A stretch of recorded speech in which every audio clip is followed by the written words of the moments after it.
And welcome to this Thursday, June 10th meeting of the Council as a Whole Committee. Please be advised that FATV is conducting audio and video recording of this meeting for public broadcast, and I will now call this meeting to order. I ask that anyone in the audience who is recording this meeting, please stand and identify yourself for the record. Seeing none, Councillor Fleming, would you please lead us in the salute to the flag? I pledge allegiance to the flag of the United States of America and to the republic for which it stands, one nation, under God, indivisible, with liberty and justice for all. Thank you. Madam Clerk, would you please call the roll? President Zarella. Here. Councillor Boschman. Who? I'm present. Councillor Kuchar. Here. Councillor Di Natale. Here. Councillor Fleming. Present. Councillor Green. Here. Councillor Hughes. Here. Councillor Schultz. Here remotely. Councillor Squalia. Present. Councillor Van Hazinga. Here. Councillor Walsh. Here. Thank you. Public forum. The public has been advised to contact the clerk's office by noon today regarding any comments of not more than 2 minutes. We have no comments from the general public. We do have a few people who registered remotely for comment on the budget. We have Roy Nascimento and Diane Burnett, and I think I saw Steve Curry in the audience. Yep, there we go. So I won't call on him just now. Anyone participating remotely, I will leave it up to you whether you would like to make comments at this time or hold until your line item is brought up. Mr. Nascimento, would you like to comment now or would you like to wait until your line item comes up? Yes, Mr. City Council President, if you don't mind, I would love to comment now. Certainly, go right ahead. That's appropriate. First of all, thank you. Good evening, everyone. For the record, my name is Roy Nascimento. I'm President, CEO of the North Central Massachusetts Chamber of Commerce. And in my role as President of the Chamber, I also have the privilege of serving as President of the Johnny Appleseed Trail Association, which does business as Visit North Central Massachusetts. And I'm here today to speak about the budget before you. I know the mayor has level funded the investment in the Johnny Appleseed Trail Association at $50,000 in his FY22 budget. We respectfully request that the council approve the funding and continue to provide these resources that are really very important to our collective efforts to promote Fitchburg and North Central Massachusetts, as well as operate the visitor center year-round on Route 2. And as many of you know, we really operate as a destination marketing organization, really promoting the region to visitors with a little jingle in their pocket, encouraging them to come to the region, spend their money with our local businesses, spend our local hotels, visit our local attractions.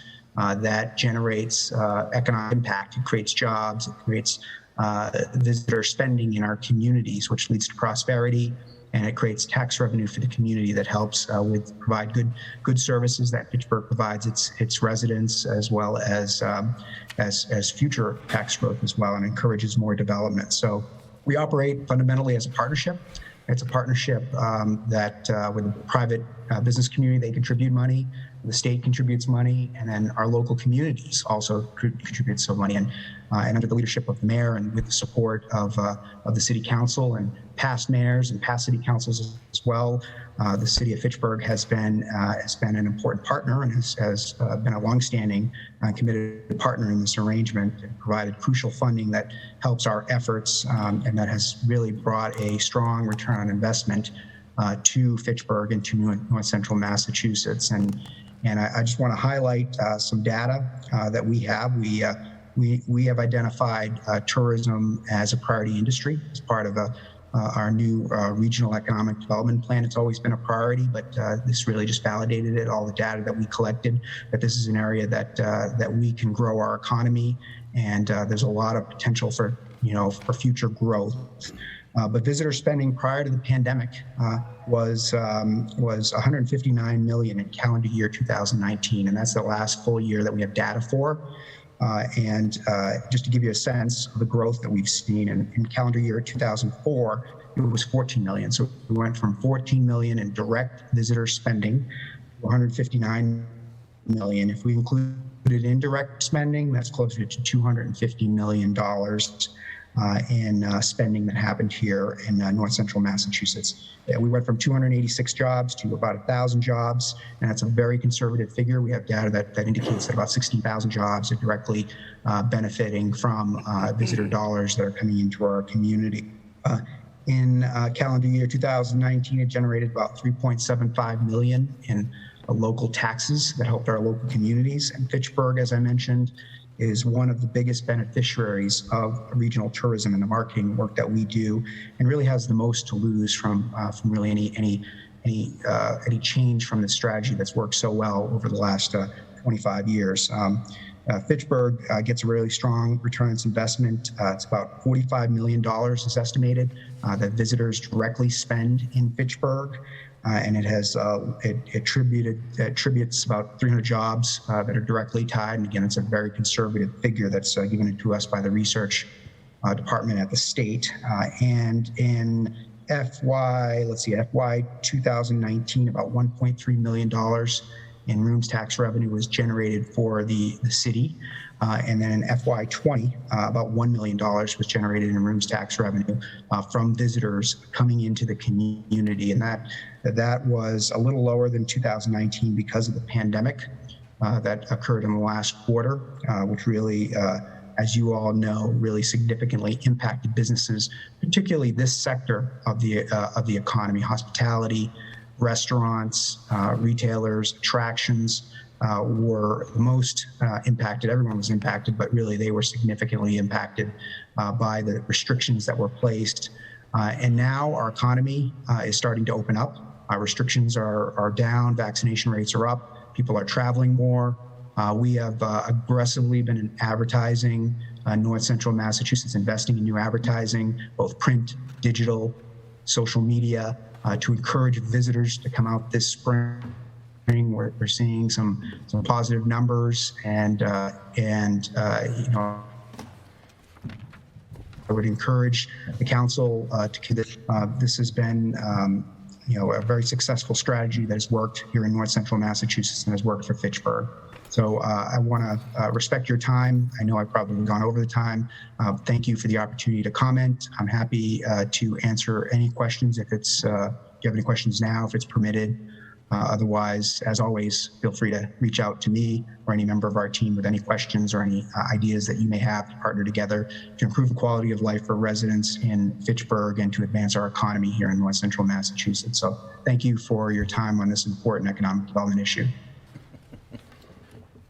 Thank you. As this is during notionally the public comment period, normally questions are not permitted, but because I am aware that Mr. Nascimento is joining us remotely from the road and won't be available later in the meeting, if anyone has any brief questions without argumentation on this subject, they may raise them now, if there is no objection. Well, I can't talk about it right now because I know we're going to get in an argument, so that's why I'm not going to. Okay. In that case, thank you very much, and I look forward to working with you in the future. Thank you very much. Appreciate your time.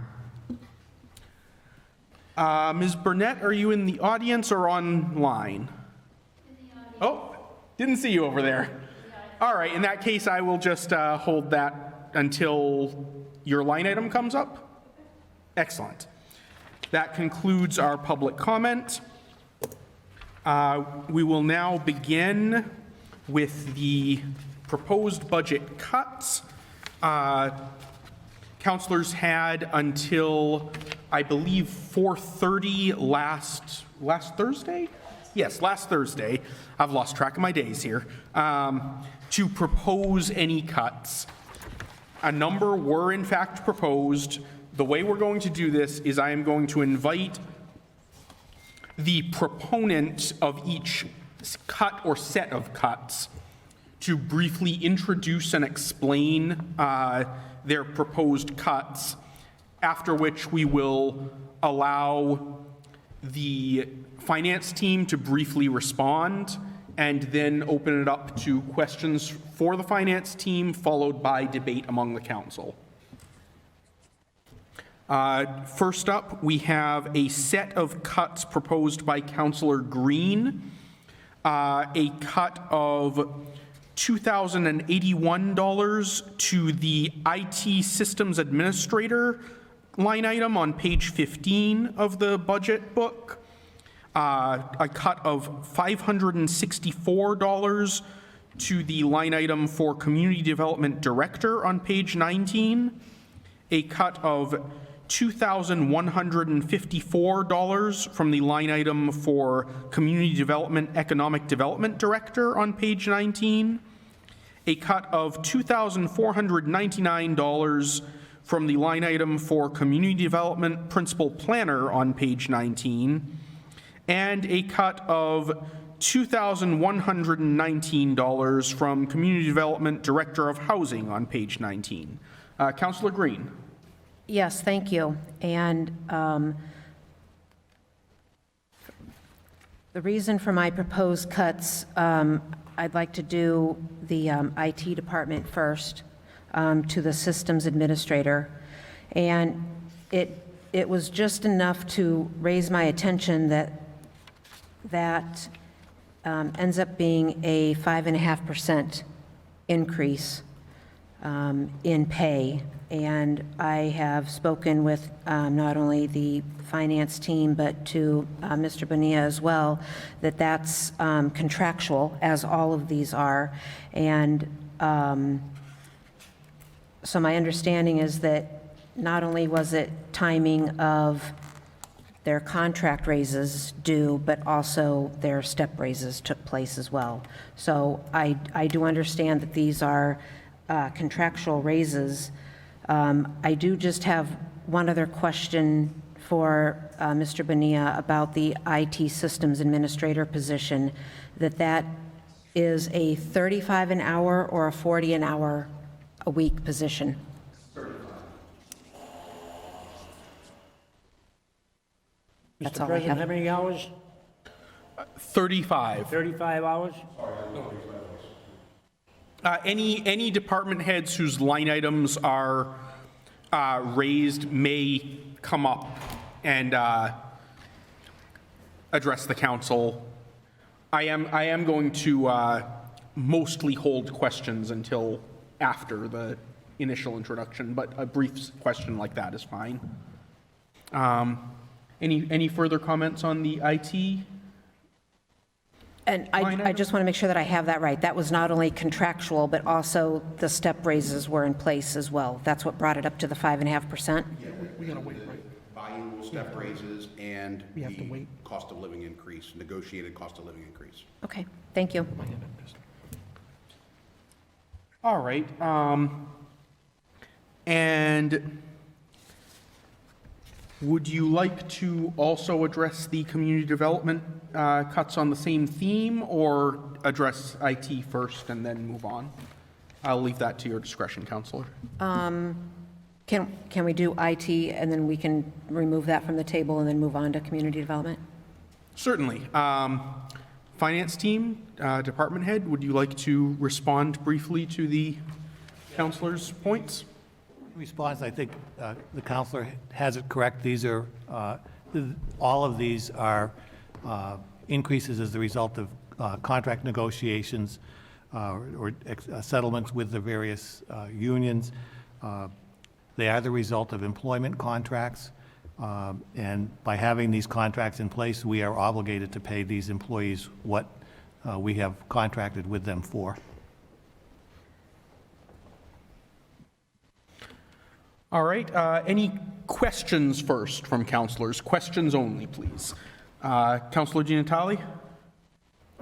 When you say questions only, we can't make any statements of opinion, or? I would prefer to get questions handled first, and then we can have debate. Okay. What is the avenue to take in terms of freezing these salaries? At this point, I would say there's no way to freeze the salaries because we have an employment contract with Famous to provide a 2% COLA and allow the steps that are earned by the employees. What if the council were not to fund these raises? Then I think the employees could have some reason to come back to the city. We would probably have to do some kind of impact bargaining in order to, You'd have to do impact bargaining, right? we would have to go back to the table because in some sense, we're in violation of the contract. We have an employment contract with them that says we are required to pay them a certain amount. And the city didn't think that maybe we should do that a year ago when the pandemic hit? That's not my call. When people have lost their jobs and don't have the wages that they used to have? Just a thought. Thank you. All right, Councillor Boschman. Mr. Chair, I'd like to ask you a question. I'd like to know, do we live in Fitchburg or do we live in Western Mass, Dover, Lexington, Sudbury, Sherborne, Carlton, Wellesley, Winchester, Manchester by the Sea, Lexington, and Boxford? I have no problem giving raises. I won't vote to take it away because I put my hand up to accept. But let me tell you something right now, Mr. Mayor and the financial team. When we settle a contract... Counselor, questions only at this time. Argumentation shortly.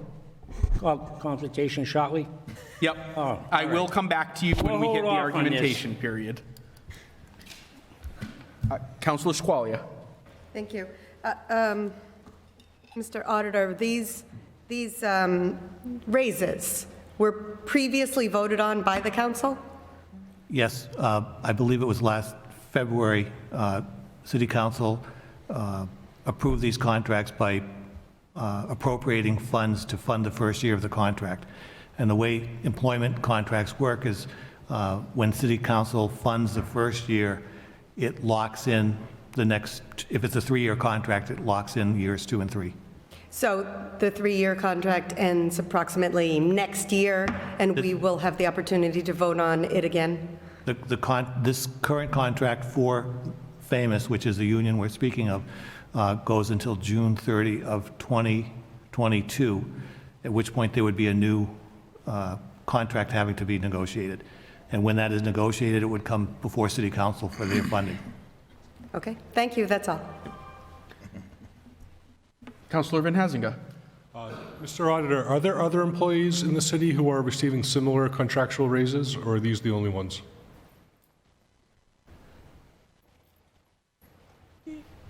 Okay, if you're asking me if it's just this 5 or 6, I'm going to tell you there's more. Okay. But we have current contracts with the police department, with the police union, the fire union, Famous. I think the libraries may be in the final year of a contract. And then we're negotiating with 5 others whose contract expired last year. Okay, so there are other employees besides these in the cuts that have increases built into their contracts that are Yes. that are not identified for Yes. cuts? Right, thank you. Yes. Councillor Kuchar. Just a quick question. Would this put the city in jeopardy of lawsuits for breach of contract? I know Councilor Pusateri, Attorney Pusateri is not here right now, but... Okay, I'm not an attorney and I'm not a human resources person, but I believe because it's a contract, if we don't do what we're supposed to do, we are, in breach of I see all the attorneys nodding, so we must be in breach of contract. So there is that, yes. Thank you. And if not, there would certainly be some pushback from the unions themselves. Of course. Thank you. Thank you. And I will just note that Attorney Pusateri reached out to me earlier today to note that he had prior obligations that were scheduled before this meeting was scheduled, but he will be available in case of emergency via phone. So I don't think we should, need his participation this evening, but if we do, he will be available. All right, any further questions on this line item? Seeing none, I will turn it over to Councillor Green to start off the debate if she would like, since this is her cut. I would like to just note that, Oh, certainly. Go ahead, Mr. Mayor. What's... Councilor Di Natale's question regarding freezes and measures that we may have taken. We reached out to each and every union to talk about freezes and adjusting step increases, and they were not willing at that time to come to the table, just as a clarifying piece. Thank you, Mr. President. No problem, Mr. Mayor. Councillor Green? yes, thank you. And this is by no means a performance, based on performance at all, why these proposed cuts were brought forward on any of my proposed cuts. So first, I want to say that. And with that being said, I have nothing else.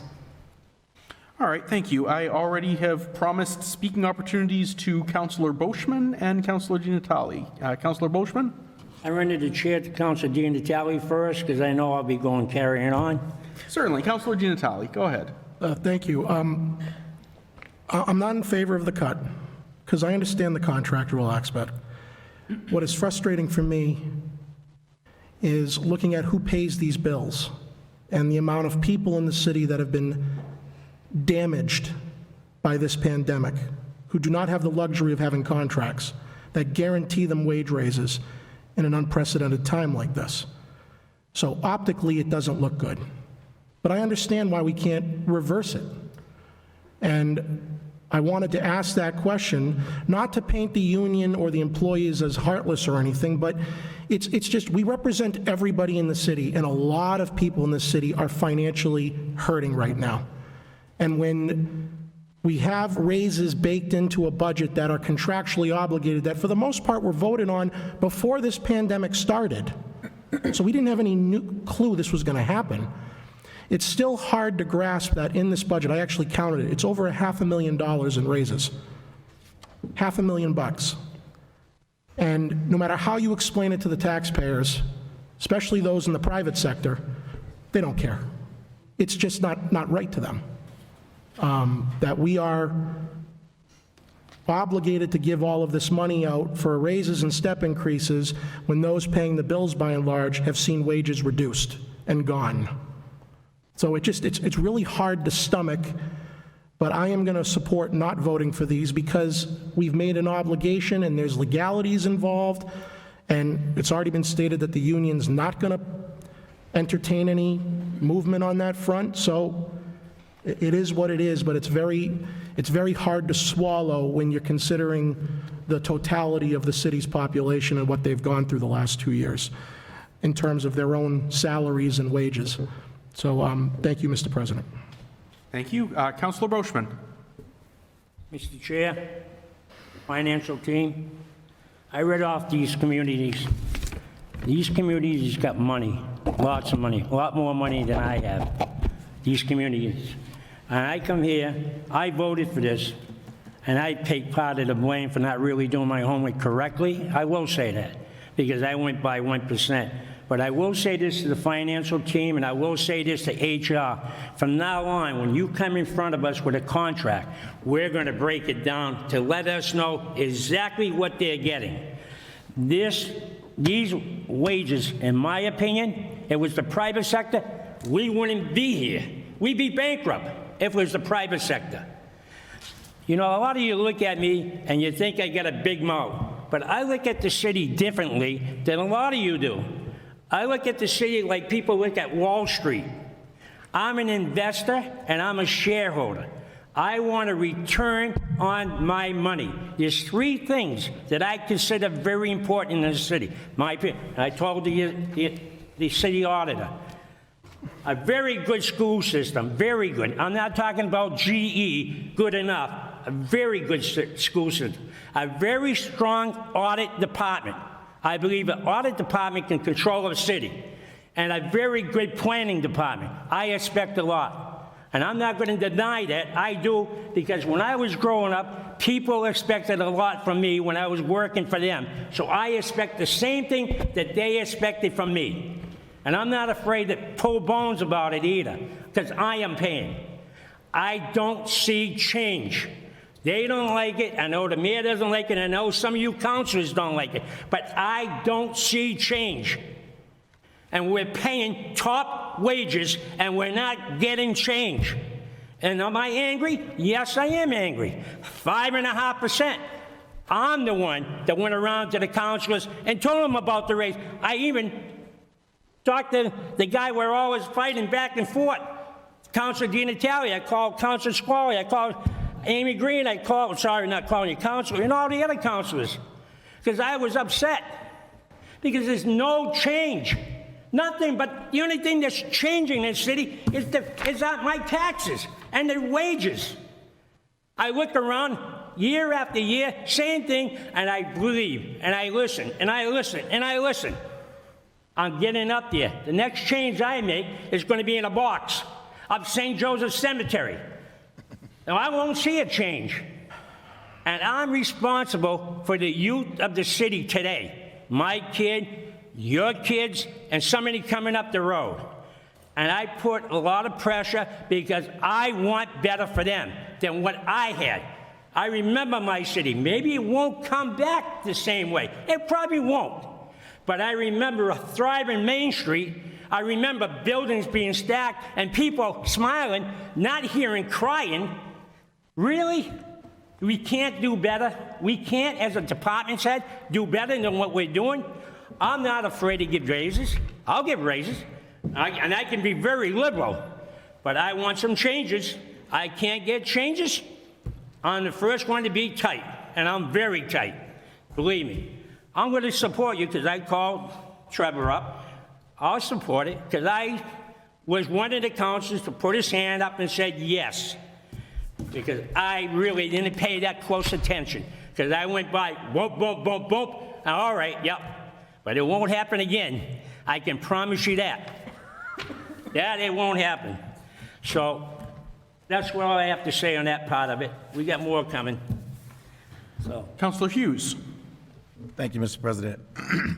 I was not here when they originally voted on these contracts, but I do know, given the state that we're in right now, as a country, as a state, with a number of hacks that's going on within systems, I don't understand why we're arguing that, why we're saying anything about cuts, because I think the Attorney General just said on the news the other day, we need to step up our game because the hackers are stepping up their game. And so it is what it is. It's been passed. As Councilor Di Natale said, we can't do anything about it now. And I'm really, I don't want to sit here all night and hear about other towns and cities. I could care less what those other towns and cities are doing. We're in Fitchburg. We're dealing with our issues. Okay, so we can't compare ourselves to other people and what they're doing. So I'm going to stick with what we're doing right here, and I'm going to support this because we all see what's happening with the IT systems around the state, and not just around the state, but around the country. So, thank you, Mr. President. Thank you. Any further comment? Oh, right, I'm sorry, Councilor Van Hazinga. I did have you on my list. Thank you, Mr. President.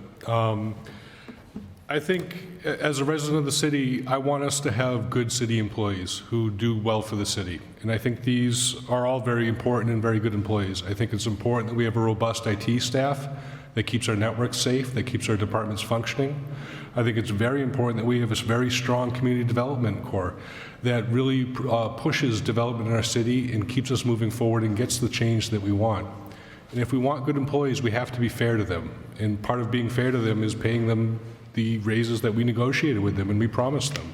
So I don't think it's fair to make these cuts, and I don't think it's fair to single out these particular employees when this type of increase happens all over the city and all the different unions and different employees and department heads and everything. So I don't support these cuts. Thank you. Thank you. Any further comments on this line item? Seeing none, the matter is, Councilor Schultz.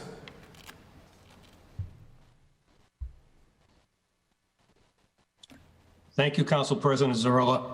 I also don't support these cuts. I think that we're singling out these certain employees, and we've already got the contracts. We've already voted on them, And I agree with the councilors Hughes and Van Hazinger that we need a robust IT department, and we need a robust community development department. I have not heard anything in my short time on the council that these departments are lacking. So I'm not going to support these cuts. Thank you.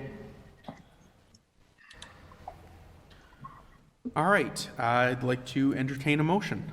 Make a motion, we accept. Second. This is a motion and second to accept the line item as proposed by the mayor, correct? Yes.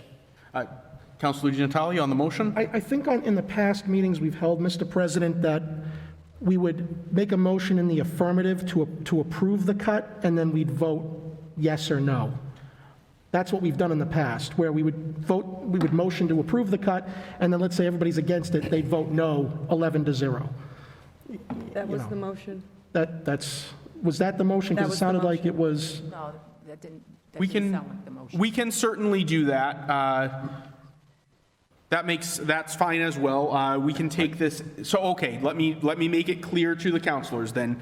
The motion on the, that is before the council is a motion to make the cut. So a yes Oh, vote no, I don't want to make the cut. I'm in favor of the cut. I'm in Right, you favor of can, raises. you can make the motion and still vote against it, if that's what you all want right, to do. all right. So the motion is to make the cut. A yes vote will cut the line item. A no vote will maintain it. That said, all those in favor? All opposed? It is unanimous opposition. The cut will not be made to the IT line item. Councillor Green, if you would like to speak to your community development cuts. Yeah, again, same issue. It's not performance at all. And Mr. Srowski and his team certainly knows that I'm a cheerleader for our community development. I think they do a great job. The latest newsletter, another bang-up job. So this has nothing to do with performance of the department. It has to do with raising awareness that the raise amount is significant. I understand it's contractual, but you know, I don't know, when I see 3.6 to 5.25% increases, you know, it just makes me question what we're doing with contracts. And again, I want everybody, I think that, yes, because they do a great job, I don't have any qualms about their level of work that they're doing. It just is bad timing, I guess, that's what I'll say. All right, is there anything the finance team or Mr. Skrowski would like to reply to that was not already said on the subject of the IT department? If I could just share a few quick words, and I guess first off, good evening, everybody. Great seeing you all in person for the first time in a really long time.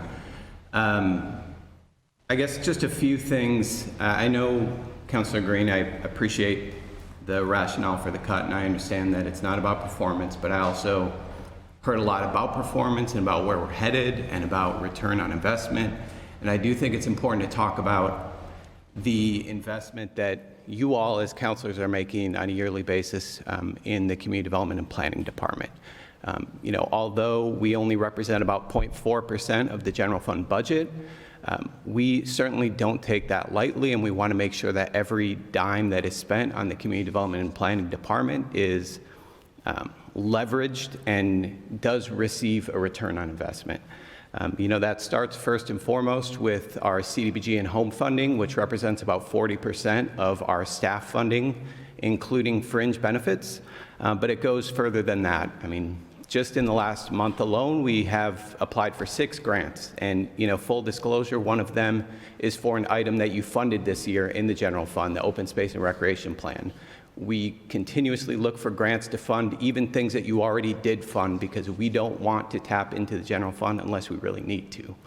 But, you know, even more than that, we look above and beyond what our staffing needs are in the department to think about the ways that we can grow the impact of the city. So just in the last 9 years, since fiscal year 13, The Community Development and Planning Department has been responsible for $28.7 million in grant funding and different financial resources getting brought into the city, throughout the city, with different business projects, different residential developments, that would not be possible without community development and planning at the table making this funding happen.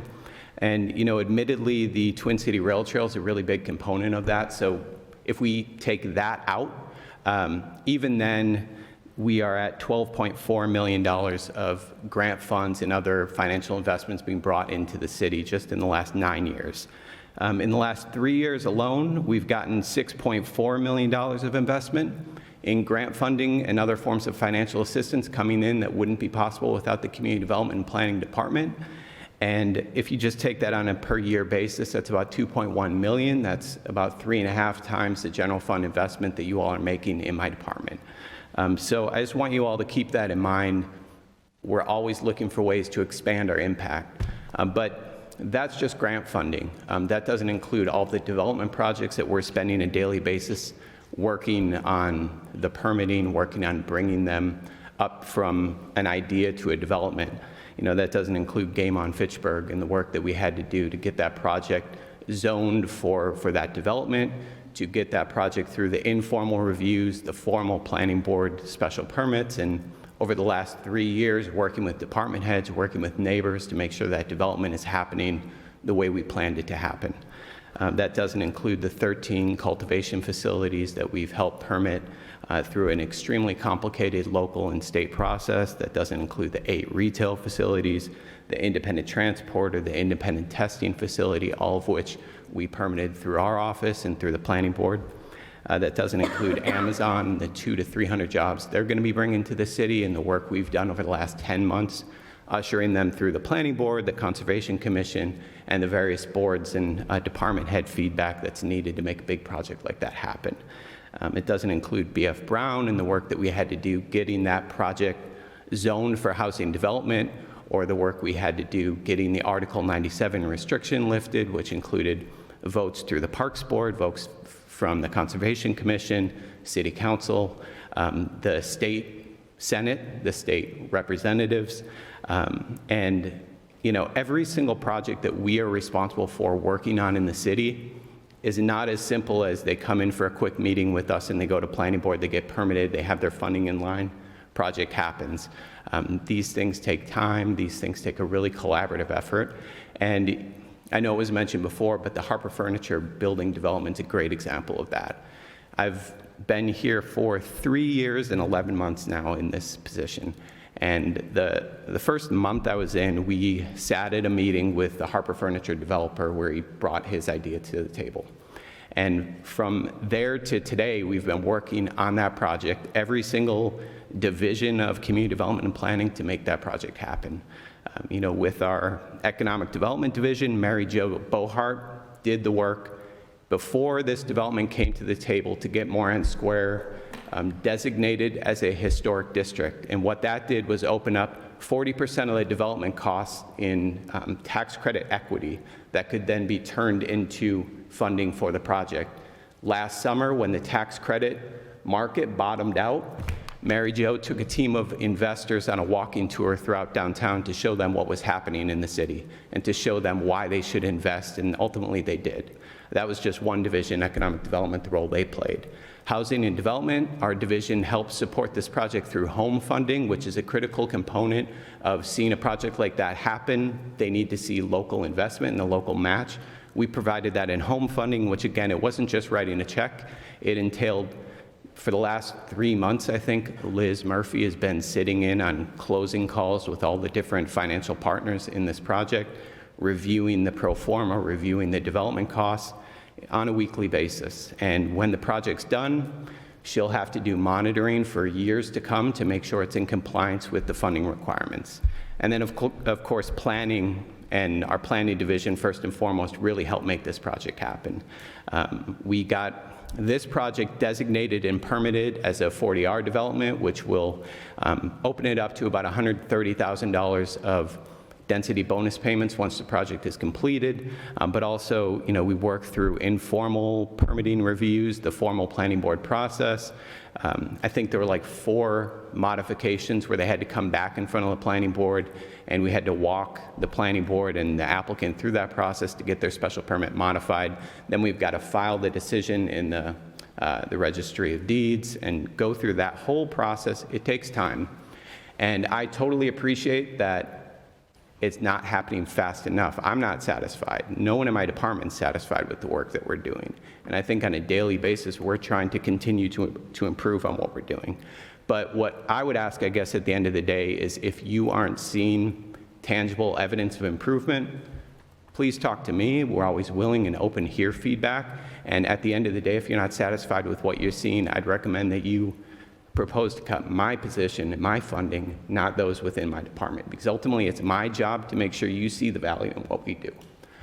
So with that, again, I humbly appreciate the support of the city's taxpayers, businesses, and residents, and the city council here, and appreciate your continued support. And we'll take any questions as you have them. Thank you. Thank you. Councilor Brochman, do you have a question? I got a question. 2 questions. First question, didn't the Governor Baker change the rules on the 40B to make it a lot easier because we've got a housing shortage throughout the state? The governor changed the rules to make it easier to pass housing-related zoning amendments because a lot of communities are very hesitant to support housing production. So instead of a 2/3 majority to pass zoning reform, you just needed a simple majority. Thankfully, with the council I have in front of me today, when we passed our zoning reform in spring, it all went through unanimously. So actually, we didn't need the governor's support. Perhaps some of the communities you listed did, but we have full-fledged and unanimous support behind housing production here, and I think it's really a testament to the work that we've put in to make sure that we're putting the city in a place of a competitive advantage to take advantage of the housing shortage in the Commonwealth and to build and create more housing, create more quality housing across all income types. And my next question, Mr. President, on the grants, you talked a lot about grants. I don't mind grants. What I don't like is the attachments that we have to do with them, to the commitments we have to make to some of the grants. There's always a tail. You got a grant here. Counselor. Grant here. Does this pertain directly to the cut? Oh, this I'm asking, I'm only talking to, no, it's not, well, I'm only telling about how I feel about the grants. 'Cause Sure. he brought the grants No, up. I he didn't. brought the grants up in the context of explaining what his department does. If we need to debate the subject of the grants, we can do that at a later meeting, Counselor. Okay, Mr. President. Thank you. Are there any further questions? All right, seeing none, comments from councilors. I have Councilor Walsh. Thank you, Mr. President. With all due respect to my fellow councilor, I'm going to disagree with him on the trajectory of this administration. I think that since this administration has come into play, we've done nothing but go up. And I think that some of it has to do with the work that Mr. Skorosky and his people have done. I think it's a lot of the other department heads, and I think we're heading in the right direction, and I really disagree with these cuts, and I will not support them. Thank you. Thank you. Councilor Giannatalli. To have the community development director sit before us and hear that the city is not improving or not moving forward probably is a gut punch to him, because a lot of what he said, if not everything he said tonight, is not news to everyone sitting here, at least those who are paying close enough attention. We get briefings all the time from this department. We see it in the paper. We see it from him. Fitchburg has been a economically challenging city for decades. Rome was not rebuilt in a day. To hear one of us, and even when people in the public say it, it's really hard to stomach, because it's not that we're perfect or that we're where we want to be, but it completely ignores everything positive that's been going on tangibly and in the works. So when people like me make comments to the affirmative or the positive, it sounds like I'm being a cheerleader. I'm not being a cheerleader, I am stating fact. Now, we heard from the community development director the amount of time it takes to go from A to B. It's not overnight. We see the activity going on Moran Square right now. Took 3 years to get there. We talk about Amazon coming to Fitchburg. Talk about the fact that the airport has been revitalized.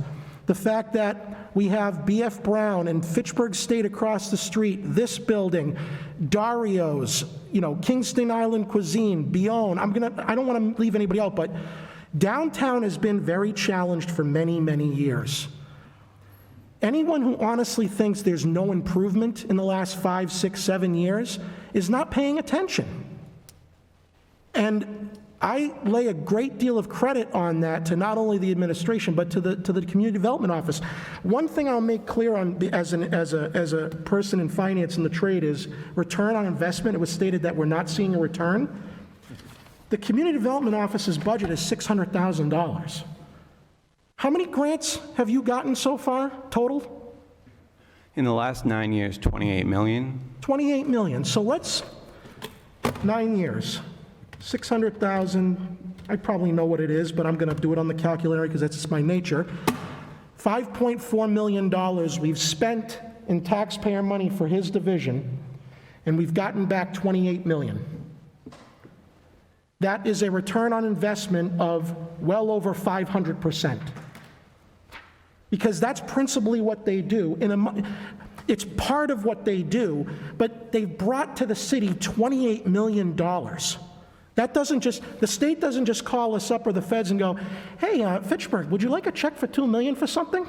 Name your price, we'll give it to you. It doesn't work like that. It requires an application process and an actual follow-up. It's a lot of work. $28 million for the city for $5.4 million in investment. And I will add that that doesn't include the economic development impacts of the projects taking place that your office was directly involved in. That's not even counted in that $28 million. The Moran Square development is $24 million.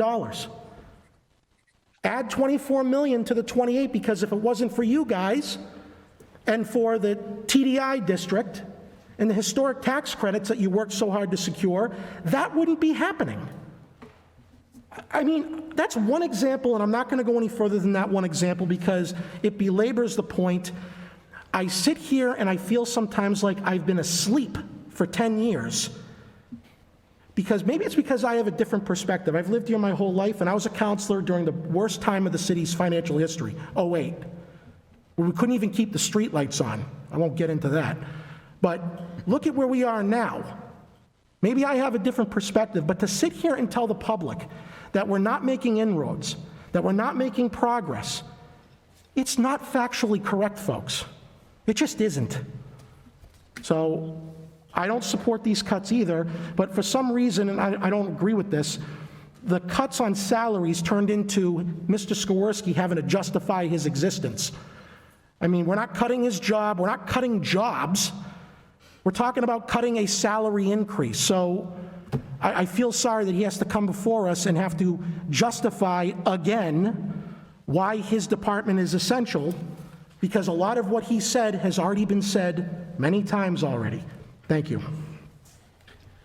Thank you. Councilor Schultz.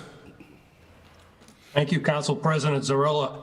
I just want to echo what Councilor Walsh and Councilor Di Natale said about the city and how we're moving forward. And I think that if a lot of people that are negative about our improvement as a city could exercise a little more patience, we'd be much better off. And that's all I have to say. Thank you. Thank you. Councilor Boschman, I saw your hand. Let me get one thing straight. Patience is 40 years of waiting. That's patience. Tell them, I call you almost every day, don't I? I ask you all kinds of questions, don't I? Do I find fault? I asked you about Amazon. I told you about a road going from Simons to Airport Road. Don't I? I get involved, don't I? So when councilors say that I'm putting down the city, I'm not putting down our city. My expectations are a lot. They're a lot. Like Wall Street. When you're an investor in Wall Street and you're not getting a return on your money, you pull your money out. That's probably a piss-poor way of examining things, but you do. You don't keep it. And if I can't say how I feel, and the public, most of the public feels the same way I do, then what am I here for? Because you don't like it? Would I say something? Counselor? You want me to say everything nicely? I like Steve. I like your father. I don't find fault with him. Counselor? Yeah.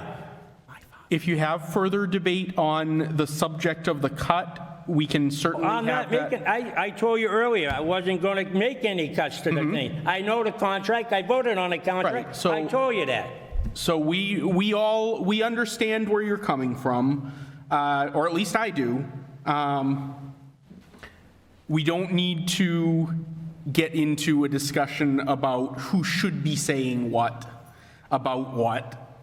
Let's... I never brought that up. The what never came up. Okay. You've always got a good sense of humor, Counselor. All right, so any further debate on the cut, or on the set of cuts?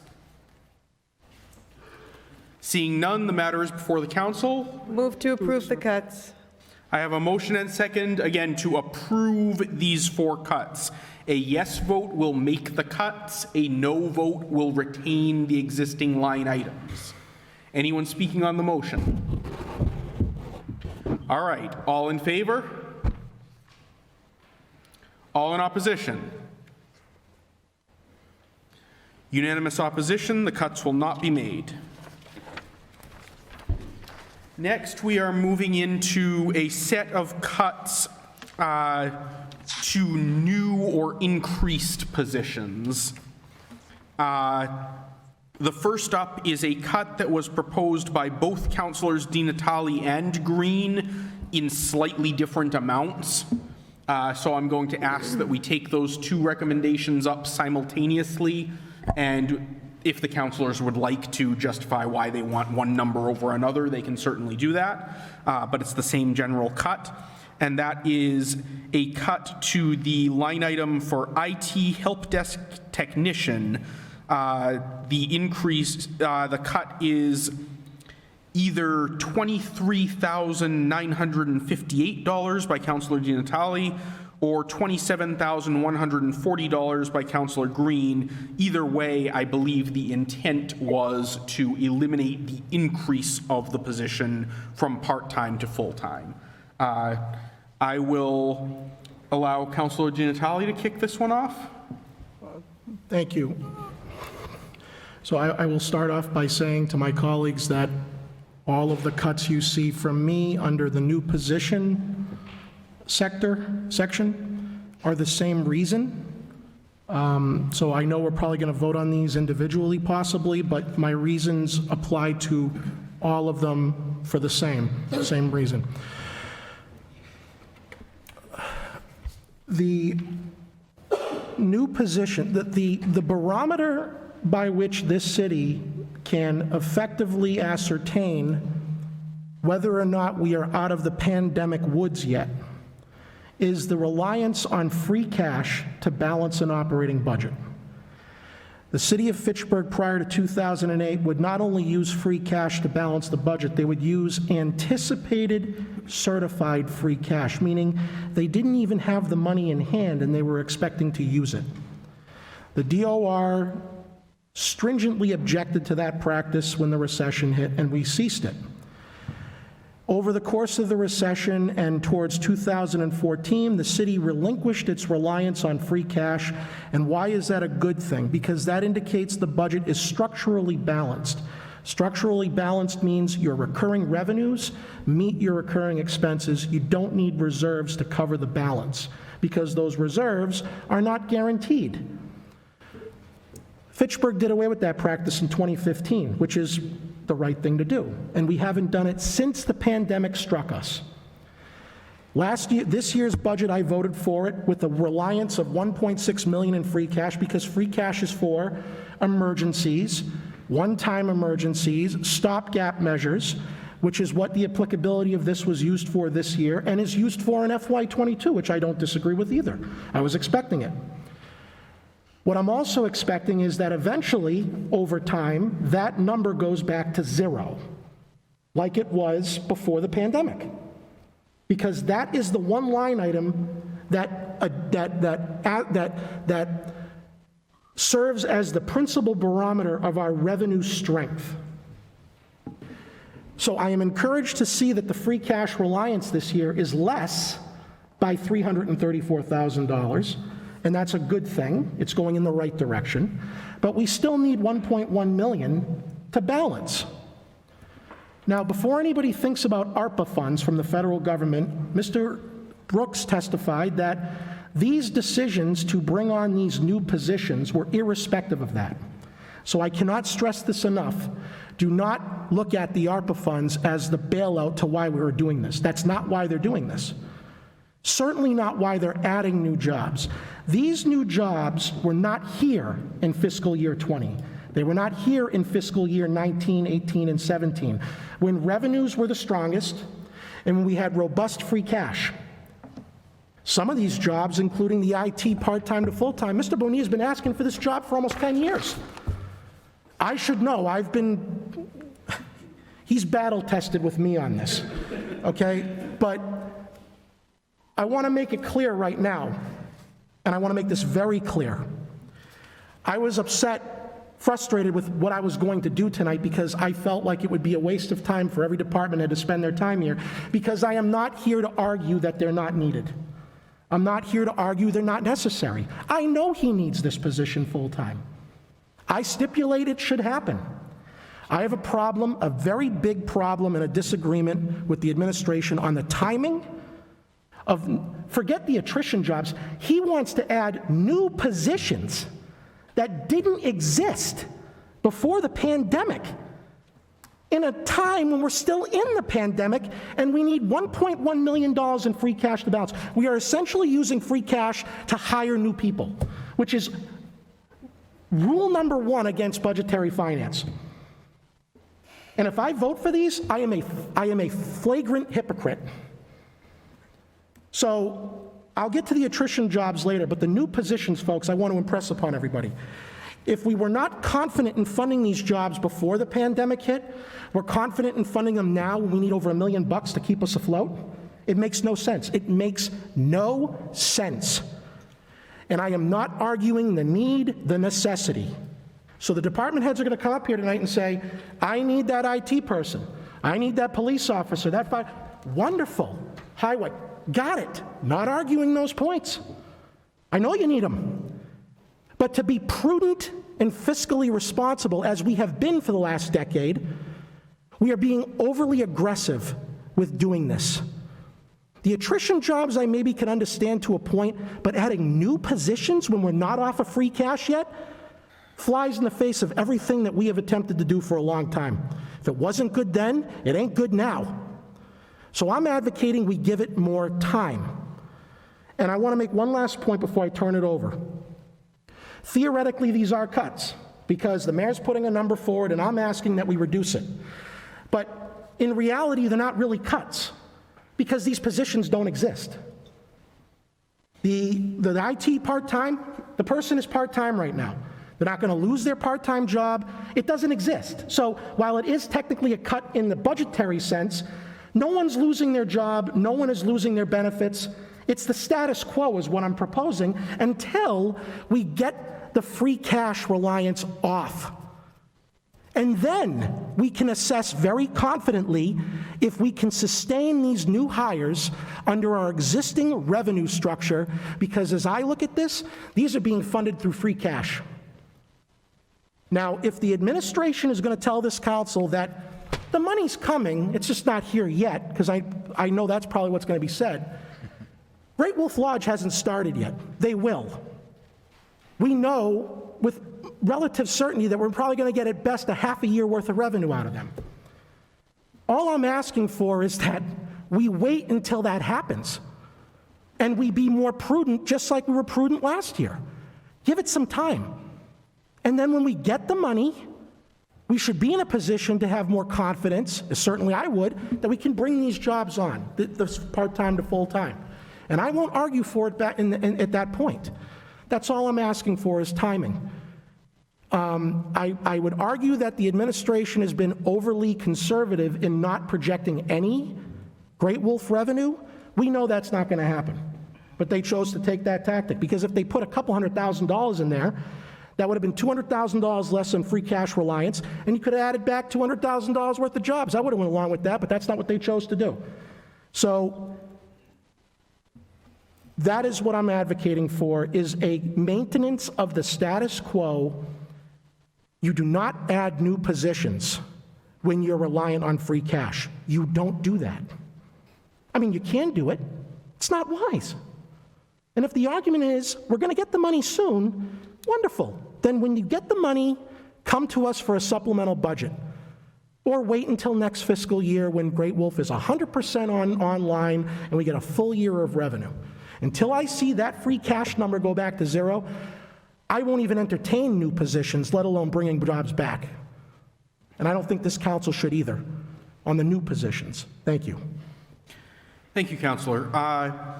Councillor Green, would you like to address your proposed IT cut and maybe indicate where, if you're aware of why your number diverges from Councillor Di Natale's number? If you'd Certainly. like to So in talking with Mr. Brooks on the finance team about this, I noted that in 2021, the salary part-time, $21,611. And then so I said, oh, if we're just going to double that, that should be around $42,000. And then why is there an additional $7,000 of an increase? And then also found out that it was an 18-hour position moving up to a 35-hour position. So that's why there's a difference in my number. And I mean, I just want to hear for the record that when we refer to part-time employees, are we talking, maybe every department is different, are we talking 15 hours, 18 hours, or 20 hours? And then when we refer to full-time, are we talking 35 hours or 40 hours? Auditor Brooks, if you'd like to address that as a general matter? I guess I'll answer the last question first and the first question last. How's that? So, to me, part-time is generally less than 20 hours. Full-time is considered whatever full-time is for the position. So, for example, City Hall positions are 40 hours a week, City Hall positions are 35 hours a week. DPW positions, I believe, are 40. Police Department positions average 37 and a half hours a week. Fire Department positions average 42 hours a week. So the hours depend on the position. Part-time can be the same. At the library, a lot of the positions are, they're less than 20, but they can be 15 hours a week, 12 hours a week. It just depends. And is that part of contractual negotiation that sets the definition of that? Or, so when we're looking over these numbers, because I too enjoy math, and finance, only because I operate from a completely, I'm a private individual, so my math is a lot different than municipality math. So I just want to be clear that when we move forward, that we should probably know when we're talking part-time positions, is that 12, 15, 18, so that in my head I can do, okay, that's $21.40 an hour times 52 weeks, what's that going to mean? That's my only issue, I guess. Okay. And so, in terms of your last question, I think it varies by department, is how I would answer it. And at this point in the budget, we mark it just as part-time and don't try and get into how many hours. That it begins to be hard then to pull together what constitutes full-time. So then, if you're saying 40 hours is full-time, then does that mean a city hall person is really 35/40ths of a full-time position and therefore less than? And I hear what you're saying. It's something I guess we could look at going forward to see if there's a way to provide different information or better information on that. I'm not looking to make your job or any of the department head jobs any more difficult than it is, but I do think that more information for us would be helpful moving forward if we're going to talk about freezing or how we go about entering into new contracts. Okay, I've heard that. To answer your second to last question next, this had to do with the projected FY21 for the help desk technician. And in the budget book, it's at $21,611. That's what we had budgeted. After your question and your suggested cuts, I looked at that, and I had calculated that incorrectly for the FY21 budget. I used an FY20 hourly rate or weekly rate for that rather than updating it to FY21. So there is going to be an adjustment on that line for FY21. If you have seen the agenda for the next city council meeting, there's a transfer order to fully fund that position for this year. And I'm just going to say that was an error on my part in going through the budget. Will that be an increase? It'll increase it from the 21,000, yes. Okay, And I'm sorry offhand, I don't know what that figure is. we'll get it next time. Yep. Thank you. Yep. Thank you. And Counselor, did you have additional reasons for your cut beyond those that were mentioned by Counselor Gentile, or were you just looking to talk about the part-time issue, or? No, it was because it's an added position. Gotcha. Thank you. All right. So then may I respond to Counselor Di Natale?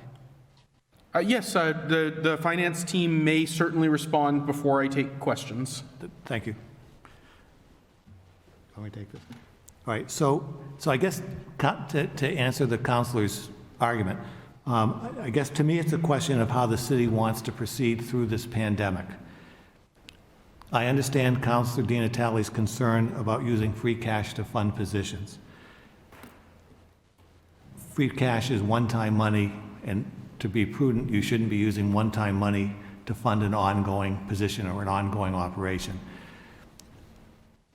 I was not here back in 2008. My impression is that when we were using free cash to balance the budget, was it current year's free cash to fund next year, or was it using next year's free cash to finish funding next year's budget? Go ahead, Counselor.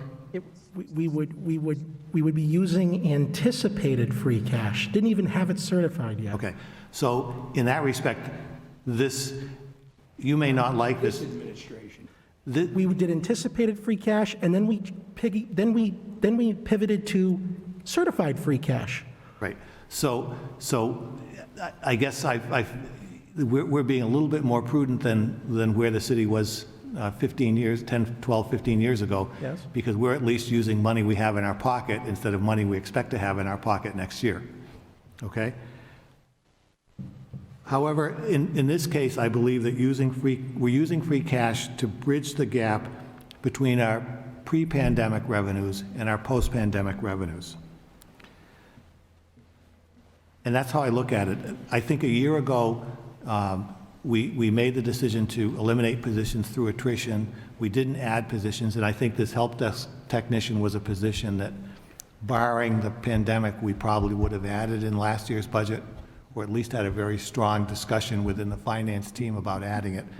But we didn't because we knew that we were losing revenue, and we did not know what was happening going forward. We were working on a budget first at a time when the economy was shut down, then at a time when the state was not giving us information about how much money we would have.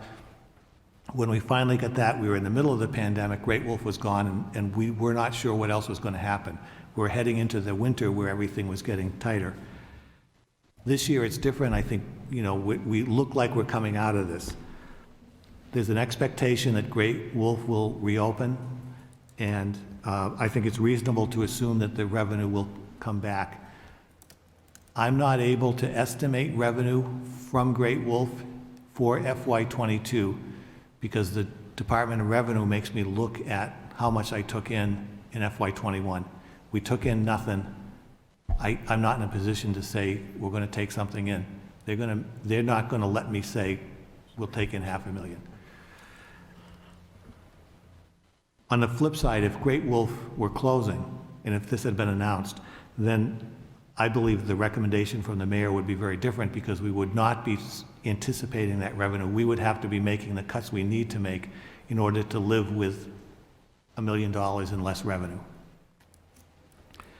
So I think, as long as I use the word bridge, and that's how I look at it. We had revenue up to a certain point before the pandemic. If the pandemic is like a deep ravine, and we're trying to get to the other side, we're using a bridge to get to the other side. You could go all the way down the ravine, cross it, and come all the way back up and not use the bridge. But I think using the bridge, in that visually, you understand, yeah, using a bridge, it's a lot easier. I think there are certain services we need to maintain as a city. There are things that we need to do to keep our operations going. And I think with some of these positions we're talking about adding, it's looking ahead and saying, if we don't do it, we're going to start paying for not having those positions later on in terms of things not getting done or the city not moving forward. Thank you. Anything further from the finance team before I turn it over to questions? Can I speak for Go right ahead. I'm speaking just for the IT department. We're now stretched 16 different locations around the city. We have 41 servers that we maintain. We have over 200 computers. When the pandemic hit, IT's work went up. We're now managing 55 notebooks throughout the city for people when they need to work from home for whatever the reasons. We are falling behind on Windows 7 machines, which are now one of the biggest risks in our network. They have to go away. That is the job of that position. I have been asking, like the counselor said, for many years for this. I will be back next year to ask for another position because one is not enough at this point.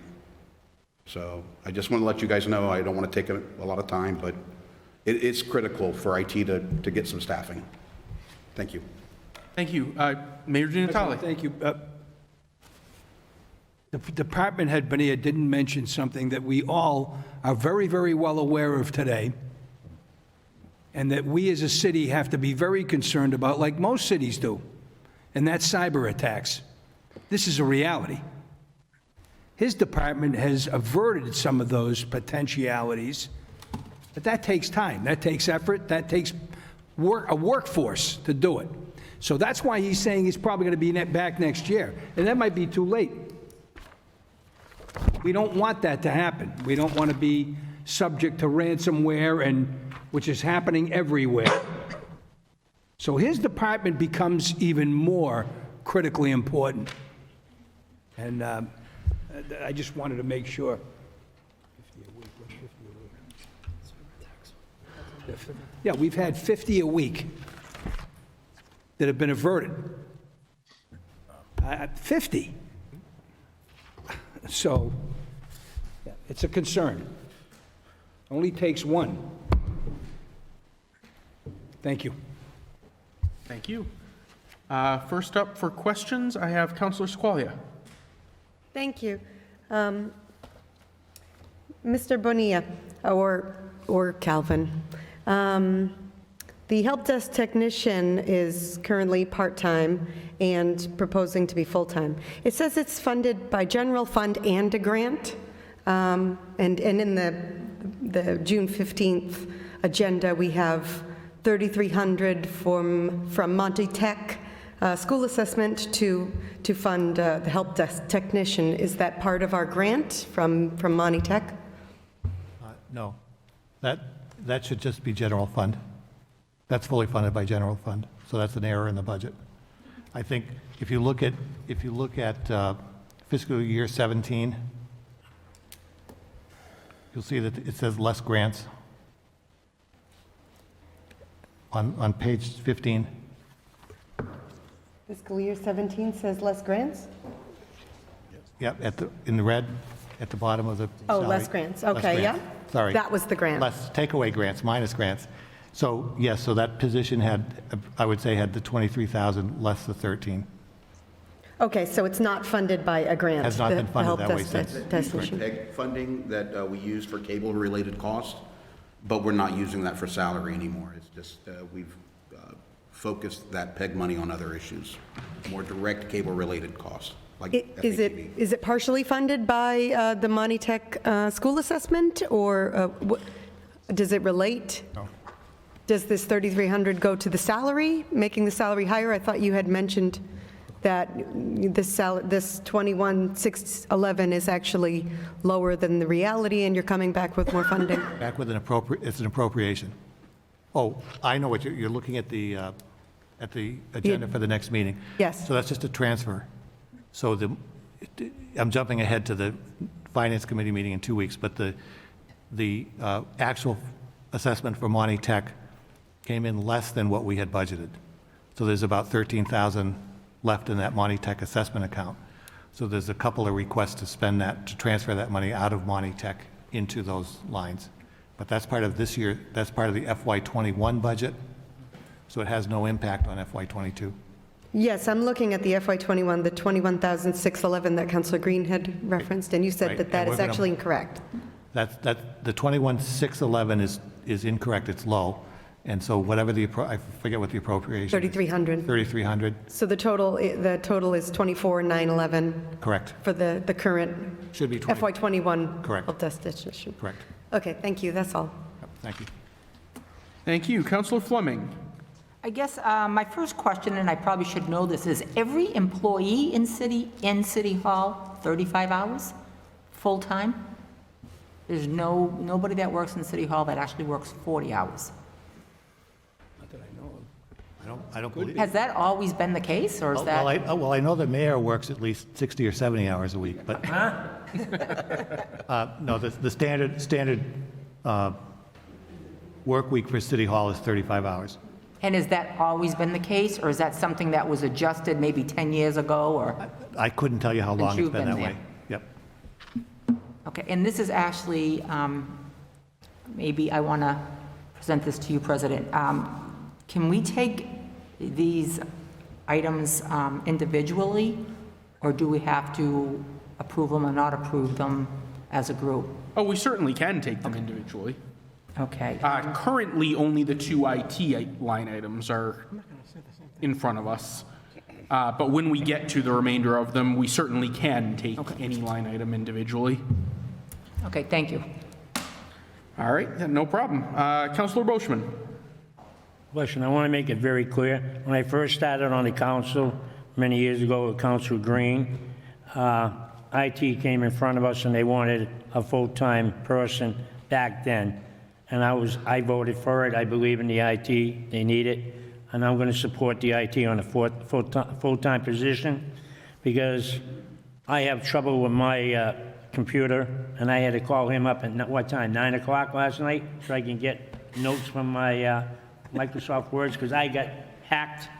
But so he had to help me through it. So anyway, to make a long story short, but I got a question for you, Kelvin. My question for you, because you keep on hearing me saying, I think an auditor's job is very essential to the city of Fitchburg, and a strong auditor is even more essential. In your professional opinion, if I was to say on these top four, the library, recreation, parks, cemetery, auditor. Counselor, we're not quite there yet. We're just on the two IT Just ask him. positions. I want to save time. I don't want to keep on asking the same question over again. No, I understand. That is a very good impulse, but at the moment, we are only on the IT items. All right. Can we afford it? That's the bottom line. My answer would be yes, we can afford them because that's the budget that we've presented. And I believe the budget that the mayor has presented is balanced and affordable and important for the city to continue with. Yes? Okay, that's it. Thank you. Councillor Hughes. Thank you, Mr. President. Mr. Brooks, my question is somewhat similar to Councilor Boschman. My concern is if we vote yes, are we able to sustain this? Because the last thing I want as a counselor is to say to someone that we brought in on free cash, a year and a half from now, we don't have the money and we have to let you go. That's my concern, because I don't know if I can look them in the face and be able to do that. You know, so in your professional opinion, and I know you've been doing this for a long time, so over the next 3 years, I'm not talking about the next 9 months, I'm talking about the next 3 to 5 years, do you believe and do you feel that we're able to sustain this? At this point in time, yes, I do, because I will say it's prefaced on the presumption that Great Wolf is reopening. I understand Great Wolf is reopening, and so let's move forward. So yes. Okay, thank you. Thank you. Councilor Giannatalli. Mr. Brooks, is the budget structurally unbalanced?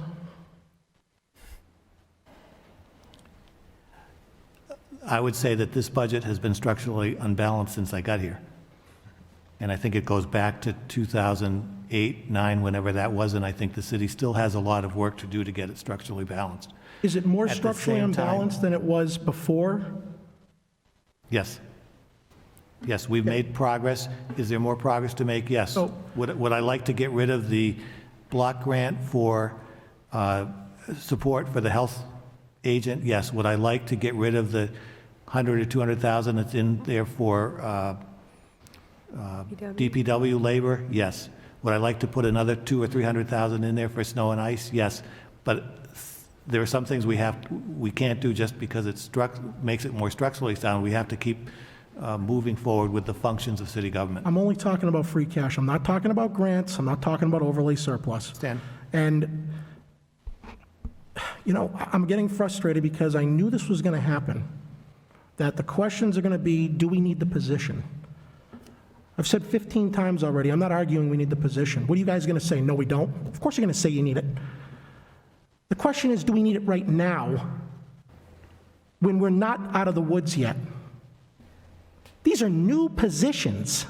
Forget the attrition jobs. Mr. Bonilla, in 2017, when the city had no reliance on free cash, did you need this position? In 2018, when the city had no free cash, did you need this position? In 2019, when there was no free cash utilization, did you need this position? 2020? But all of a sudden, we need the position conveniently because of ransomware attacks. How many years are we going to continue to go? You tell me. You haven't given him the job in 5 years, Mr. Mayor. You haven't given him the job in 5 years. Counselor, Mayor, this isn't a dialogue, and it certainly isn't an argument. So that's where I'm coming from this, is that if it wasn't important enough 2 years ago, it's not important enough now until we get off of that free cash train. Thank you. Thank you. Councilor Walsh. Thank you. Mr. Brooks, I just want to confirm this, or you know, my interpretation is that the restoration of these positions is to bring us back to where we were prior to the pandemic, to get us back to the workforce that we had prior to the pandemic. That would be for the positions lost through attrition, yes. Right, okay. And so the new positions are basically a look forward to prepare us, to position us to actually move forward and to keep that upward trajectory going. Would that be fair to say? Yes. Okay, thank you. Thank you. Councilor Schultz. Thank you, Council President Zarella. I listened to Mr. Bonilla and the mayor talk about the need next fiscal year to have another IT position. I'm just wondering why it's not in the budget this year. I mean, given what's going on around the country with ransomware and the fact that we're being attacked 50 times a week, and also we lost our email recently for about 10 days. I just would like that question addressed. Thank you.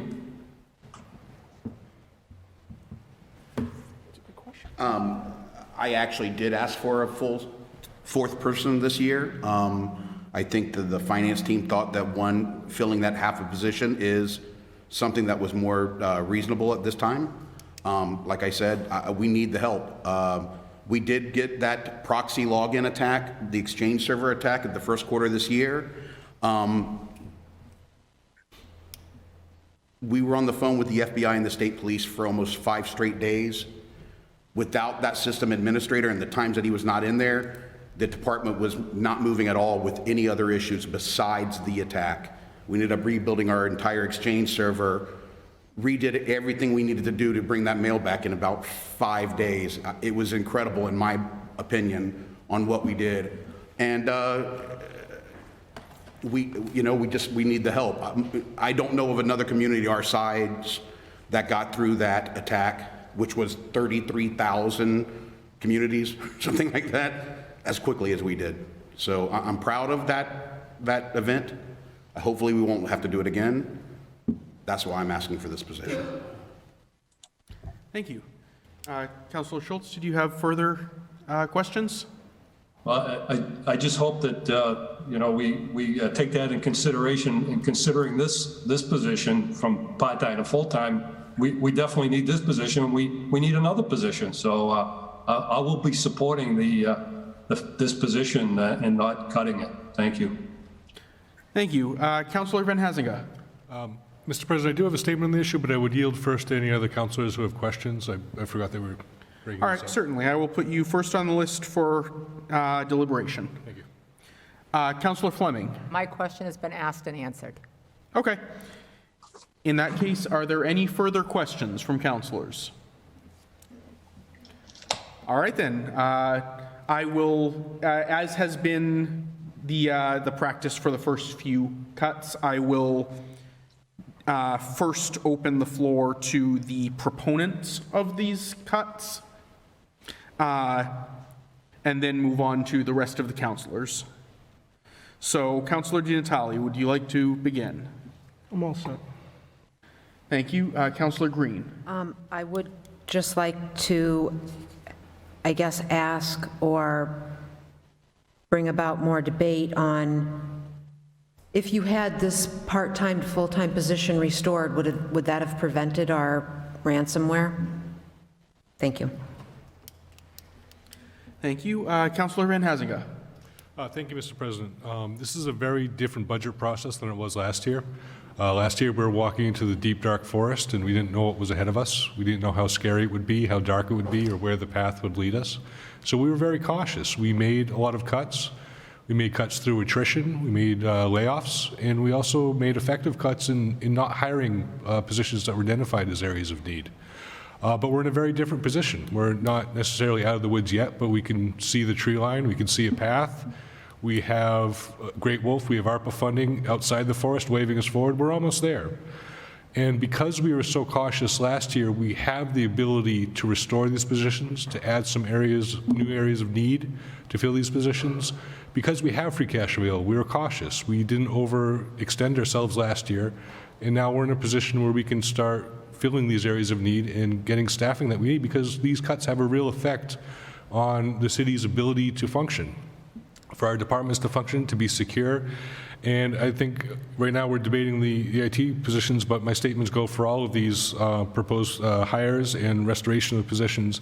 So I think they're warranted. I think we're very conservative in our budgeting. I think it's very safe to do this, and I think this helps us be a more effective city to more effectively manage the city departments and the services we have to provide. So I do not support any of the cuts proposed on this page. Thank you. Thank you. Councilor Squalia. Thank you. Regarding the IT help desk technician from part-time to full-time, a lot of the city departments have had difficulties during the COVID-19 pandemic, but IT, has taken on a much larger workload considering all the work from home and all of the coordination that had to go on with remote working. Myself and Councilor Boschman sat down with Mr. Bonilla for like an hour, talking all about everything IT, and I am going to vote against this cut for the help desk technician. Thank you. Thank you. Councilor Kuchar. Thank you very much. In 2020, the world changed. We've now become an online society. Even today, we have Councilor Schultz on the television instead of here, with us. Rightfully so. That's his. If he is worried about, the virus, that's his right. But there's still a pandemic out there, and people are still going to need IT. And yes, we are being attacked on a daily basis. And you can't just say that, these ransomware attacks, that's all the way across the country. That's the pipeline. No. The Steamship Authority got attacked. We need more IT in order to be able to protect this city. And I'm not going to vote for this cut. I think it is necessary, and I understand. You needed this position in 2017. You needed this position in 2018. You needed this position in 2019. You need it in 2020? Well, guess what? In 2020, the world did change, and we became an online society. It's time to fund this because we need it. Thank you. Thank you. Any further comments? I'd like to briefly address this as well. I am not generally a fan of deficit spending. I'm not a fan of spending money that we don't have. But in this particular case, we do have the money. And I agree, normally we should not spend free cash for a recurring position. But we do have the money. We have clear, objective justifications for believing that the money will be there on a recurring basis going forward. And as we are now, as of this month, really, according to the state at least, coming fully out of pandemic mode, I would argue that if we do not believe that we will be recouping at least an additional $1.5 million or so of our lost revenues from last year over the course of the next year, then we will have much larger problems to worry about than whether we need to cut the hours of a recently increased IT position or whether we need to lay off some new hires.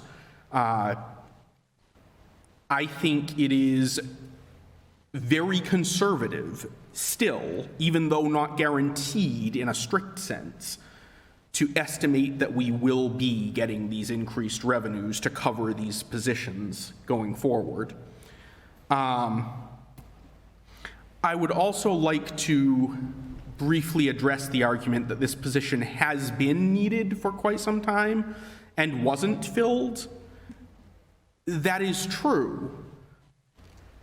And in some circumstances, that can speak to a point that it must not have actually been that, that urgent, or it must not have actually been that bad a need.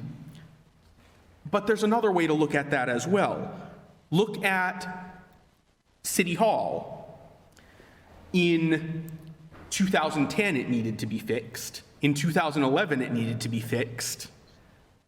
In 2012, it collapsed, and we ended up spending considerably more money down the road fixing it than we could have maintaining it in the first place. Now, I'm very, very pleased with what we've done with it, but the point is, the fact that it was not, that we did not put money into it for several years, didn't mean that it didn't need it. It meant that it became more and more urgent with each passing year. And arguably, that is also the case with this position and possibly some of the others on this page. That the fact that it has not been filled, even after having been needed for so long, means the need is all the more urgent now. So I will also not be supporting this cut. I believe I just saw a hand from Councillor Hughes. Thank you, Mr. President. I don't know if it's appropriate to ask this question now, but I'll ask it. Is there any other funding source that we could have funded this other than using free cash? I heard Mr. Skorsky talked earlier about grants and things like that, so I didn't know, just asking, is there any other? No. No, okay. No. Thank you. Councillor Schultz? Yeah, I just had one brief comment. Thank you, Councilor President Zarella, for Councilor Kuchar. I will be back on June 15th when the public is allowed to go into the building. I will be back. Glad to hear it. All right, we look forward to it. Councilor Di Natale. I just wanted to ask, if the vote goes the way I'm expecting it to, are we going to do this again for the next one and the next one? Because I'm not going to repeat myself 15 times, and I'm almost but certain that if everyone's not for this, they're not going to be for the rest of them. Whether we take them separately or together will be up to the moving counselor. However, I would agree that if the arguments for and against other positions are essentially repetitious of the discussion that we just had, then counselors should either move directly to a vote on those or briefly indicate that their arguments are identical and move on from there. I would encourage that people only add new arguments and questions. Does that answer your question? Yep. All right, Councilor Green? With that sentiment in mind,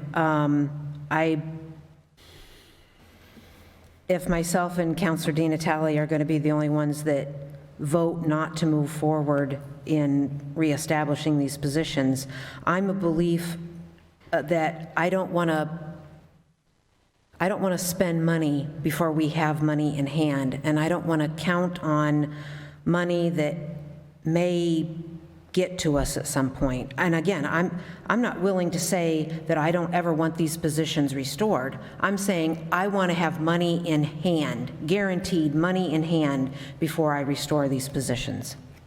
Thank you. Thank you. Any further debate on the, Councilor Beauchamp? One question. I don't mind if we group it, but I'd like to have Mr. Di Natale talk about the one head clerk on the library, that one there, and because the other one's I'm all in favor of. I will note that you would like that voted separately, and as I noted in my email to the council earlier today, which I believe is on record, any count when we do have multiple distinct items being raised in a single motion, it is the privilege of any councilor to demand a separate vote on any one of those items. So I will note your desire for a separate debate and vote on the library clerk.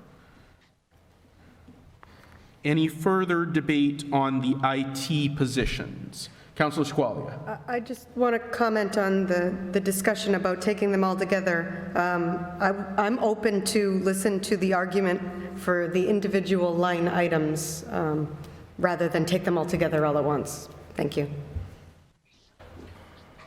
All right. Are you requesting that they all be voted separately or just indicating willingness?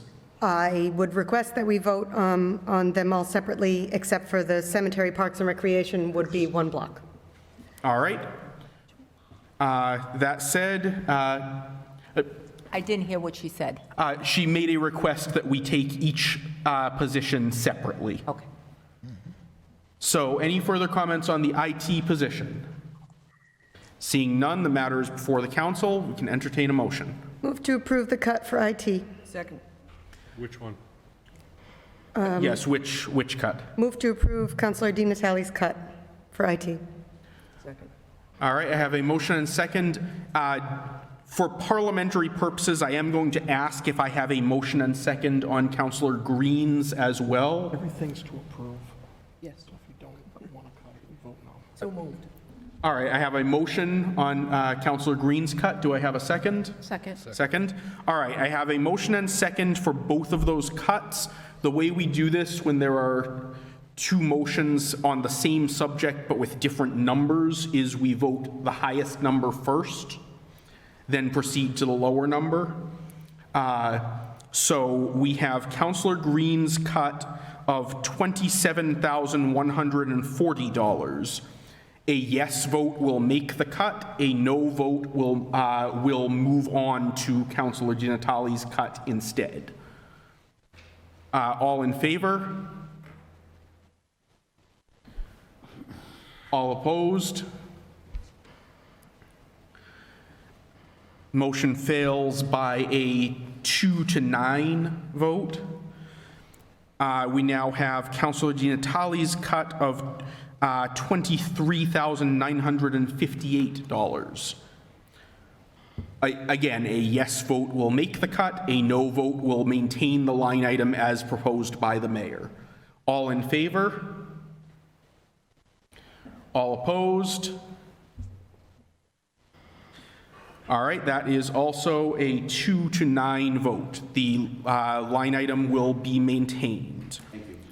Thank you. Next we have a cut by Councilor Di Natale of $36,000 to the auditor's full-time accountant. Councilor Di Natale, I know you indicated you don't wish to repeat yourself. You have no need to. If there is anything the finance team would like to say on this that it was not covered under the previous discussion, certainly go ahead. I guess in response to Councilor Di Natale's statement, we have nothing to add on that aspect. If councilors are interested in the position itself, that's a different discussion. Certainly. Any councilors have questions on the auditor's position? Seeing none, any deliberation on the auditor's position? All right, matter is before the council. Entertain a motion. Move to approve the cut. Second. I have a motion and second. Again, a yes vote will make the cut, a no vote will not. All in favor? All opposed? That is 8-3 in opposition, or 3-8 in favor. That cut will not be made. We now have 3 cuts, which are all to the same position in 3 different line items. We will take those together. Though each of the cuts is $15,939 for 1/3 of a principal clerk that is shared across the cemetery, parks, and recreation. I don't have a calculator in front of me, but the total cut would be 3 times that amount. Councilor Di Natale, you also would not like to add anything? All right, finance team or Commissioner Bassanetto, would you like to add anything? Yes, thank you for having us tonight.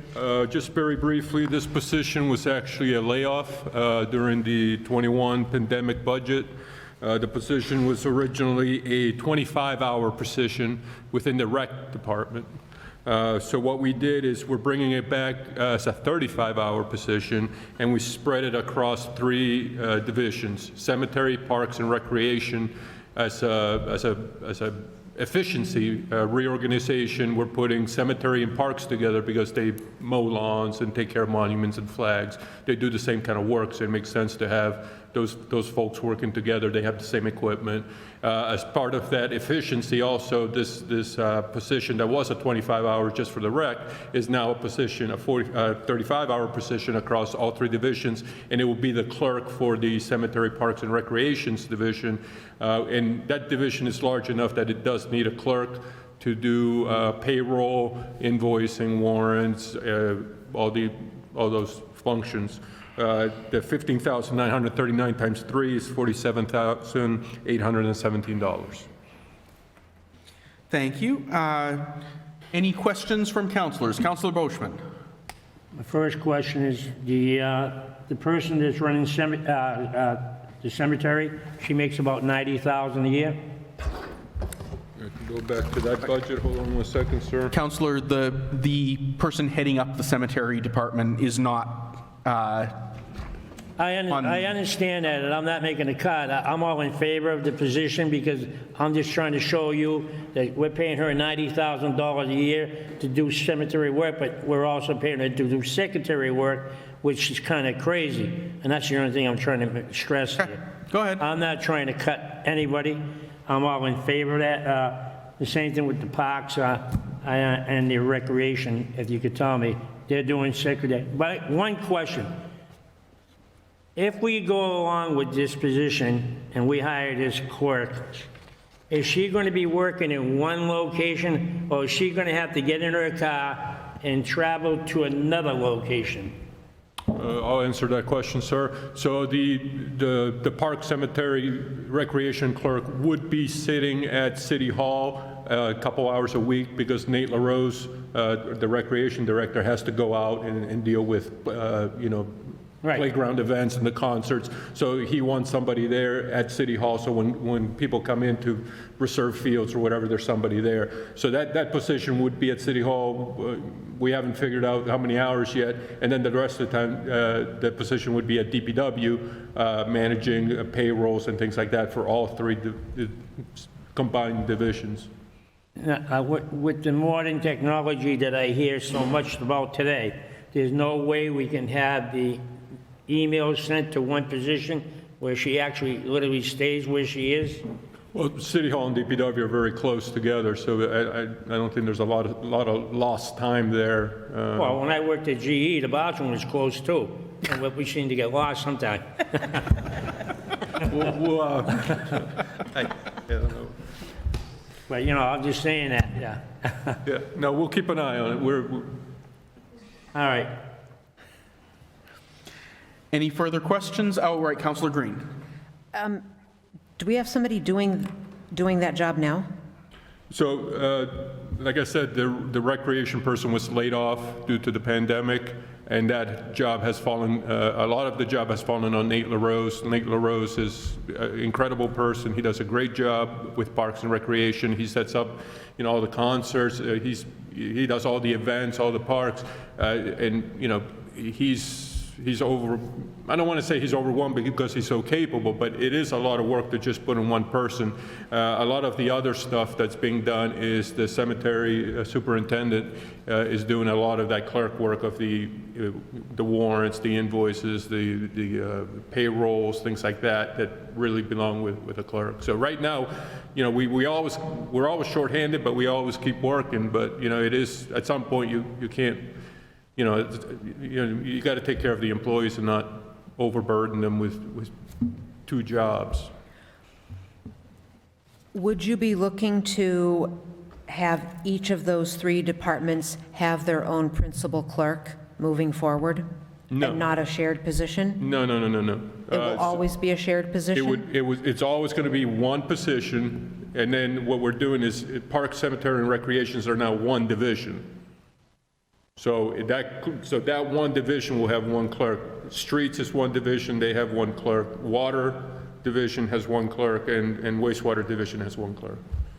So it's just one clerk per division, and then engineering and administration is sort of overall everything. And still only one clerk if we choose to move forward with the cemetery expansion? Yes, the cemetery expansion has nothing to do with labor force. It's just the cemetery's out of room, out of graves, so we need to build a new cemetery, and then the operations would just move to the new grounds, and then, so yeah, it's just one clerk. Thank you. Further questions? Any comments? All right, the matter is before the council. Move to approve the cuts. Second. All right, I have a motion and second to approve the three cuts. A yes vote will make the cuts, a no vote will not. All in favor?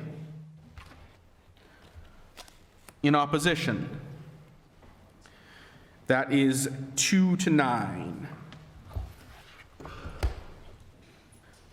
Next up, we have a cut by Councillor Di Natale of $27,005 for the part-time head clerk at the library.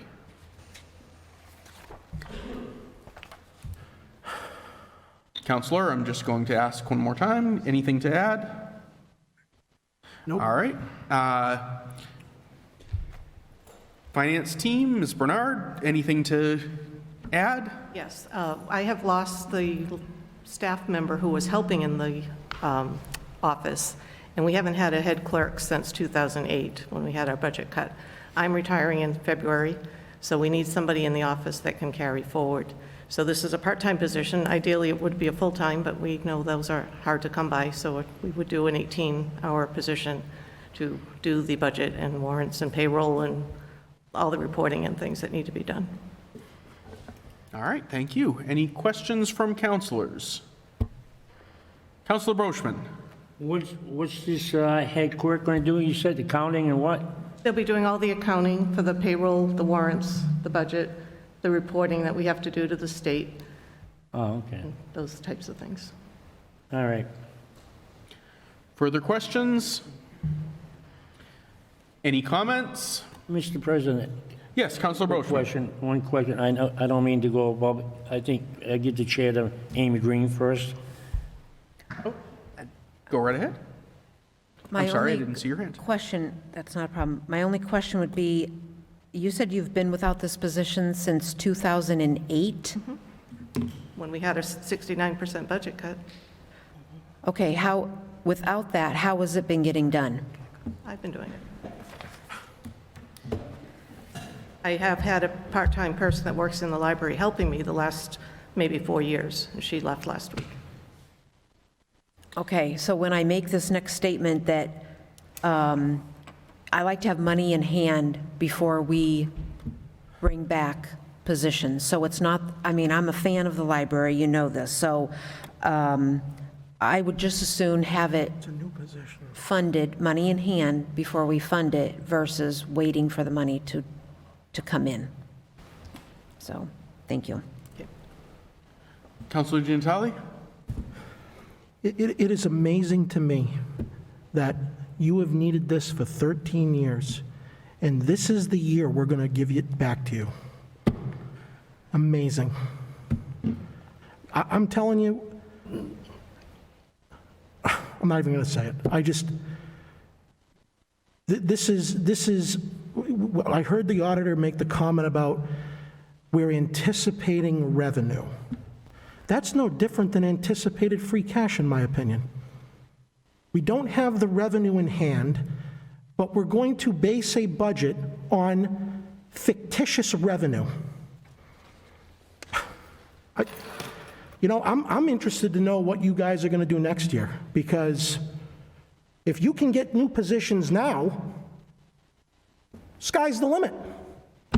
Free cash doesn't matter anymore. Anticipated revenue. We might as well anticipate $1 million in added revenue next year for cannabis. Just anticipate it.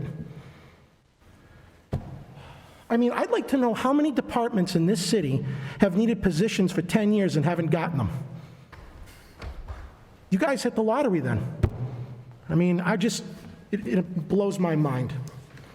Thank you. Thank you. I'd just like to note that we did, just a moment, Auditor Brooks, that we did hear just now that there is a specific reason why this position is being filled this year and not earlier. There has been a loss of assistance, and the person who has been handling all these matters outside of her job description is planning on retirement. We can't just assume that whoever fills her position is going to be equally willing to take on that extra burden. That said, I have Councilor Boschman. My question to you is, I know I heard you say you've been doing the work for the last 10 years, since 10 or 15 years. My question to you, with us this opening up, now, do you see the library really is busy, real busy? I mean, where if we just say we hold off on hiring that head clerk for now, that position, and wait till after the first year or whatever? I would say we could hold off until actually hiring them in September. By the time we advertise and get someone on board, would give them 4 or 5 months, because I'm leaving in February. Yeah, I heard that. And so they need to be on board and know what's going on. The library is picking up. We've been open now since May 10th, full-time, and every day there's more people coming in. And when the governor lifts the rest of the mandates, I'm sure more will be coming. Now, all right, now let me ask you another question. Since you're retiring in February of on that. Is this head clerk, is she stepping into your position after you retire? No? All right, that's what I want to make sure. All right, thank you. Thank you. All right, and before I go to Councilor Schultz, I apologize, Auditor Brooks, I had said I would get back to you. Thank you. I just want to address the notion of anticipated revenues. I think if you look at page 4 in the budget book and page 5 in the budget book, it's showing what we're budgeting for taxation, what we're budgeting for state aid, what we're budgeting for local receipts, and non-recurring and other revenue. That, to me, is all anticipated revenue. We don't know that it's coming in or not. We're anticipating it based on a conservative estimate as to what we think is going to come in. The free cash that we're using is free cash we have in our pocket at this time. We are not anticipating using next year's free cash. We're using money we have, it's money we have in our pocket. If you were at home, it's taking money out of your savings account instead of buying something on credit because you expect to have a tax refund or a windfall down the road. All right, thank you. Thank you. Councilor Schultz. Thank you, Council President Zarella. I just wanted to briefly address the elephant in the room. I know this budget, as Councilor Di Natale said earlier, is not based on anything to do with the American Rescue Plan, but I think we will be getting some funding in the near future, and I don't think I think what Auditor Brooks is saying that we can build that bridge now and that we're in good shape, and I don't think we're going to have a problem in the next 3 to 5 years of meeting our requirements. Thank you. Thank you. Councilor Di Natale. Mr. Brooks, were these positions created because of the ARPA funds? Was that in the calculation? Not at all. Thank you. The anticipated revenue comment I made was not about the budget revenues. Obviously, they're all anticipated, but we have data behind them. The driver here is Great Wolf. Correct. Okay? And you said earlier that you're anticipating the Great Wolf money. Correct. You don't have anything in there right now, but we don't have anything now. I was specifically talking about that. Okay. Okay, nothing else. Okay. But I want to make that clarification. These positions were not added because of ARPA funds. No, they were not. Thank you. Further comments? Matters before the council. Move to approve the cut for the library head clerk. Second. I have a motion and second to approve the cut. Again, a yes vote will make the cut. A no vote will maintain the line item. All in favor? All in opposition? That is 3 to 8 in opposition, or sorry, 3 to 8 for the vote. The motion fails. Next up, we have a slate of positions being refilled after having been lost to attrition. The first up is a cut by Councillor Green of $28,083 to the Community Development Department's part-time program management assistant. Councillor Green, would you like to? Yes, thank you. Again, this was only brought forward because, the actual budget of it in 2020, before it was lost in 2021, was $17,546. So, when I see increases in salaries of over $10,000, it just makes me question, is the workload going to be more? Is it, part-time? Is it 15 hours? Is it 18 hours? And then I have noted that it is funded 25% by CBDG money. So I'm just looking for what exactly program management assistant will do. So the position appeared as though it was partially funded, or there was an increase in funding this time around, simply because the position was lost through attrition a few months before the pandemic hit. So I want to say there was about 5 months of time where we didn't have that position in the previous fiscal year. So the position is level funded in that regard in terms of we're looking to carry over the same salary and hour requirements. I was a bit, shall we say, verbose the last time around, so I'll keep it pretty simple. The 3 divisions that we have and all the work that I mentioned, we don't have any administrative staff to do the simple things like taking minutes, like getting decisions filed at the Registry of Deeds. Simple administrative tasks, we don't really have a person for that, so this would restore that position. Thank you. All right, questions? I have Counselor Boschman. If we don't pass this, you still can get by without it? Of course, we can get by, you know, and I certainly know there's a lot of other important positions and needs within the city. You know, certainly our Planning Board and Conservation Commission decisions, most importantly, will get delayed. Our feedback that we seek from various department heads for Planning Board and Conservation Commission projects will get delayed, which has been the case throughout the last year. A lot of this has fallen on Mike O'Hara, our principal planner, and myself. So it's led to delays. You know, another thing we did in years previous, we had exit and entry surveys for any business coming or leaving the city. And that was sort of a routinized activity that was done through this position. That has fallen by the wayside as well. Again, of course we can get by. Now, will our services be to the level they should be? No. And that's why we're seeking this position.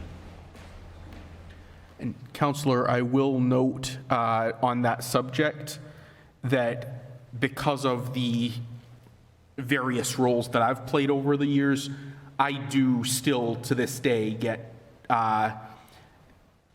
constant commentary on the speed of decisions being filed. It's a major pain point for people trying to do business with the city, so I applaud the effort to get those filed more quickly, and I'm not making this comment to put any blame on anyone. I understand that the reason is understaffed, but it is an issue that is making a large difference to constituents and that will help, you know, businesses and constituents moving forward to have these decisions filed more accurately and more quickly in the future. Mr. Chair, I wholeheartedly understand that, but we have a department that we understaff all the time, and I will get to that department later on.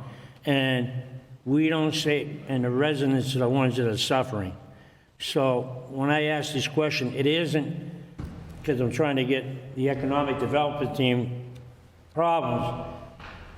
I'm a city councilor, and I got to look at the whole scope and where I think they can benefit a lot more people than just some people. You know, so that's how I'm looking at this. And the only reason why I asked that question, because I don't believe I am going to support this position. I'll be probably voting with my friend over here to the right and saying no, because I get other departments that really need people, and we can't get them. All right, thank you. Councillor Hughes. Thank you, Mr. President. Mr. Skorsky, is it possible this position could be shared with other? With regard to the other positions that we're looking at this evening, I don't believe so. And I guess one thing I would add to that, and I know Councillor Fleming had asked the question before, are all City Hall employees 35 hours? Contractually, yes. I can certainly speak for the principal planner and Conservation Commission agent, Mike O'Hara, often far beyond that in expectations, and I think he doesn't get enough credit for the work that he does, and I don't think anyone in our department does, frankly, but I'm sure that goes across all departments. But the position I don't think could be shared. I think there is a real need here. And again, this used to be a full-time position 10 years ago, and it became part-time, and then the position was lost due to attrition right before the pandemic, and there is a real need. Thank you. Councilor Schultz. Thank you, Council President Zarilla. Tom, I have a question. Do you think would you agree that it's not a good use of your time, Mike O'Hara's time, to be doing clerical work, that you could be moving the city forward in other areas rather than doing the clerical work? I don't believe clerical work is, beneath us, and, certainly are willing to roll up our sleeves and get all kinds of work done. I do think there are efficiencies to be had, and I do think it certainly enhances the operations of the department exponentially if we have another person to create those efficiencies. So no, I don't think it's the best use of our time, I guess would be the short answer. Thank you. Further questions? Councilor Green. Right below Program Management Assistant Part-Time is another position, Program Management Assistant Fiscal Manager. Would it be unfair or not appropriate to have the fiscal manager take on some of the responsibilities of the part-time program management assistant? I think that has certainly been the case throughout the last few months. What it has led to was an increased comp time because it, number one, is not within the job description. Number two, because of that, what is allotted for the weekly hour allotment for that position does not account for the responsibilities of this additional role. So, I think it's reasonable to assume there's certain elements of the position that could be accomplished with that full-time role, but just a sliver in the long term, and I think it's not sustainable. I think we've all been working above and beyond our normal job description for the last year, and I'd certainly say the same for that role, as well as the principal planner, and I worry about more attrition if we're pushing people beyond the limits of what sort of an acceptable work week looks like. Thank you. Councilor Squalia. Thank you. I just have one question. I haven't noted that the program management assistant, the part-time position, is funded 75% by the general fund and 25% by CDBG funds. So is this 28,083, is that the full part-time salary, or is the full part-time salary actually 37,444? That's the full salary, and then you'll see at the bottom less grants. Okay. Further questions? Comments? Matters before the council. Move to approve the cut for the part-time program management assistant. Second. Motion and second to make the cut. Yes vote cuts, a no vote does not. All in favor? Opposed? All right, that is 9-2 in opposition. Thank you. Next up, we have a cut by Councilor Di Natale of one full-time police officer in the amount of $60,955 plus associated benefits. Councilor, go ahead. So I want to make this crystal clear, if I haven't already, that never in my 14 years have I put a cut on the table to cut a police officer or a firefighter. And I want to stress to the public watching this that this officer's position and the clerk's position and the firefighter's, but these are not positions in the budget currently. So it's maintaining the status quo until we get off of free cash. I mean, it pains me that Chief Martineau is here because he testified weeks ago that he's having trouble staffing his department and recruiting is down, but it's a financial position I hold, and it's a timing aspect. And so I'm already convinced after what's transpired that I'm going to be probably almost alone in these. But for these positions, of all the jobs that were lost last year due to attrition, the ones that I did not put on this page are the ones that I think we as a city can afford now to pay for. So the jobs that I'm letting go through outside of these cuts that were lost last year is one officer, one firefighter, one DPW highway, one parks employee, and the part-time program management assistant for community development. Those are the 5 positions that I did not put on this list because those equal $334,000, which is what the city has relinquished in free cash reliance. Everything else needs to wait until we get off free cash, but I've already lost that argument multiple times.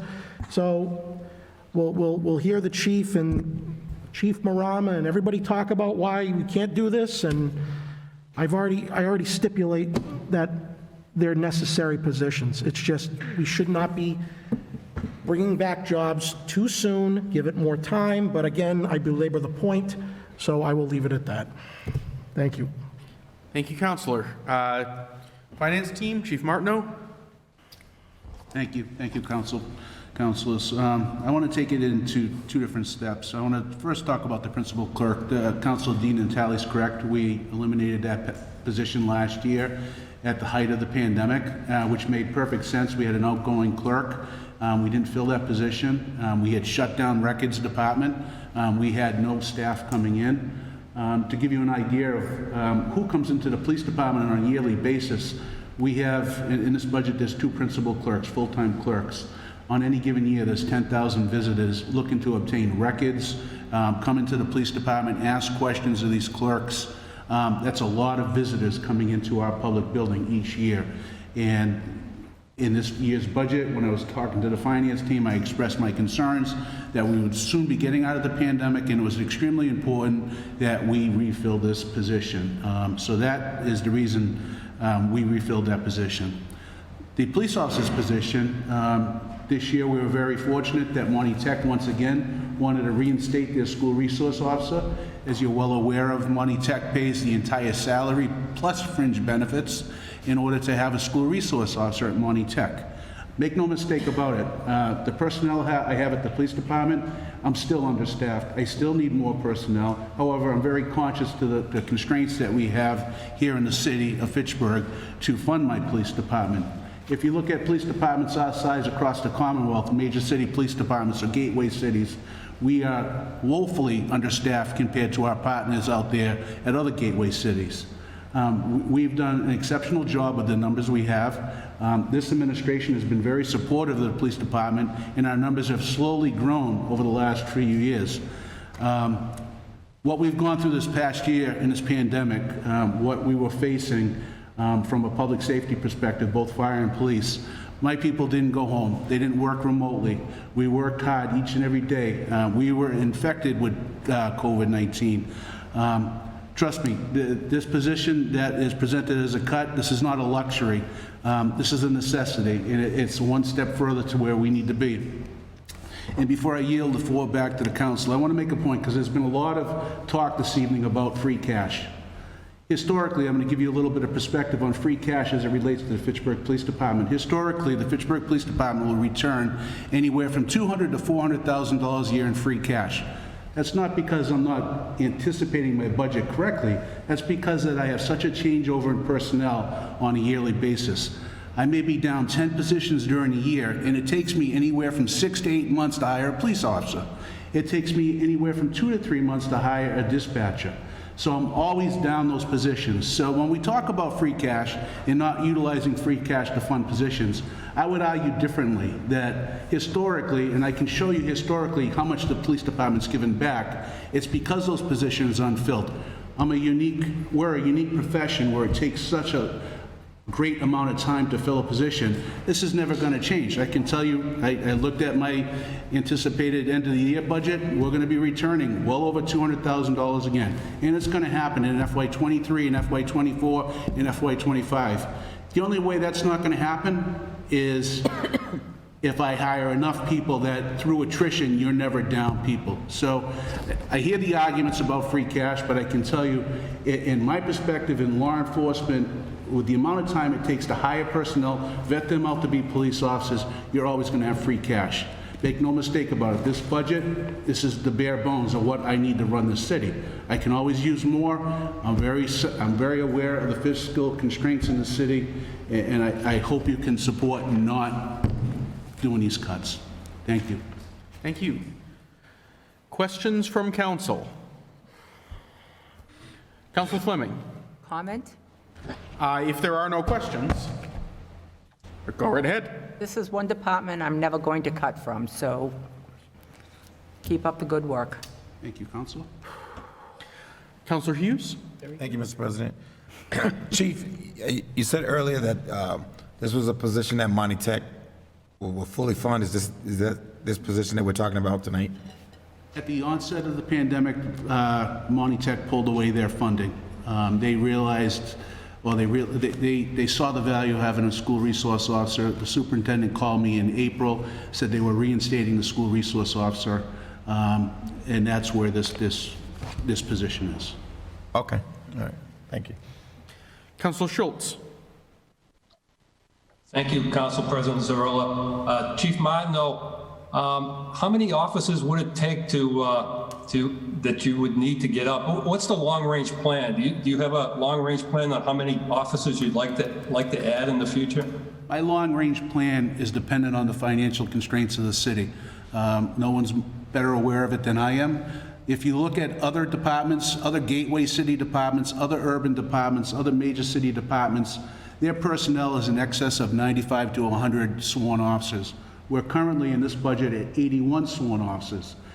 The way policing is changing now, what we're facing now in policing, 81 is woefully understaffed for a city of this size. And fortunately, we have some of the finest trained police officers, I believe, in the Commonwealth. And so we've averted a lot of issues. That being said, there's models that I'm looking at. We're constantly looking at federal funding. As this council is well aware of, my department's managing right now somewhere in the excess of $1.3 million in federal grants. So we're constantly looking for opportunities in federal funding.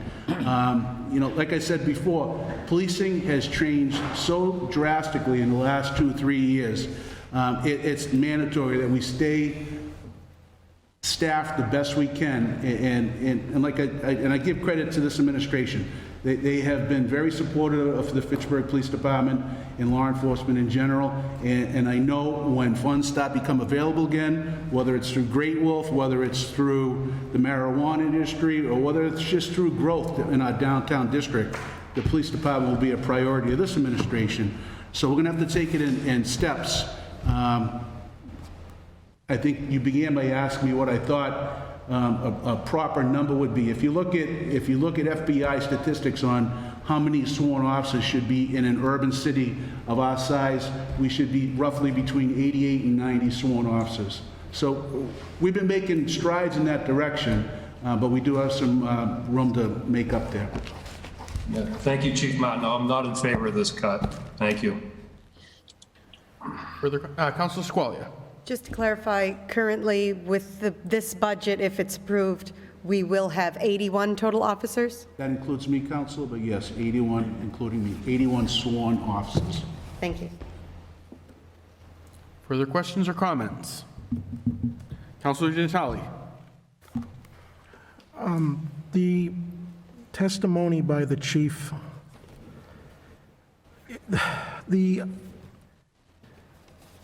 I didn't appreciate the fact of how bad it is in his office in terms of staffing, but I heard Councilor Fleming make a comment about never cutting the police, and this is killing me inside because I've never done that either, and I understand that the police historically returns several $100,000 a year back. I wasn't going to budget all on the new positions, not one bit, and I didn't. And for certain others, I'm not budging either. But the chief has convinced me that this would be detrimental to the city in terms of public safety, and I always put public safety at the top of the list, as I have since I started.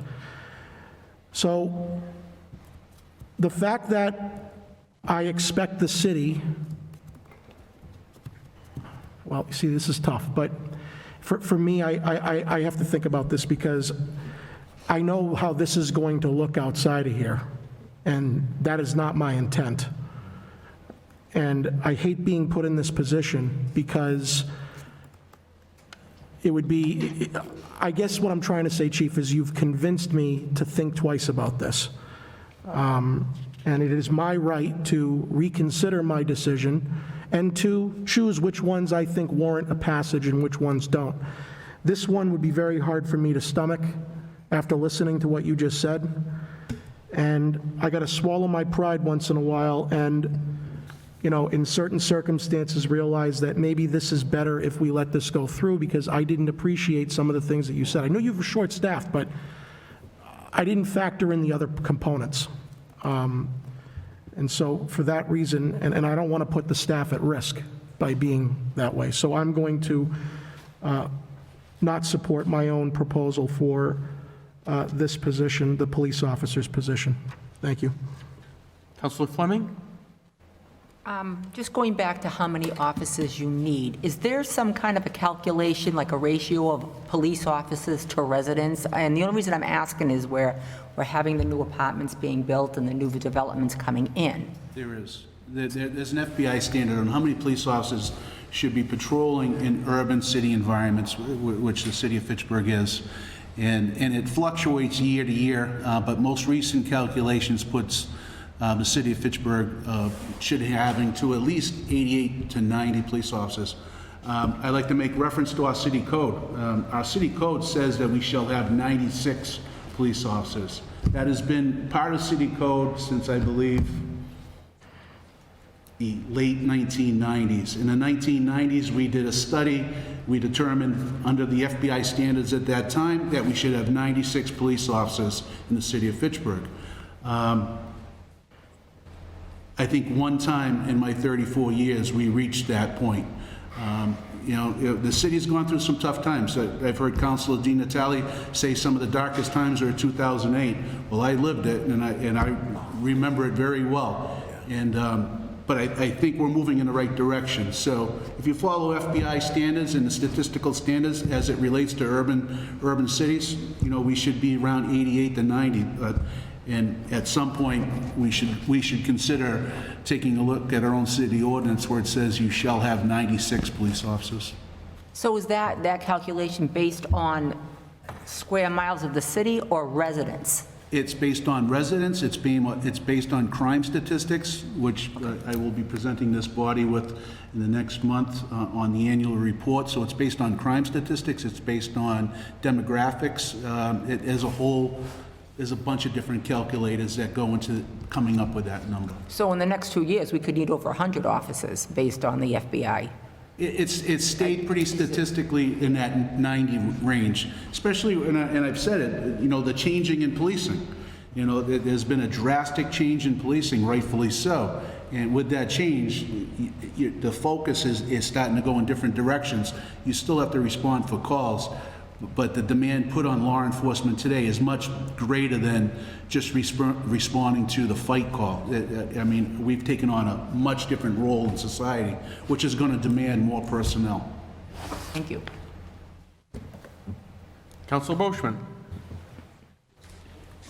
Wasn't these cuts made back in the 90s underneath the Demore area, where he really got rid of some of the chiefs and put on more Indians?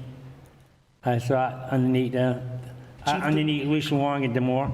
No, sir. Chief Demore was here during Mayor Wong's tenure. I was referring to the tenure of Mayor Bean, I believe was at the time, or Mayor Whitney, and that would have been Chief Gallant.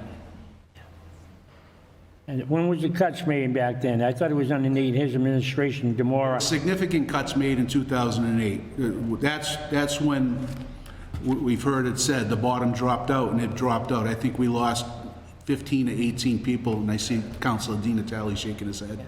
I believe the police department lost roughly 15 to 18 positions. Yep. And we're slowly making our way back, but there's still some work to be done. Okay, that's all I know. Thank you. Other questions? Councilor Giannatalli. I would like to add that we lost so many positions back in 2008 because we were heavily reliant on free cash. That was part of the reason. That's why I'm coming at this with my historical perspective, but I understand your point, sir, about returning the money back, but it's a different time now. I get that. So I'm not, you've won me over on this one. I admit I cede. So, I mean... I have to. I have to rebuttal to that. I would be remiss not saying it.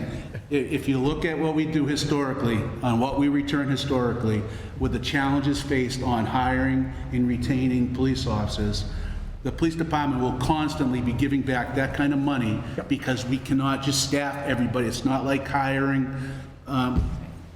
I hate that whatever I say would offend that group, so I stopped short. There's challenges in hiring police officers, there's challenges. You're always going to see that money go back into the general fund each and every year. All right, further questions or comments? Matters before the council on the police officer line To item. approve the cut for the police officer. Second. I have motion and second. A yes vote will make the cut. A no vote will retain the position. All in favor? All opposed? That is unanimous opposition. I know we already heard from Chief Martineau on the principal clerk position as well. Is there anything further that Councilor Giannatalli would like to add on the cut of $48,129 for one full-time principal clerk in the police department? No. Chief Martineau, anything further to add? As I stated before, with us coming out of the pandemic, I would expect 10,000 visitors again at the police department. And it's imperative that I have two capable clerks greeting those people as they come into the police department. Thank you. Questions from council? Comments? Move to approve the principal clerk cut. Second. I have a motion and second to approve the cut of the full-time principal clerk. A yes vote will cut it, a no vote will retain it. All in favor? In opposition? That is 10-1 in opposition. Next up, we have a cut by Councilor Giannatalli for one full-time firefighter in the amount of $62,275. And thank you, Chief Martineau. And welcome to Chief Marama. Councilor Giannatalli? I just have, I can be easily convinced on this one as well because I think I know the answer to this. Chief, would the restoration of both positions, one of them I let go through, the other one I did not, would both restoration positions bring you back up to the minimum staffing levels of the NFPA? Oh, you're going to hate this answer. No? The NFPA is actually changing the standard. It's going up. Okay. So to get us back to the original standard, yes. Okay. If getting these two positions through would get us back to the original standard that we had met with the 81 sworn firefighters. Okay. So the NFPA revises on a timeline. 2020 was a recent revision of that. They have now added a RIT team, used to be 2 firefighters at a structure fire, that has now increased to 4 firefighters at a structure fire. So that is the new NFPA standard. So what would that be? I know it was 17 per shift. What is that now? It gets us up to 19 per shift. That would be the new minimum. Yeah, that would be the minimum. Well, the minimum standard is, it fluctuates whether you have the aerial dispatch in operation. We obviously dispatch an aerial on all structure fires in the city. So that the standard used to be 16 with the aerial in operation. That's now up to 18 with the aerial in operation as the new NFPA standard. So obviously I'm not here asking for 8 new firefighter positions in order to get up to that new NFPA standard. I think that is a goal for us to strive for in future coming years. I think there's been lots of talk about economic development. There's been lots of talk about new businesses that are coming in. The hope is that as the city expands, the demand on those services, these high-rise buildings that are, high-rise, these 160-unit family things that are planned, the Game On facility, when Great Wolf opens back up, these put stress and put demands on public safety, police, fire. These are the ones that are going and responding to these incidents. Another thing that I would speak to is that over the years, I think people look at the fire department and they say, oh, they just respond to fires. That could be further from the truth. We are fire, we are EMS, we are hazardous materials, we are technical rescue, we are water rescue, we are SIP water rescue. There's lots of things. We are emergency management. That is all under the umbrella of the fire department. There are many things that we do outside of that spectrum. And just, I want to say, Councilor Di Natale, I 100% understand your logic behind your cuts. So I don't take them personally or in any way, shape, or form. I come from a finance background. My MBA is in that area. I get it. I understand your logic behind it. I think it makes sense from a financial standpoint. What I would say is, if you look back to, I like to go back to, I know Chief Martineau had touched on the city code. If you actually look at the city code for the fire department, that says we should have over 100-something firefighters. So I'm not going to sit here and say that I need over 100-something firefighters. What I did do is I looked at communities between 40 and 50,000. I think it's pretty fair to say that our census is about 41,000. I think we would all agree that number is probably a little on the low side. When Fitchburg State University is in session, that number obviously increases, and that's up to 10 or more months a year. Most of those communities, a lot of them have upwards of 100 firefighters, and most of them do not do the call volume that we do. We average over 10,000 calls a year. That is emergency responses. That is not inspections. That is not school drills. That is someone calling the fire department asking for a piece of apparatus to show up for some type of emergency. 10,000 plus a year. No other community, and I know we hate to make this comparison, but Leominster does about 8,000, for example. That's over a 20% increase that we do over them. There's some other communities that are significantly less than that.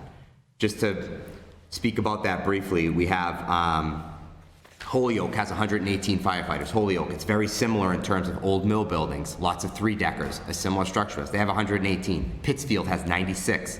Westfield, 86. Salem, 88. Chelsea, 106. Attleboro, 86. Leominster, similar to us at 85. Everett, 103. All of these communities, the next closest does 8,200 calls. So just to put that in perspective of what the men and women of the Fitchburg Fire Department do on a year in and year out basis and what they're asked to do and expected to do. I think it's important to put that into context, just so that everybody knows that in terms of your return on investment, what you're investing in your fire department and what you're getting out in terms of what they do on a day in and day out basis is second to none in this state. We're typically top 15 in the state in terms of fires. That's because you have communities like Cambridge, Somerville, a lot of those, they're concrete jungles. They may be bigger cities, concrete and steel, that doesn't burn. Old mill buildings, three-deckers, those burn. Communities with our demographics and our challenges, those typically have fire loads. And it's not just the safety of the residents, it's the safety of the firefighters that are asked to go in there. We recently had two groups of firefighters awarded for pulling people out of buildings. Staffing matters for that. Timing matters. Our average response time is under 4 minutes in this city. And there are some areas that are so far removed from stations that those response times, Great Wolf Lodge, it takes 7-8 minutes to get there. We're there a lot. So you can imagine that would hurt our response time. So for the average response time to be under 4 minutes, when we have areas that are outlying areas like that, that's a credit to them. It's a credit to their training. It's a credit to them getting to these emergencies and doing what they need to do in a quick and efficient manner.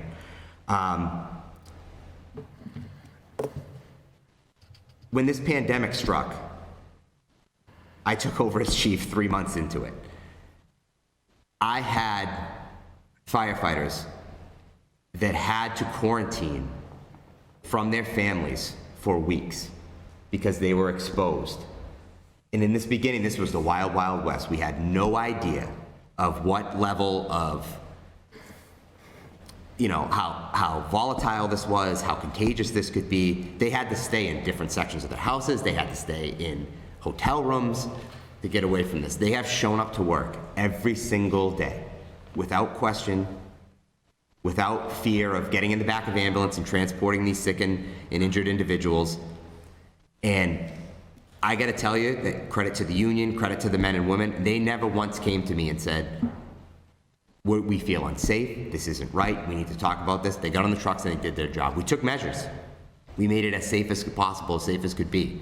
But they showed up day in and day out, and they made my job as chief a lot easier than it could have been. Because I'm sure you've seen other communities, they had outbreaks in fire departments where they had to shut down that ran ambulances. They took the precautions to heart. They followed what they needed to do. A credit to the Board of Health and the nurses and for what they did in keeping, being in contact. Molly Reed, I just got to give her a quick shout out. She was excellent for the fire department in this. And that's really what, I think that this, by restoring these positions, this shows these men and women that showed up for the last 15 months that the city says thank you. That you did what you needed to do to help the city. And I'm sure Director Curry can speak about how our rates here, we were one of the most highly affected cities by population in the Commonwealth. And they came to work every day without complaint. And they did that. They got on the trucks, they transported the sick and injured. And this would be, I think, the best way for the city to send a message of thank you, to get you staff back where you were prior to the pandemic. I also like to kind of go back just on the staffing thing. I like to look at fiscal year 08 or 2007, the year before the big financial crisis. The fire department had 91.7 positions budgeted that year. We're down to, this will bring us to 83.7. Of the major departments, I believe police was at 102 then. This budget cycle will get them back up to 99.5. So they're getting closer to it. DPW was around 40, 41 then. They'll be similar to that now. We've lost the most positions over that time. In our call volume, just like the DP, and I'm not saying the DPW doesn't need more employees or the police needs more employees. They all do.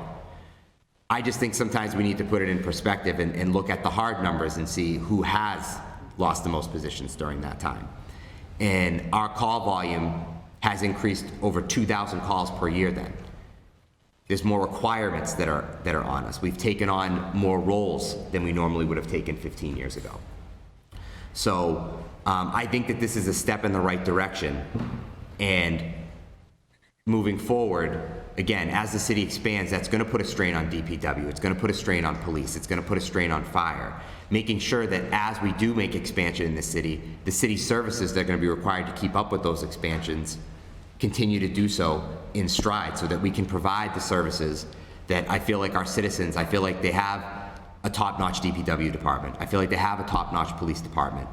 And I feel like we have a top-notch fire department.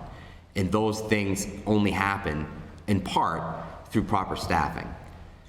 Obviously, if you have any questions or anything additional that you would like me to elaborate on that, I'd be more than happy to. Councilor Giannicelli, Mr. you still President, have the I am floor. just going to say that given that testimony and like the police chief about jeopardizing the public safety aspect of the residents with given the staffing as it currently stands, that I have been convinced to bury my pride on this one as well and relent, and I will not support my own proposal on this one as well. Thank you, Councilor. Councilor Green. Chief Marama, are we in jeopardy of losing any grant money or funding because we're below standard on staffing? No, right now, our grants are pretty much all set. We are currently in the process of getting new SCBAs that we recently got on a grant, but that staffing is typically tied to something else. Where the NFPA standard could potentially become an issue to us is, it's a standard, it's not law per se, but in terms of legal liabilities, that could potentially become an issue in terms of not having that properly staffed. I think it's a goal to strive towards to get to that point, but looking at the realistic situation that the city is in, I can't sit here and tell you, well, the standard went up by 2 per shift, I need 8 more firefighters. That's not a real, we live in the real world here. We have real financial constraints in this city. I think it is a goal to strive towards. I think it is something that we should strive to meet the NFPA standard, especially in a city that is as busy as Fitchburg, that does the fires that Fitchburg does. Not being at the NFPA standard has a higher likelihood of coming back to bite us in a busier community than it does in a not busier community. But in terms of grant funding and everything we currently have, to answer your question, Counselor, no, not right now. Okay, and I see that in FY20, 83.7 staff, FY21, 81.7, and then for 22, 83.7. So we're looking just to restore We're looking to restore. those two positions. Yes. As of right now, and I've said this to the finance team, my goal from the outset, you can look at my line items everywhere else throughout this budget, everything else is level funded. My overtime is level funded. My household is level funded. Everything else is level funded. My main goal was to get my men and women, the staffing, back to where I feel they need to be safe and to do the job the way that the people in this community need it to be done. So that is why that was the main focus of my budget, this preparation. You know, next year's we'll look at other areas, but this year was simply to get back to pre-pandemic staffing levels, because as soon as Great Wolf opens back up, that's hundreds of calls a year for us. The college was closed for an extended period of time. We are at the college constantly. We can expect another 10 months of them being open. Game On, I anticipate us having lots of medical calls and things up there in that nature. As soon as these, in future years, there's a 160 unit complex that's, proposed to go in across the street from a fire station. You have the Harper Furniture Building. You have another larger complex, hopefully going on the corner of Day Street. That's hundreds and hundreds of more residents that are going to have those services. So at that point in time, I think it would be more likely to expand.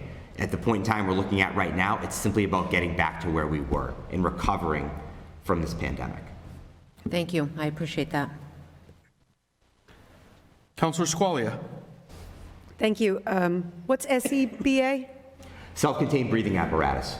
Self-contained breathing apparatus. So the tanks that you would see firefighters wearing to go into the fires to allow us to go in to protect us against the carcinogens and the toxins. Yes, we recently got a federal grant to, our SCBAs were 15 years old, which makes them not only obsolete, but also they no longer meet the standard, so they would be unsafe to use. Lots of our bottles, the air bottles themselves that fit into the SCBAs, those were also reaching the end of their life expectancy. So this new grant outfits all new sets of SCBAs for all the apparatus, face pieces individually customized for each firefighter to fit their face, rope bags, mask bags to protect the mask so they don't get beat up, and all new bottles plus spare bottles for the entire department. So this should put us in the position for the next 15 years that I will not need any money in terms of SCBAs.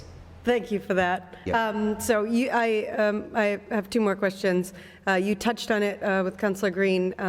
Right now, restoring all of the two positions we lost, that'll put us at 81 full-time firefighters, which puts us at the previous NFPA standard, theoretically, if no one is out. No, even with the way that this works now is because we have to anticipate with our number of people per shift, the likelihood of having all people in shift, no vacation days, no personal days, none of that is likely. This allows us to maintain that staffing far more often and not have to dip into overtime as much. So for reference, our overtime budget has stayed the same this year, the year before, and the year before. Now that salaries haven't stayed the same. They have increased. So that overtime budget, by getting the staffing back, that will allow me to keep that overtime budget kind of in check and allow me to meet that NFPA standard. This last year, we were forced to drop below the old NFPA standard probably about 85% of the year, just because we had to, in order to not go over the overtime budget, in order to not have to, I really didn't want to have to come back to the mayor or the finance team, given the financial constraints that we were in this year, and say, hey, listen, I need a couple $200,000 to do this. We met the contractually obligated limit that we were supposed to be at, but not the NFPA standard. And that, even, I know it doesn't seem like a big deal, but removing that one firefighter removes a lot of flexibility from us in terms of fireground. So removing the two firefighters, the ramifications to that, to the NFPA standard and to the budget, the ramifications are that we add more overtime to the fire department budget, and what are the other ramifications? So to put in perspective, Leominster has a $1.5 million overtime budget for their Ours is $500,000? Ours is $500,000.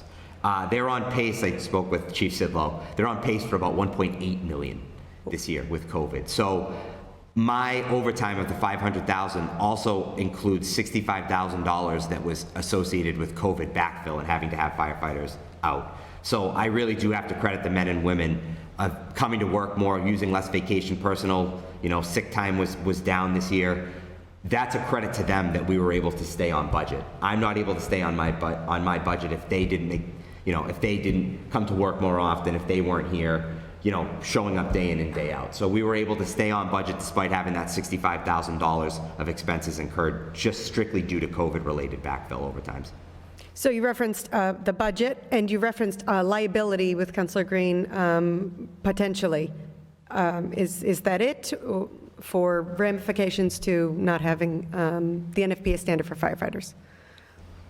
Well, it's the safety aspect of it, first and foremost, because unfortunately, we've had some tragedies in Worcester recently with firefighters, and we are an OSHA state now. OSHA comes in and does a thorough review of each and every one of these instances that happens. And if you were to not meet the NFPA standard, and God forbid a firefighter was hurt or killed in that would be broadcasted. And that would be a door for potential litigation. It's not necessarily a slam dunk by any means, but there's no laws that dictate this. But if there's not a law in place, I'm sure the attorneys in here can speak to you, the standard is about the closest thing you're going to get to a law if there is not a law in place. So that could potentially come back. Now again, these standards are, when they change the standard, they can't automatically assume fire departments and communities can just influx that number that quickly. That's an unrealistic expectation. But again, to speak to my previous point, I think it's something we should strive towards as the budget and as the growth of the community allows for it. Thank you. And my last question is, looking on that subject of the NFPA standard and it increasing, what is the new number for Fitchburg? Is that 90 full-time firefighters? So the standard is something looking more, into the future? The standard is more related to firefighters on duty than it is to your overall staffing level per se. It's the amount of firefighters that you have on duty responding to calls.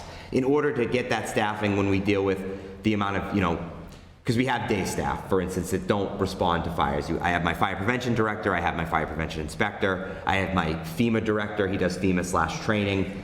They're not counted towards that minimum because they're not there ready to respond. It's the on-duty shift that's there that meets the NFPA standard. I think a good way to get to that standard would be about in the range of high 80s to like low 90s for firefighters. It would depend on, staffing and organizational structure, but that's about where we'd be. Another big thing is that a lot of departments, we do dispatching in-house, so 4 of our firefighters dispatch on the 4 shifts. That's incredibly valuable to us for a lot of reasons. To have a firefighter that's dispatching fires and EMS calls, they're EMTs. They can talk people through CPR. They can talk people through medical things that they need to talk to. They can, when the deputy chiefs or incident commanders are on scene, you have a firefighter that knows exactly what you're talking about and knows the things that you need. They're firefighters that have been in the cities, know the streets, know the hydrant locations. That's incredibly valuable for us to have a dispatcher that is a firefighter in there. But that person doesn't count towards the NFPA standard. It's on the fire ground. So. Thank you, Chief. You're welcome. All set. Thank you. Councillor Boschman. Question, you said you respond to over 10,000 calls. Now, is that 10,000 calls, is that all fire calls or is that ambulance too? Fire and EMS. Fire and ambulance. Yes. Now, let me ask you a question. Since you're saying that we're going to need more men for the fire department, do you think that we should take the ambulance service out of the fire department, put it back into the private sector where it was at one time when I was a young man? So this way, the firemen can focus on responding to fire calls and all that, to lower the cost for the city of Fitchburg on manpower? So what I would say to that, Councilor, is we have an agreement with MedStar that brings us $530,000 a year into the city for revenue. If we were to give up that service, that is in part because we run an ambulance with our firefighters. They do the billing for the city. So every year we bring in $530,000 because of that contract, because of the fact that we do EMS. Beyond that, they buy us a new ambulance every 5 years at a cost of over $200,000. MedStar also provides training for all of our firefighters. They also provide all the medical supplies, and that's not just for the ambulance, that's for all the fire engines and ladder trucks, which all of our members are EMTs. So I know people often ask, why did a fire truck show up if I called for a medical call? That all has to do with the nearest piece of apparatus and the response. And it also has to do with the ability to crossman. A fire truck can go to a medical, it can also go to a fire. An ambulance isn't going to be able to do anything for you if you call and you have a fire. So that's why we try to balance having ambulances and fire trucks to make sure that we have the appropriate amount of response needed. You know, for example, for today, we had a porch collapse on Maverick Street. We followed that up with a small structure fire on Airport Road. That was followed up by a 4-car MVA in which 4 people were transported. Those all require different needs and different services. And not to mention, you can't just say, well, I'm tied up at this call, I can't respond to a building fire if something else comes in. We need to have the appropriate amount of ALS, which is advanced life support, BLS, which is basic life support, and fire suppression availability. So I think how we currently have it, plus not to mention the $530,000 we bring in a year in revenue through that contract, plus the $200,000 ambulance they're about to buy us, in addition to the tens of thousands of dollars in supplies they provide us, and the amount of money I would have to pay to bring training in to retrain all of my EMTs, all 81 of them, that would be astronomical in the course of a year. So I think the current setup, now not saying we can't look at it in the future, but the way it's currently set up, I think works pretty well. Now, the question to you is on the Great Wolf, or let's say Great Wolf or Postman's house, you respond to false alarms. Do you charge, like the police department, if they go to Postman's house 5 times because my alarm went off, do you charge after a certain amount of time on a false alarm, though, not a fire? I mean, if somebody's burning popcorn, to me, that's a false alarm. That's not, that's because the smoke detectors are so sensitive that it brings everything off. Right, so to answer your question, no, we currently do not. Do some communities do that? Yes. To me, it is a line that you want to walk. You are providing a service to the citizens of this community, to these businesses. If you start billing them, are they going to come to you and say, well, what am I necessarily paying my tax dollars for? Some communities have gone that route. I'm not saying we couldn't potentially do it. Great Wolf, for instance, I bet you bring it up. Great Wolf, when they empty that building for a fire alarm system, because it takes a while, it takes us 8 to 10 minutes to get up there, we got to investigate, we got to see what it is. If it's burnt food or something like that, we have to ventilate the building. Those paying customers are sometimes outside of the building for up to 45 minutes to an hour or more, depending on if we have difficulty finding where it is in these issues. They, and I could be mistaken on this, but I'm pretty certain every time they do that, they comp the next breakfast for all those people that are there. So even if you look at that as, you know, $10 to $15 per person, they're losing out on thousands and thousands of dollars every time one of their customers sets off a fire alarm system. So for me to go up there and say, okay, we were up there 150 times last year, anything over 10, I'm going to hit you with a couple $100 service charge, when they're bringing in $1 million plus of tax revenue a year to the city, I don't know if I want to be the guy that's the face of that, what they might see as an additional tax burden on them. But it's something we could certainly look into, but my predecessor didn't feel that way about it, and, you know, right now, it's not something I would be looking to pursue. And now, I want to talk about the NFPA. On the NFPA, who's on that NFPA? Do you have any idea? Is it all former firemen? So that's made up of, it's firefighters, it's administrators, it's engineers.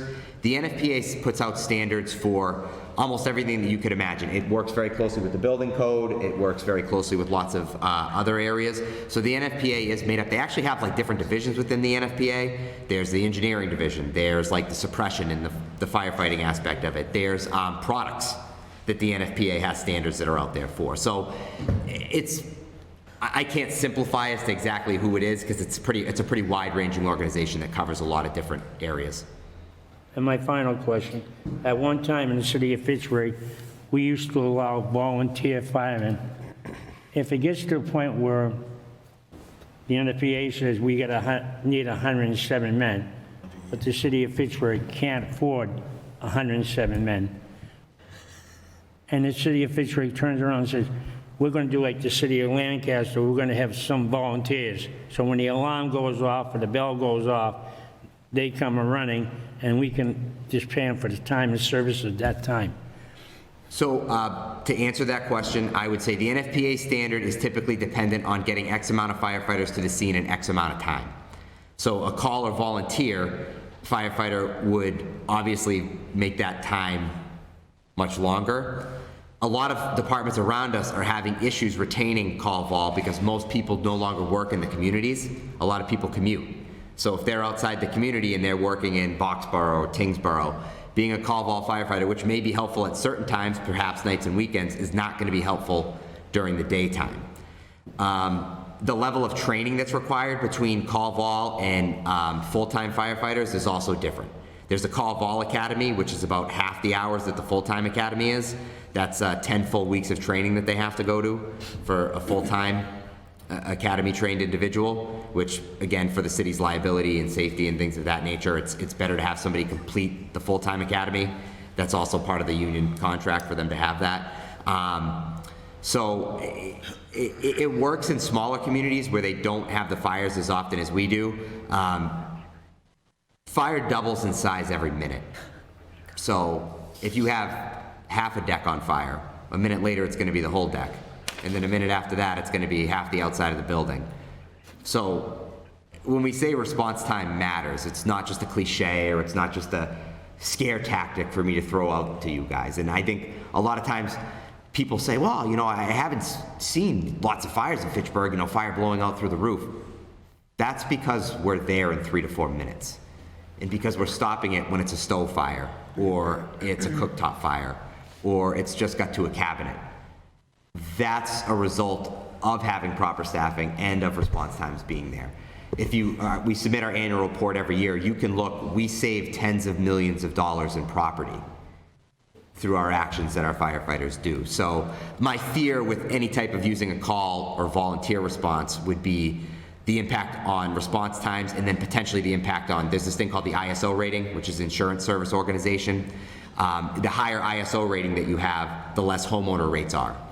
So if every point that roughly goes up in a homeowners association, that could be $100 or more a year on someone's homeowner's insurance. So that all is taken into account for the ISO rating. Now, I just want to make it very clear, so I know your fellow co-workers are watching this very carefully. I'm not picking on the fire department, and I'm not picking on you. I know you're going to be coming in front of us again for something else, but I just want to make it clear. I ask these questions because the people on the outside ask me the same questions, and I don't know, so that's why I ask. I've always told you, Counselor, you're very passionate, and I respect your opinions, and I'm more than happy to discuss it with you at any time. I'll come down to see you. You already know that. Absolutely. My door is always open. All right, thanks. All done, sir. All right. I would just like to also note on the subject of false alarm fees, I feel that we need to consider the differing incentives that would create between false alarms for police versus false alarms for fire. A false alarm for police is something that a resident is much more capable of controlling, whether it's by, you know, tying back a blind cord or just not calling when they don't need to or not letting the kid get the phone or whatever. A false alarm for fire, like you said, it's usually because the smokes are so sensitive. So if we tell people that if you get false alarms, you're gonna get charged, what are they gonna do if their smoke detector keeps going off? They're gonna unscrew it. And then we have fires. So it's just a different way of looking at it. And Mr. Chair, one thing, because I just saw it because you brought it up. Let me ask you, with the change of the rules of every time I turn around in the building code, and with all the fancy new equipment we have, it looks like the amount of fires we have to actually really go down because we get smoke detectors, and we talked about that the other day. What? I apologize. I know it sounds like it's a relevant question, but it's not relevant to the cut, and we are getting late in the evening. So can we... I don't think he wants to go to bed. Can we defer that for a later discussion or maybe a phone call? All right, we'll do that. Thank you. Thank you, Counselor. Any further questions or comments for the chief? All right, matter is before the council. Move to approve the cut for the firefighter. Second. I have a motion and second to approve the cut of one full-time firefighter in the amount of $62,275. A yes vote will cut the position, a no vote will retain it. All in favor? In opposition? Unanimous opposition. And if there is no objection, I would like to briefly recess for 2 minutes. And then we will return at 9:04. Councilor, if I may, I just would like to thank the mayor and the finance team for funding those positions. I wasn't sure if I had said it earlier, but I appreciate their constant commitment to the fire department, and they have been excellent throughout this process in hearing me out and refunding those positions. So I very much appreciate that. Thank you, Chief, and thank you for all your information. Seeing no objection, we are in recess.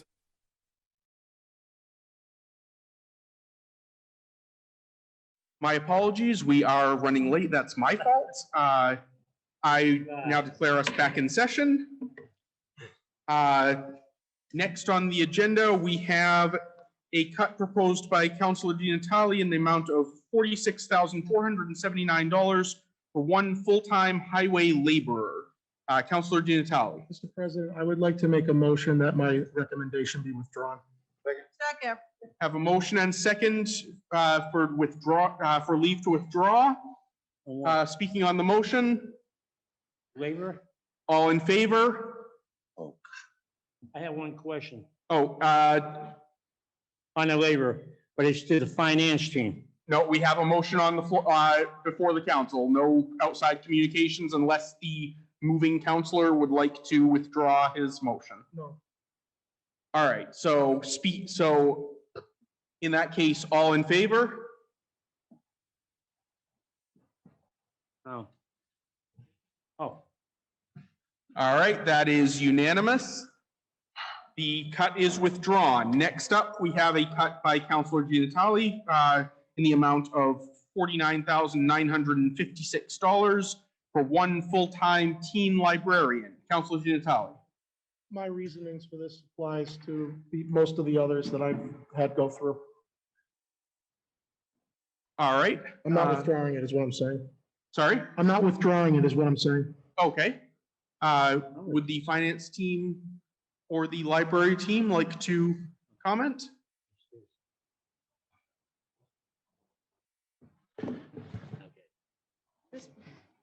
This position was lost when a teen librarian moved on to another library a year ago in early May, I believe it was.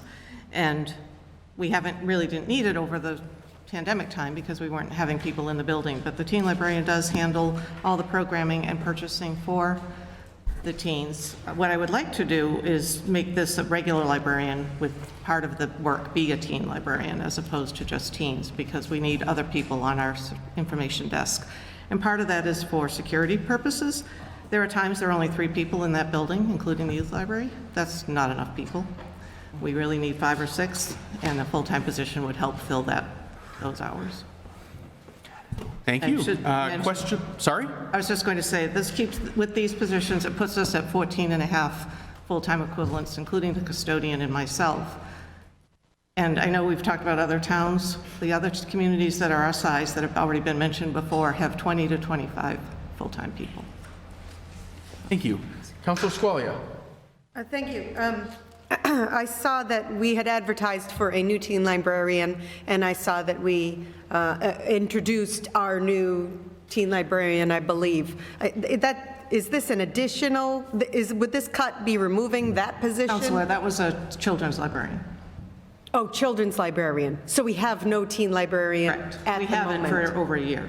Okay. And the teen librarian that you're proposing, that librarian would be a general librarian with teen librarian duties? Right. The children's librarian is only the children's Yes. librarian? Okay, thank you. That's it. Further questions? Comments? The matter is before the council. Move to approve the teen librarian cut. Second. I have a motion and second to approve the cut of $49,956, representing one full-time teen librarian. A vote of yes will cut the position. A vote of no will maintain it. Speaking on the motion, all in favor? Opposed? That is 8-3 in opposition. Thank you. Very briefly, I would like to note there are 3 cuts proposed by Councillor Di Natale to various benefits line items, all of which were contingent upon cutting the positions that were not in fact cut. Right. I'd like to, if it is okay with the council, we will waive the reading of those line items, and I would like to entertain a motion on those items. Move to withdraw. Second. Second. Motion and second to withdraw. Speaking on the motion, if there is no objection, we'll take this by unanimous consent. Seeing no objection, those cuts are withdrawn. Moving on to the final page of cuts, we have a cut in the amount of $4,000 by Councillor Green to the parking overtime account. Councillor Green. Yes, thank you. And in speaking to the finance team, I was informed that this line item is put in due to if during snowstorms they need somebody there, and correct me if I'm wrong, they need somebody there in the parking garage during snowstorms? It's primarily one of the reasons we use it for is for cleanup after a snowstorm in the parking lots. The DPW does go through and plow, but there's usually cars in the lots, so the parking personnel will go in and do fine tuning on the cleanup, around the cars and such. Is that something that can be done during regular work hours versus overtime hours? It's done during both. Most of the time it is done during work hours, regular work hours, but sometimes they will come in early to try to clear the lots. The people coming into work want the lots clear. So, we get complaints if they can't get into the lots in the morning. And which lots specifically are you talking? I know that we Day Street is one example. Okay. So that's primarily it. They also clean up the sidewalks around the garages, so people can get out of, walk out of the garages safely. Okay. Thank you. All right. Question from Councillor. First, I'd like to just ask if the finance team has any additional comments they'd like to make on this. The only additional comment I have is that if you look on page 16 of the budget, which is the parking budget, you'll see that it's zero. The net is zero. So the expenses are offset by the parking receipts. So if there is a cut made to this line item, a corresponding cut will be made to the receipts to keep this budget at zero. There will be no effect on the bottom line of the budget. Okay. Questions? I have Councillor Fleming. So if you don't use that, the money, does it get returned to the general fund? Okay. Well, no, it's just not used. So it's not returned to the general fund. I'm sorry, it's kept with the parking receipts. So if it's used, the money is spent out of parking receipts. If it's not used, then the money stays in the parking receipts. It doesn't go to the general fund. So is it just as easy to come ask for the money for the overtime rather than put it in the budget? I think it's easier to put it in the budget, actually, rather than have to come every time we need some money for overtime.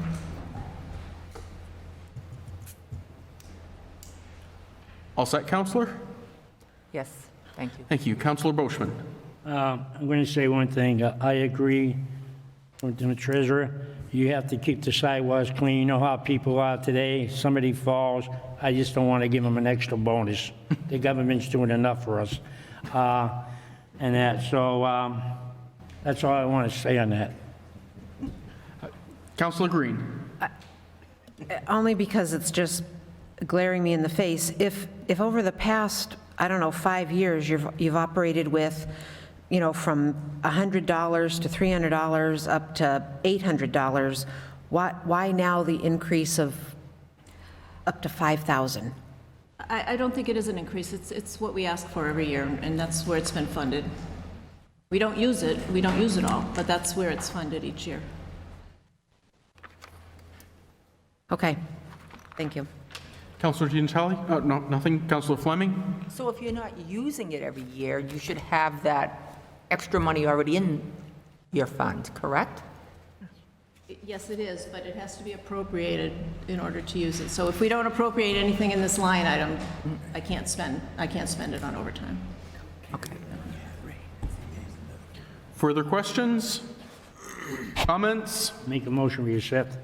Second. I have a motion and second to accept the cut of $4,000 from the parking overtime account.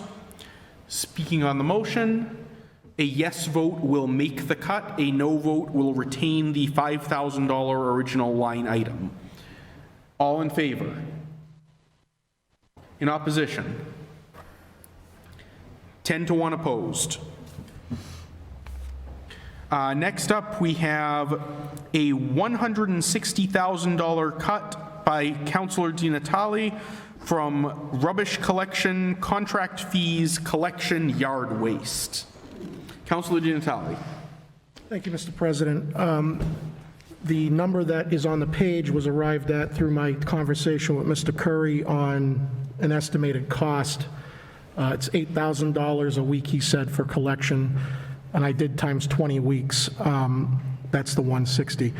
The reduction recommendation I put forward was my attempt to light a little match under waste management with respect to yard waste pickup, because I don't know any other way to do it, understanding the fact that COVID has posed more challenges than normal, but there were problems with this service well before COVID, and it's always yard waste. There's a lot of important things in the world other than yard waste pickup, I understand that, but we pay a lot of money for a service that, in my estimation, COVID or not COVID, has been less than optimal. And I'm being generous saying that. I am getting sick and tired of getting complaints from residents, taxpayers, that their bags are out there for days, if not weeks on end. Weeks. And so when I put this forward, I was at my wit's end. Because as you know, Mr. Curry, because you had a list of addresses for them this long, and I saw one of the emails that Waste Management wrote back to them, they didn't reference COVID. They said one of their drivers picked up the wrong schedule. Well, we all make mistakes, but, you know, I know the picking up of the yard waste is different than the trash and the recycling because it's manual, and there are residents that may have a lot of bags at one address, where these guys have to get out, pick up the bags, put them in, and then they could fill up a truck in 2 or 3 streets, have to drive all the way to the dump, then come back. So I try to tell my constituents, yard waste is historically delayed or slow because of that process. They're accepted to that. If it's a day, 2 days, they don't have an issue. I'm getting calls when it's 5 days or 2 weeks. 2 weeks. So I had it. This company has a monopoly in this area because they underbid all the time because they're a huge conglomerate and they know no one's going to keep them out of here. And they don't want to go because they make a lot of money off of our landfill, and I know we profit from it too.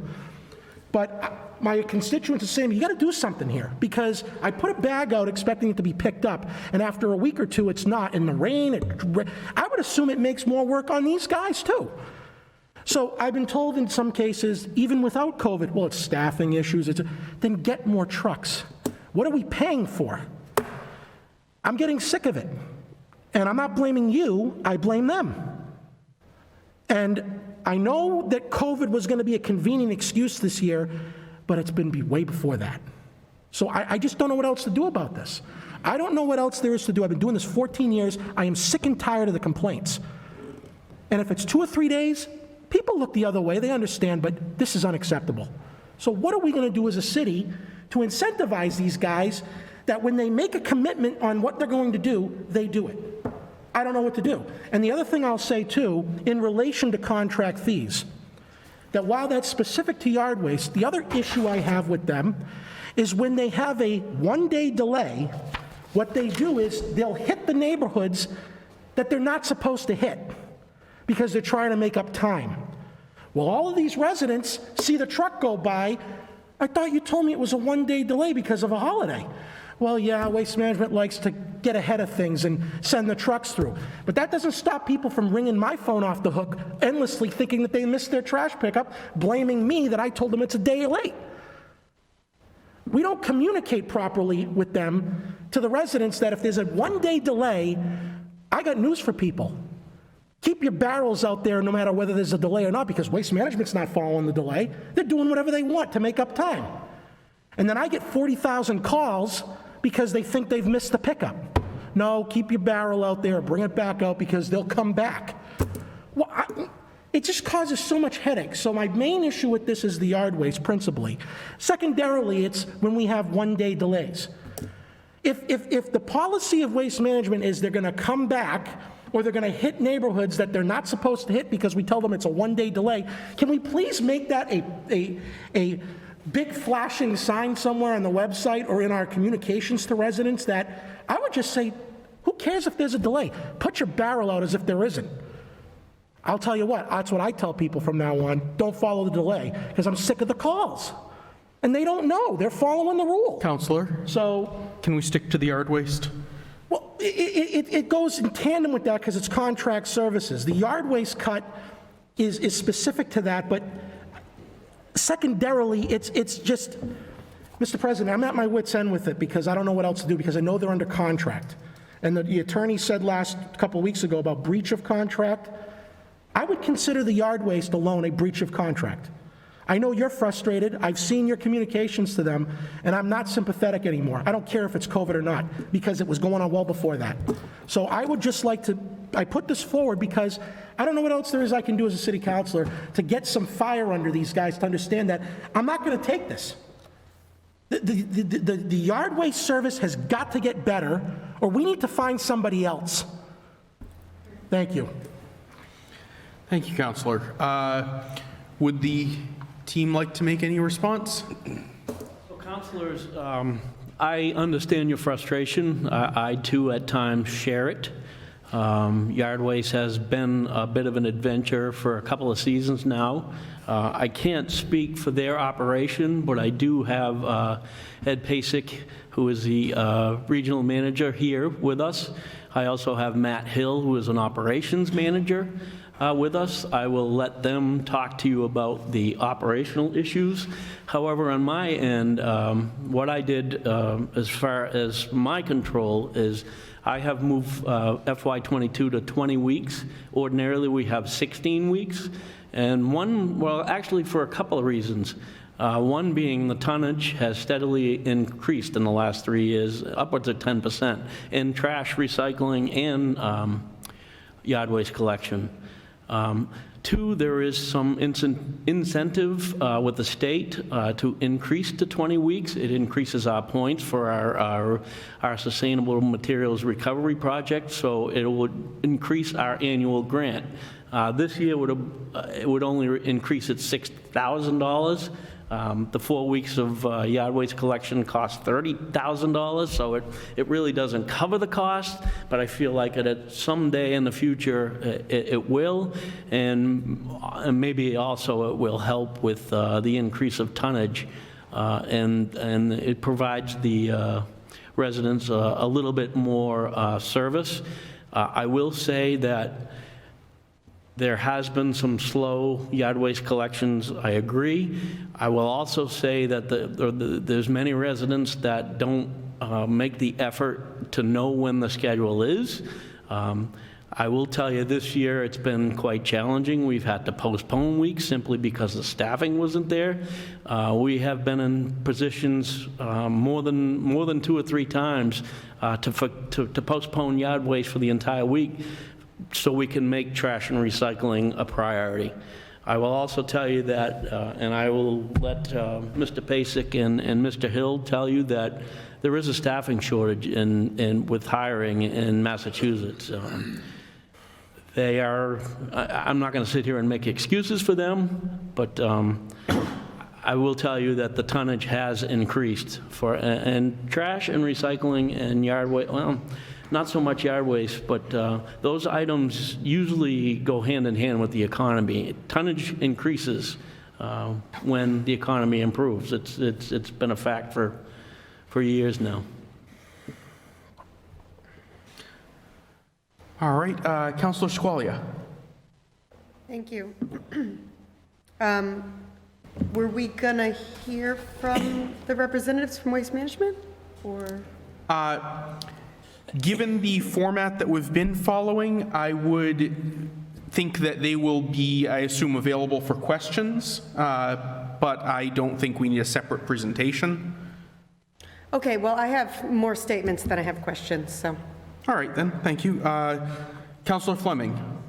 Could the tonnage increase be because more people were home the past year and not just because people are just creating more trash? It's just that they were home creating more trash, but now they're back to work.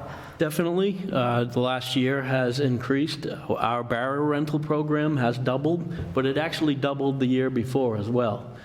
So COVID did have a lot to do with it, but the improving of the economy has something to do with it as well.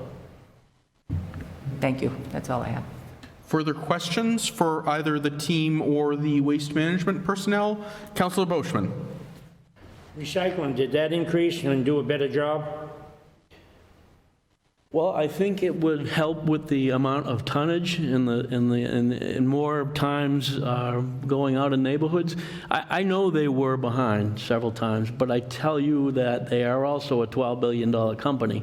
So unlike many other companies, and believe me, I've made calls to see if I can get replacements and subs, and most or all of the other companies are experiencing the same staffing shortage that they are. And they also don't have trucks and laborers sitting around waiting for something to do. But I will tell you that this company can pull resources from all different directions. They did pull resources when I gave them heat a few weeks ago when they were extremely behind, and they pulled resources from New York area.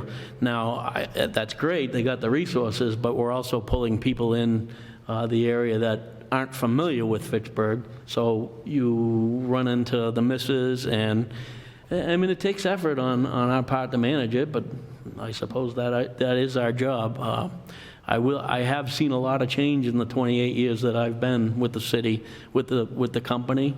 It doesn't have as much resources as it had 28 years ago, but that's not uncommon for many other business that I've seen. So again, I'm not going to sit here and make excuses. I will let them do that for you, but it's my job to explore ways to increase the service and try to get the residents' need taken care of, and in the process. My question to you on the yard waste. On this yard waste that we bring up to the landfill, do we reuse it, or do we put lime in it so it breaks down faster to turn into fertilizer, whereas we can turn around and sell good fertilizer? Counselor, we don't have time tonight to get into process questions. All right, thank you. Thought it was a big question. Any further questions? Councilor Van Hazinga. So, what flexibility do we have in actual practice to adjust this amount? Is this a contracted amount, or is this something that fluctuates year to year that we can adjust? If the company doesn't respond within a reasonable time, according to contract, there's many steps that we can take. We could hire it out on our own. I could reach out to our local companies, but depending on the size of the issue and the problem, some of these companies aren't able to step right in and handle it. It would need to take some serious resources to step up to the plate for what these folks do. Is spending $160,000 less a reasonable avenue for the city to take? I didn't hear the question. Is lowering the amount we spend, $160,000, a practical action that the city can take? Is it impractical to cut it? Wow. Oh, no, is it practical to spend this much less? Because the proposal is to cut the budget by this amount. Is that something we can practically do? Because we have to provide the service. We're under contract with the Waste Management. Yeah. So it cost a little over $8,000, obviously, to cut yard waste collection.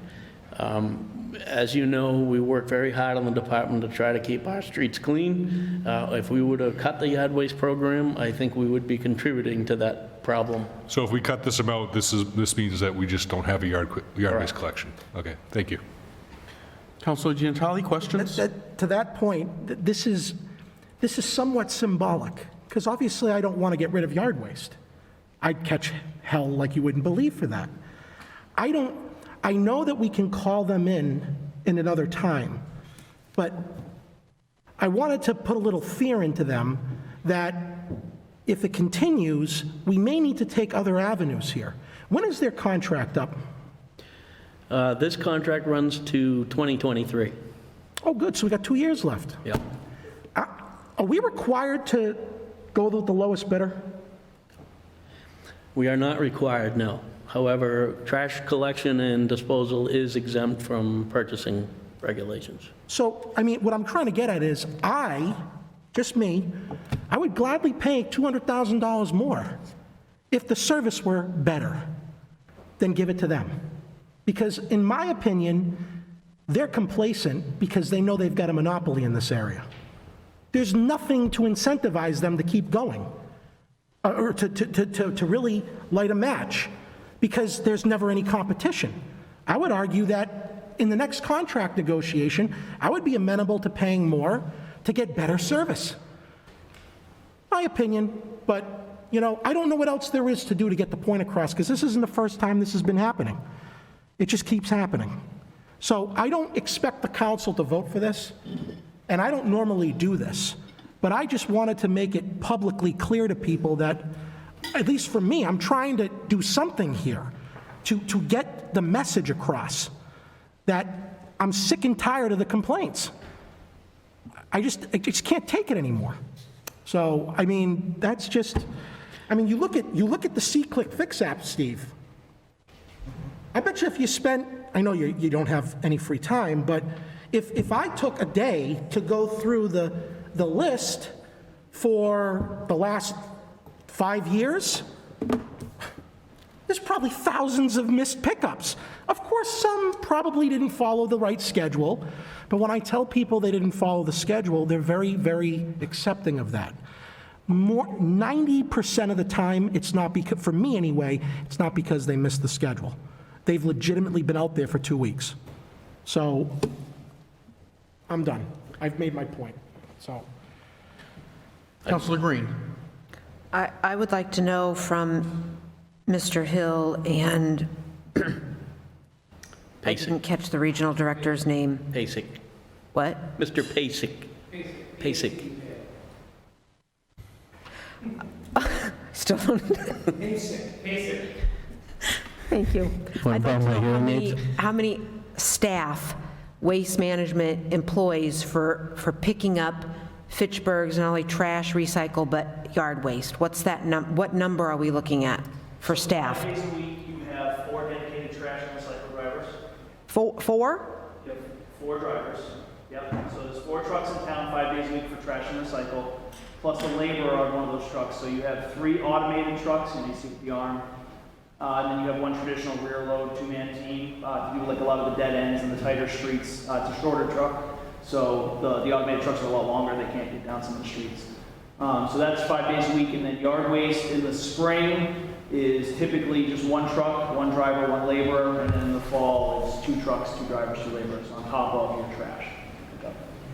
And one thing I'd like to add to that is that the yard waste collection is really like, for all intents and purposes, I know it's a contracted service, but from a logistical standpoint, it's like an overlay service. We have the regular staff in place to handle all the trash and recycling collection, and that's a known quantity. We understand what that's going to be every single day and week.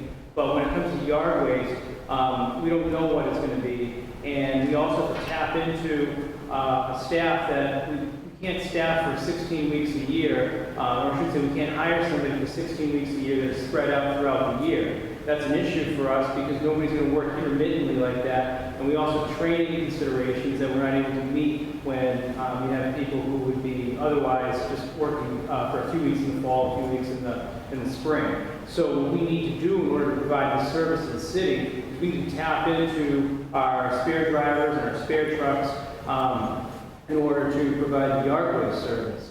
And that is a big strain on our company. So on one hand, I realize it's a contractual service, and we've been offering that for many years. In the best of times, it's a very difficult service for us to offer, and it puts a great strain on our company. We've been in the midst of a commercial driver license, or CDL driver hiring crisis in the nation for the past few years. That's part of the reason why we have trouble hiring. The city itself may have trouble filling those types of positions, I'm not sure. But what I can tell you is that that is a very real issue. The fact that we've had COVID and now we face, as we all know from the national news, an additional labor shortage that's affecting the whole nation, that's exacerbated that CDL hiring crisis that we've been going through. So, I mean, if you want to talk about cutting the yard waste budget, I mean, I understand it's in the contract and that's a contracted service. On the other hand, we would thank you for that at this juncture in time because it's a challenge for us to provide that. What I can also tell you is this, that for the past, since COVID has started, since our volumes have gone up 10% for trash and recycling collection. So that means that our man hours have gone up 869 hours to collect the extra trash that's been generated and the recycling that's been generated in the city. So because of the 869 man hour increase, just to give you, what does that mean, to give you some perspective, that's half of what it would take us to pick up all the yard waste for the whole year. So as we've been trying to prioritize our resources, we're doing it in a way that we feel meets the city's needs best. And that starts with trash first. We always want to get the trash off the streets, number one. Number two, it's recycling. And number three is the yard waste. So, as Councilor Vitelli had mentioned, it is true that we had a situation where the driver got the wrong street, got the wrong day, and we picked up the wrong route. The reason why that happened was because of the staffing crisis that I just mentioned, and because we ended up getting resources from New York. I'd like to point that out. That's a strength that we offer the city. Because we're a national company, we have depth. We can tap into our network, and that's what we did to support the community here. And so we were able to get drivers and trucks from Buffalo area. They came out, they supported us. We gave them maps, and because the driver didn't know the city, he grabbed the map for the Wednesday map instead of the Monday map, and he didn't know any better. And that's on us, so I apologize for that happening, but that's why it happened. Counselor, has your question been answered at this point? Yes. Okay, thank you. Counselor Giannatalli. Did I just hear correctly you say, go ahead and get rid of it? That would help us provide the rest of the services to the city. We are in a crisis right now. Okay, so you don't want the business? We appreciate the city's business, and we appreciate the partnership we've had for many years. And it is a partnership. We work hard. We work exceedingly hard to meet our obligations. And I'm sorry that you've had some of the experiences that you've had, but I'd like to also ask you to appreciate our situation and the crisis that I just enumerated. What I will say is this. This isn't a matter of us wanting business or not. It's a matter of living up to obligations, and it's also a matter of getting over 800 tons of yard waste off the streets of Fitchburg. So I guess the question I have is this. Is there value to the council and to the city in moving 800 tons of material off the streets, or is it to save $160,000? I'm not looking, sir, I'm not looking to save money. I'm looking to get the service that we're paying for at the schedule that we are telling 40,000 people to abide by. That's what I'm asking for. And as you just testified, sir, clearly yard waste is at the bottom of the priority list of the 3 services you provide. And I understand that to an extent, but I guess where I'm coming from this, gentleman, is I'm not sympathetic to some of your plight here. But as I emphasized earlier on, these problems were happening before the CDL issue and the pandemic issue. Sir, you don't have the floor. So I stipulate some of these challenges that you're facing. And as I said earlier, the residents are accepting of it too, to a point. And so, based on what you said about it being the third on the priority list, and it'd be doing you a favor by us not having you guys do it, I'm sorry, gentlemen, but it doesn't give me any confidence that things are going to get better because it's not a priority for you. Whether you have shortages or not, it's just not a priority. That's how I interpret what you just said. So I have no reason to think that this isn't going to continue. And now I've learned, for the first time in my 14 years here, that Waste Management is basically indifferent to it. You guys want to go with someone else? Be my guest. Make us a lot happier. I've never heard that in my life from any business. Take business away from us. I can't believe I just heard that. So I'm understanding the fact that we can't do without yard waste for right now, but I hope that this is being recorded for when we have contract renewal. I'll remind you of this when you guys come before us for the renewal of the contract, because we need to start looking now for an alternative, even if it costs us a little more money, especially after what I just heard, because I have no confidence they're going to improve. Their focus is trash and then recycling. Yard waste, the real money's in the trash. Fine. When the negotiations are up into 2 years, get rid of them and have someone else do the yard waste. They're not going to shed any tears. Thank you. Councilor Green. Mr. Curry, how much would it cost the city through the health department to rid our streets of 800 ton of yard waste? Can you repeat the question? Yeah, how much would it cost through the health department to remove 800 tons of yard waste? How much would it cost to reduce? Yeah, through the health department. Are we capable of removing that much yard Absolutely waste not. without them? Absolutely not. Okay. Thank you. Go ahead. I'm not advocating that we do it. Find somebody else to do it. They're not the only yard waste company in the world, or the company that can do the service. I understand. So I'm done. Councilor Schultz. Thank you, Council President Zarella. I have a question for Director Curry.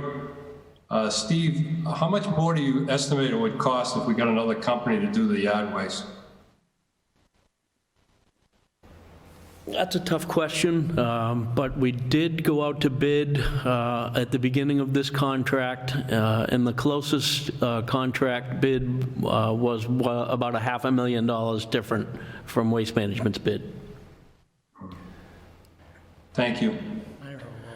Following up on that briefly, is that the difference in the total contract or the difference Total in the contract, yard? yes. Okay, so that's not just yard waste? Yes. Okay. Thank you. Any, Councilor Hughes? Thank you, Mr. President. Mr. Curry, is there a plan going forward working with Waste Management? Because obviously, we have to get the yard waste picked up. We just can't leave it over the city. If they said, we're out of here tonight, forget it, we're not doing it anymore, has there been any type of communication or some type of plan in place where at least we can do better? Let's start, is there a plan going forward to try and do better a little bit at a time? We understand that there's a labor shortage, people just not going back to work right now, the CDL, you expressed that. So going forward, how can we, as two teams working together to try to get this done? You know what I mean? Because I live in a neighborhood, and I'll tell you right now, if I forward some pictures to you, yeah, and I forward some to Council Fleming. So I want to leave here tonight with both sides saying, I don't care. And all of a sudden, tomorrow, the mayor and the cleaning team is back out in the city trying to get the stuff up again. So number one, I would encourage residents to know the schedule, sign up for eCollect. It will send you notifications. That's very important. Number two, my plan is to increase collections next year, or next fiscal year, starting in July. So hopefully those four extra weeks will put trucks in neighborhoods a little more often. I encourage residents to utilize, as Councilor Di Natale mentioned, See-Click Fix. I manage that daily. If there is a miss, please let me know. It's pretty easy to report the miss. You can also call the office, but we're all human. I'm not going to sit here again to make mistakes. We're all human. Neighborhoods are missed. I need to know about it. As soon as I know about it and I let these folks know, they're on it. About 2 weeks ago, as I mentioned, they did pull up resources from other states. However, those drivers didn't do the right areas. It lit up the phones in my office. It frustrated the heck out of us, I won't lie to you. However, the resources were there, the communication was there. The effort was there. It was a good faith effort to try to address the situation. There's an effort, and I think they have the ability to back up when there's a problem. That's the good thing about waste management, and that's one of the strongest features about waste management. They have the resources to back it up. They're much larger than some of the other companies that are around here, and I have made some calls, and I couldn't find a company that would even be interested in running the Wednesday yard waste route, which I had an issue with a couple of weeks ago. It was reported to their supervisor that the Wednesday route was done. Excuse me, but as I traveled the Wednesday route, I noticed a lot of it wasn't done. I just need to know about it. Thank you. Councilor Walsh?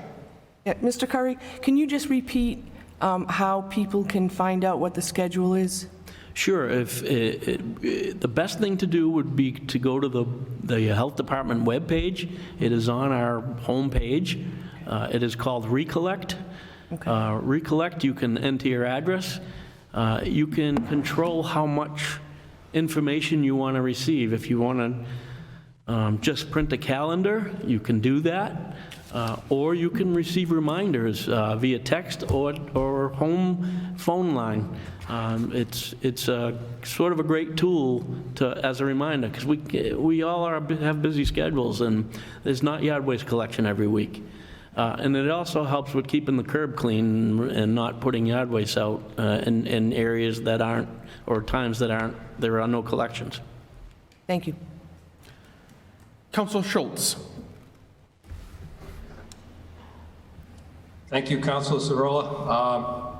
I had a question from Waste Management. They said something about they gave these out-of-state drivers maps. Did they give them paper maps, or did they give them GPS units to use? So it's a laminated map that's highlighted in the route day. So it's blown up. It's a GPS isn't something that we necessarily want to promote, only because it's, you can't get turn-by-turn directions as easily or as quickly on a GPS as you can, like by looking at the map, right? All of our drivers are trained traditionally, especially the more seasoned guys, didn't even have GPS when they were learning how to do routes, right? So we found, even with out-of-staters, it wasn't a case of he wasn't following the map, he looked at he grabbed the wrong map. So, right, it's a Monday route, he grabbed the Wednesday. If he was more familiar with the area, he would have known he was on Wednesday, not Monday. So it wasn't necessarily he read the map wrong, he was just working off the wrong map. Okay, thank you. Yep. Councilor Boschman? I understand what you're saying about the culvert and not the help. I can understand that, because the mayor has said it many times. My only gripe with waste management, I'll be quite frank, is when I call your office and your employees tell me they'll be there tomorrow, and then they never show up. And I look like a fool, because I just went back to my neighbor and told him, hey, I got the word from the Board of Health, they're coming tomorrow morning, they'll pick it up, and they don't show up. That's the problem I don't like. I don't like looking like a fool. I don't mind making myself look like a fool sometimes, but I don't want to look like a fool. That's the problem right there. is we're going to say, I'll be there Saturday morning on overtime, but and the people got their recycling or trash, and they never show up. That's the problem I have. And the barrels are chock full. That's the thing I have a problem with. So, Councilor, my office, and most of the time it's myself, on a daily basis before I go home, I send the supervisor a list of all the reported misses for the day. They take that list the next morning and tackle it about 99% of the time, and they report to me when it's all collected. If that is happening, I need to know about it. Simple as that. All right, I'll let you know. Councillor Fleming?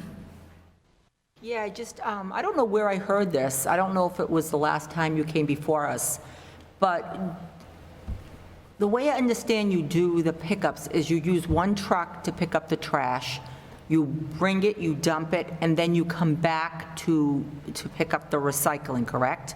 So is it a separate truck on a separate day that does the yard waste?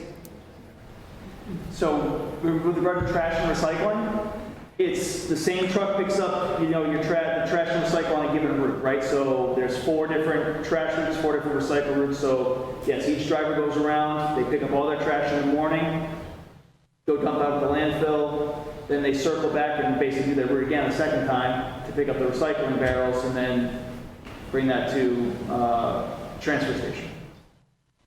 And then with yard waste, it's a totally separate operation. It's not necessarily the same routes. It's a totally separate truck, and it's a traditional 2-man truck. So you have a driver and a laborer, and they work in tandem, picking up the yard waste. So it's not quite as bang as the trash and recycle are. Okay, and as far as the C-Click Fix app, I do think it works. However, many of the constituents that I have, many of them are elderly and don't use the app, and so I think it's an appropriate app for the younger generation, but I think for many constituents that I have, maybe over 65, many of them don't use the app, and so I'm not on Facebook or any social media platforms that they know what's going on, so, which is why I believe you're bombarded with those phone calls. Still can call the office. My staff actually enters it into C-Click Fix, which goes directly to Waste Management. So, Councillor Hughes. Thank you. This question is for the representatives from Waste Management. The problem, as you see it, is it Fitchburg, we're not paying you enough, or just can't get workers, or what? What's the? So, well, first of all, I'd like to just make a statement that we have every desire, we truly do have every desire to collect the yard waste on the correct day. So I don't want any of my previous statements to be construed as a lack of desire or a lack of to fulfill the obligations of the contract. We have no issue with the amount that we're being paid. It's a fair price. We are, as I said before, we're very challenged by the circumstances that we're in right now, which includes the CDL crisis. It also includes the national labor shortage. And it also includes the fact that, as I said before, we are collecting additional volume on the trash and recycling side, and that has cut into our manpower, and it's cut into our manpower at exactly a time when we do not have the ability to hire. The additional problem we face with this crisis is that it's also created a supply chain disruption. It's a big supply chain disruption. And so what's happened is we cannot get the parts in a timely fashion to fix our trucks. The same labor shortage is also affecting our technicians, and that affects our ability to fix our trucks and get them into the city. So it's a multifaceted issue that we're faced right now, but it has nothing to do with our desire to fulfill the terms of the contract. If I could just add on, and Councilman Di Natale, by no means do I want you to think that we don't want to fulfill our obligation. It's not that we want to get rid of the business. The CDL shortage is a decade in the making. It far precedes COVID.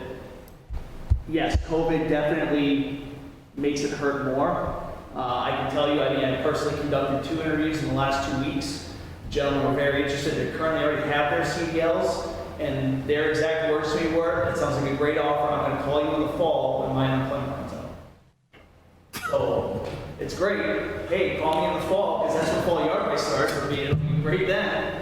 But then it takes about 200 hours, 250 hours to train a driver to operate one of the automated trucks. So now, you're talking, even if you have an experienced CDL holder, if they've never done trash before, it's a totally different animal. They're over-the-road truck drivers, it's not the same thing. So there's a tremendous amount of training that goes into that. I am doing things such as, this goes for everybody in this room, if you know anybody with a CDL permit, I'll pay for their license. That's $5,000 per CDL license, and I will pay for as many as I need. We have sign-on bonuses, we have employee referral bonuses. I mean, if I get somebody with trash experience to come work for me, I'm gonna give them $7,500 bonus right off the rip. Plus, a very competitive wage. And I can tell you, it's not just us that's going through it.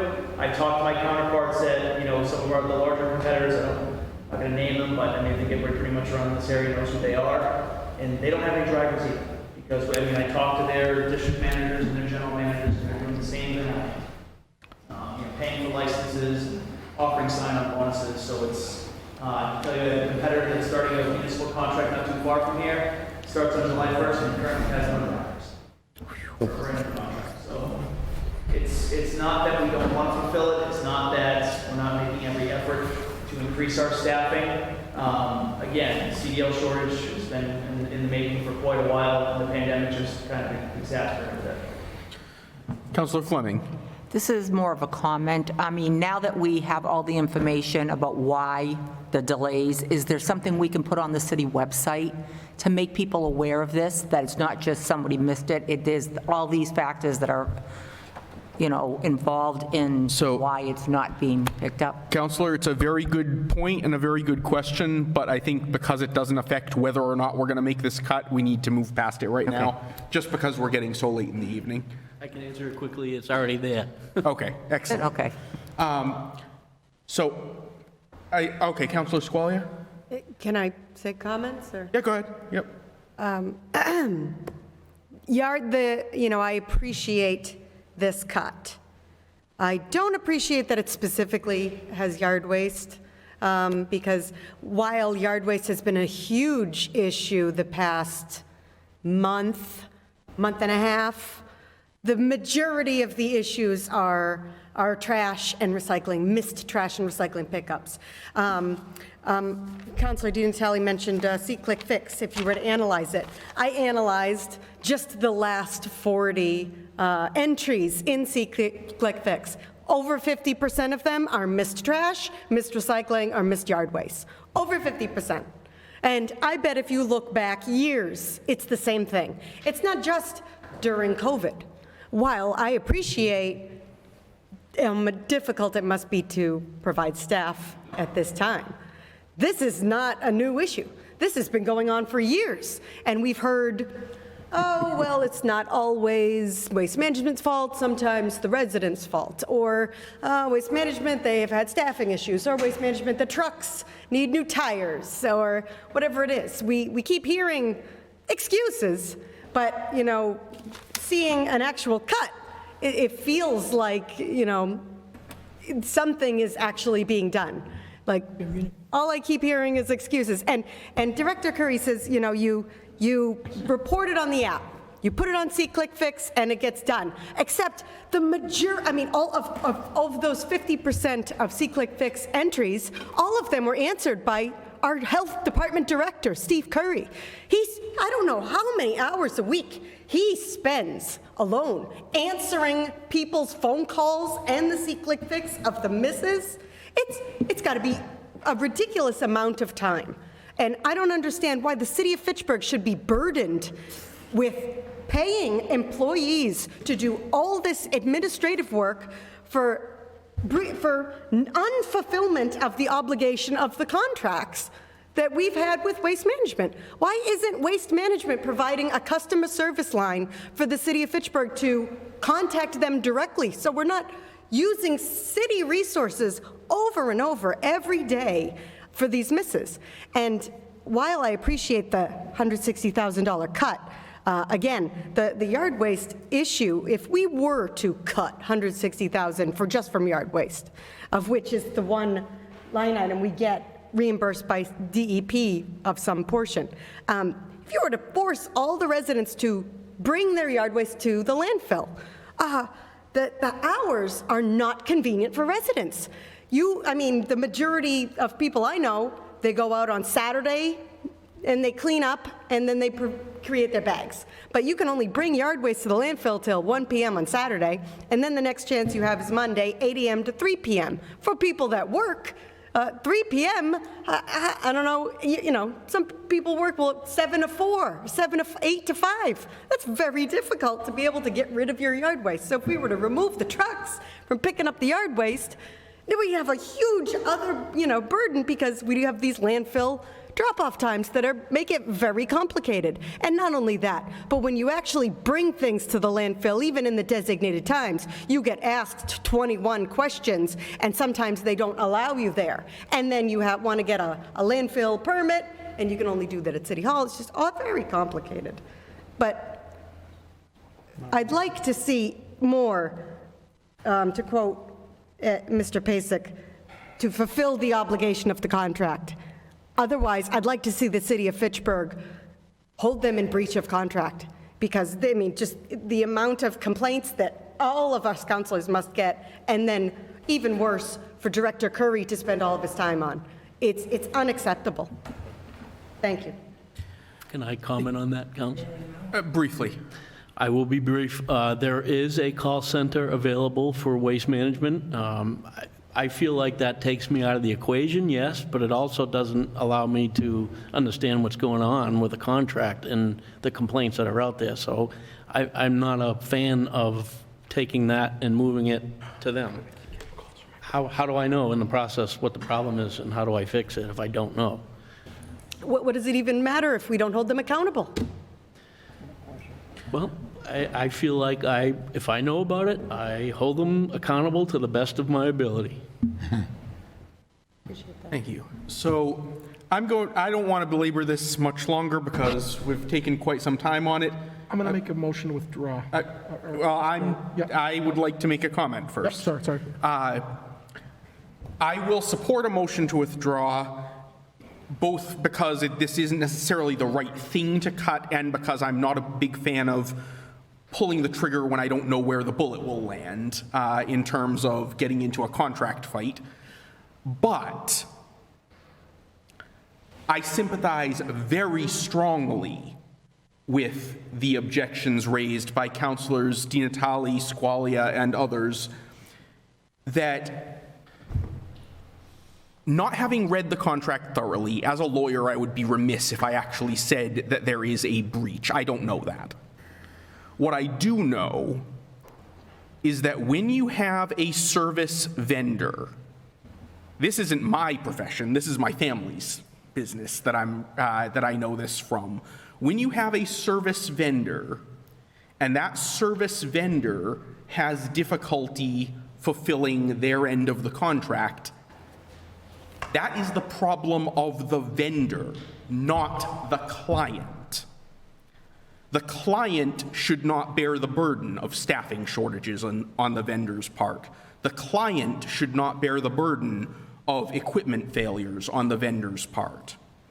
The client should not be the one who has to then go to our clients, the constituents, and say, we're not providing you the services that your taxes are paying for because there are these various excuses on the part of the vendor.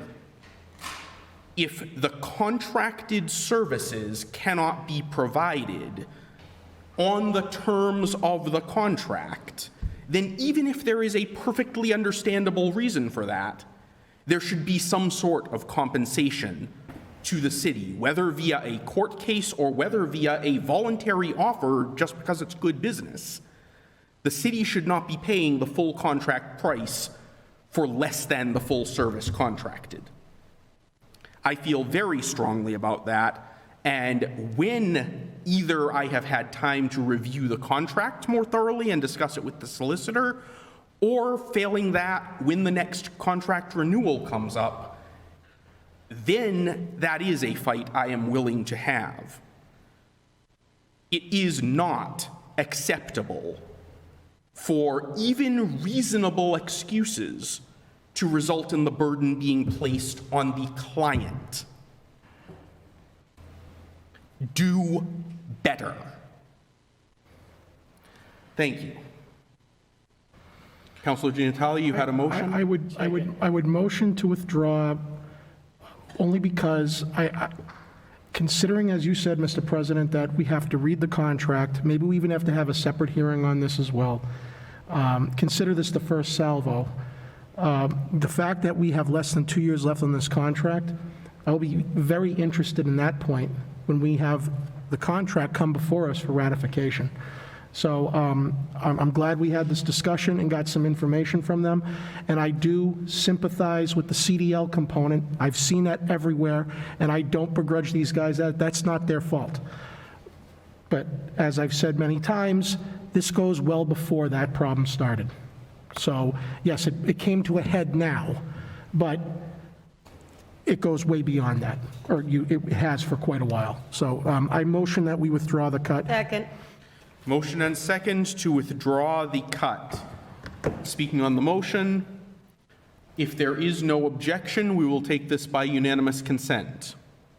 Seeing no objection, the proposal is withdrawn. I'm going to take this list slightly out of order and put the Johnny Appleseed cut last because Mr. Nascimento is not with us at the moment. Whereas, well, actually, you know what? Let's just stay in order. We're so late now, we might as well not tinker with it. So next up, we have a $50,000 cut proposed by Councillor Boschman, miscellaneous expenses, the Johnny Appleseed Center. Councillor Boschman. Probably wondering why I cut the $50,000 like always. I want to make it very clear to the council and to the people out there that are watching. Every year I have supported small business, but for the last 2 years, I voted against it. 1, because of the pandemic, and 2, we're just coming out of the pandemic.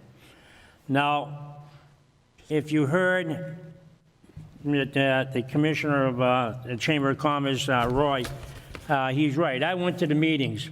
I don't go to the meetings just to eat their food because I feel kind of guilty if I'm going to vote against them. I wouldn't do that. I go there to learn. And I understand exactly what they're saying.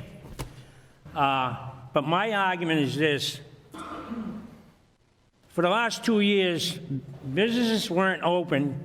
We gave $50,000 to them. People were afraid to go out. This year, we're just starting to open up now. As the city auditor talked about the budget, and he talked about Great Wolf, we get a 0, big fat goose egg, nothing in return for taxes from them, nothing. We don't have nothing on the books this year because they haven't opened yet, but they're planning to open, we think. So I, in my smart wisdom, was looking around the city, and I walk around Coolidge Park, and I walk around Park Hill Park and that, and I said, geez, our parks really need to start to be upgraded and fixed up and dressed up. And I said, geez, what better way to do this is take the $50,000 out of there and let them put it somewhere where we can use it, where everybody will benefit from it. The citizens of the city of Fitchville will benefit from this if we do it right. And that's the reason why I proposed the cut. I am not against helping small business. I have voted every time with the CBG when they took money out to help the small business. We have given a lot of money. Mr. Auditor, do you know how much we gave to help small business in this community? Of all the funds, I think it's, you know, Councilor Giannatalli? Out of CDBG? Out of CBG, and all the money we gave, I think it's pretty close to For small, well, over how many years? I'm sorry, Mr. President, if I may. Go ahead. He's referring to the CDBG line item for small business loan assistance. I think it's like When we helped $30,000 a year, so. During the pandemic, we took money off. That's Federal CARES Act funding, and We gave a lot of money, and I just felt that, gee, why don't we start, the most important client, really, is the resident, is the investor and the shareholder. Really, I keep on going back to that, and I always will go back, to help them out and to address our parks and fix them up. Or even, as Councilor Di Natale to my right said, one day, maybe we should even think about hiring some more people in parks. And that $50,000 would be one pay for that 1 year. So that's how come I proposed the cuts, and I'm going to stick by my guns on this proposal. I was going to start changing because they sent me some quite information yesterday, and I read it, but I went to the meeting, and I understand what he's saying, but I feel the money could be used better here in the city of Fitchburg than what it can do for the surrounding areas. And that's how I feel, and that's how I'm going to vote. So I'll leave my cards with you guys and hope you go my way, for once. Thank you. Finance team and Ms. Burnett, I know you were here on this issue. I'm sorry, I didn't mean to overlook you earlier. I just forgot which issue you were here on. If you're going to speak, though, please do come up to the table so that we can hear you on Zoom.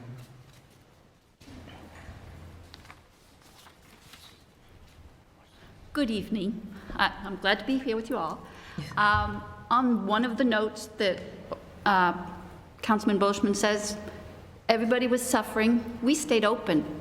Our doors stayed open the whole time. We were there for people to tell them still, where can you go? What can you do? Where is the facilities in the area that you're looking for? So we still stayed open no matter what. It was up to us to represent the region, the towns, the area, economic development. It's not for one, it's for all. We represent Fitchburg as one of our bigger towns, so we were there. Mm-hmm. So we did not hold back on our obligation.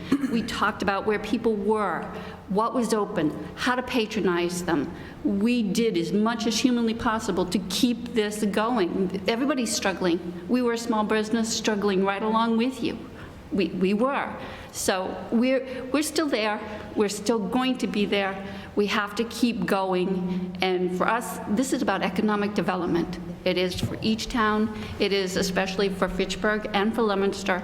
And we take it to the challenge. I take the challenge.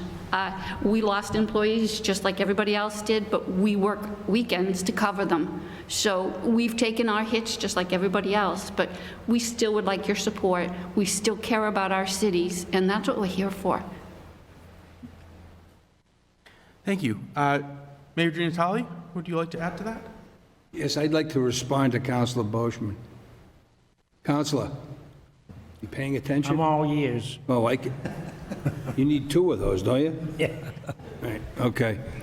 Tourism in the region has risen from $14 million calendar year since calendar year '04. These are some of the high points, to $150 million in calendar year '19.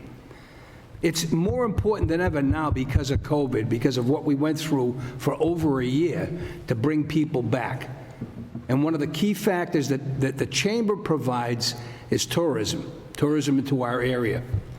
Fitchburg is one of the largest beneficiaries of regional tourism marketing approach and has the most to lose.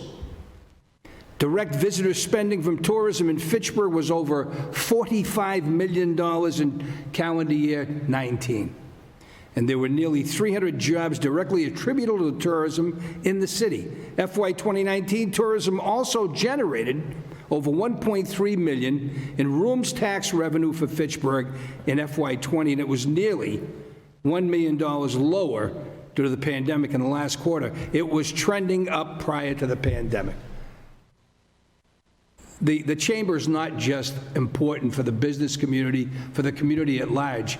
It's a friend, it always has been, and I believe that by us supporting it, we just help to make the region even better, contrary to what you sometimes say. Thank you. On that rebuttal note Go there, ahead, Mr. but only briefly, because there is someone else waiting to speak, and this Oh, is then your let second them turn. speak first, sir. I yield the chair for now. Thank you. Councillor Green. Thank you. I would just like to point out that tonight we've heard a lot about return on investment. So I would like to just point out that for the short change of $50,000 to the Johnny Appleseed Center, we receive far greater back on our return on investment for that $50,000. And I would also like to point out that even during the long months of COVID, that this person right before us, Ms. Burnett, put out the guide, which was extremely helpful and beneficial to homebound people or to people who were willing to even venture out to see what was out there, what was open, what was available. So I'm going to be a supporter of Johnny Appleseed Center. I'm going to be a supporter of this Chamber of Commerce until the day I no longer sit on council. So I just want to say thank you, not only to you and the effort that you put in at the Johnny Appleseed Center, including Saturdays, but for the guide, because they just continue to get better and better and better. So I appreciate the effort, not only that you put in, but to all chamber members. Councillor Van Hazinga. Thank you very much, Mr. President. Everybody knows that the city's largest taxpayer is Great Wolf Lodge, which is almost entirely dependent on people coming to Fitchburg. The importance of people coming to the city as a destination is only growing with Game On in that facility. And we have a tremendous opportunity to redirect these people, not just to these facilities, but to other places in the city, to other restaurants, other stores, other gems like Hollis Hills Farm on the other side of town. And we should be investing in this, and the Johnny Appleseed Center is part of that. And we made a commitment to help fund that amenity and that tool that we have to promote the region, and we should continue to do it. Thank you. Thank you. Councillor Brochman. Okay. I understand all of your positions, and I take it for granted because I'm not against small business, and I understand what you're saying. But let me make it very clear to everybody. Great Wolf does its own advertisement because I saw it on TV, Channel 38, and the other channels. Come to North Central Mass, we're here. So Great Wolf does that on TV. It isn't the chamber that does it. It's Great Wolf that pushes it, and nothing against you. But let me point out to you, since we talked about Leominster, which is a thriving community, which has a lot more money than what we have, a lot more money, and retail and commercial and industrial, they give far less than what we give. They have more hotel tax than what we have. But we give more because we want to be called a Wellesley. And that's my only argument. If you don't want to cut 50,000, don't cut 50, but cut something. Be fair. Think about the residents.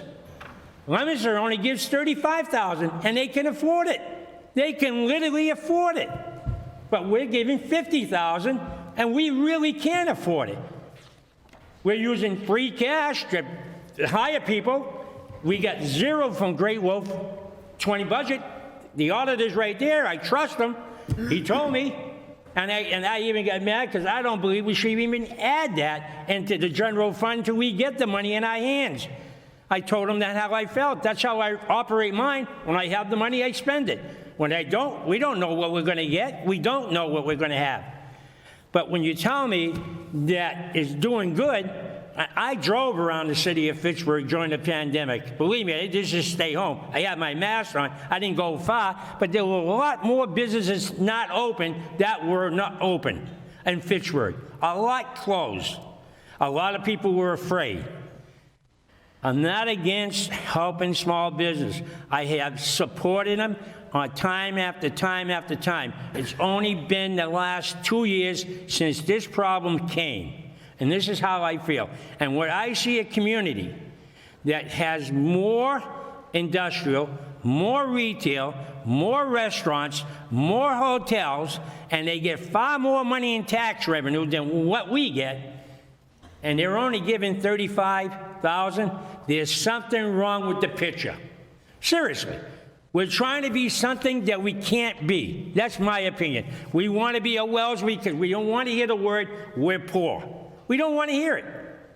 And that's my problem that I have all the time. So I'm going to support my cut.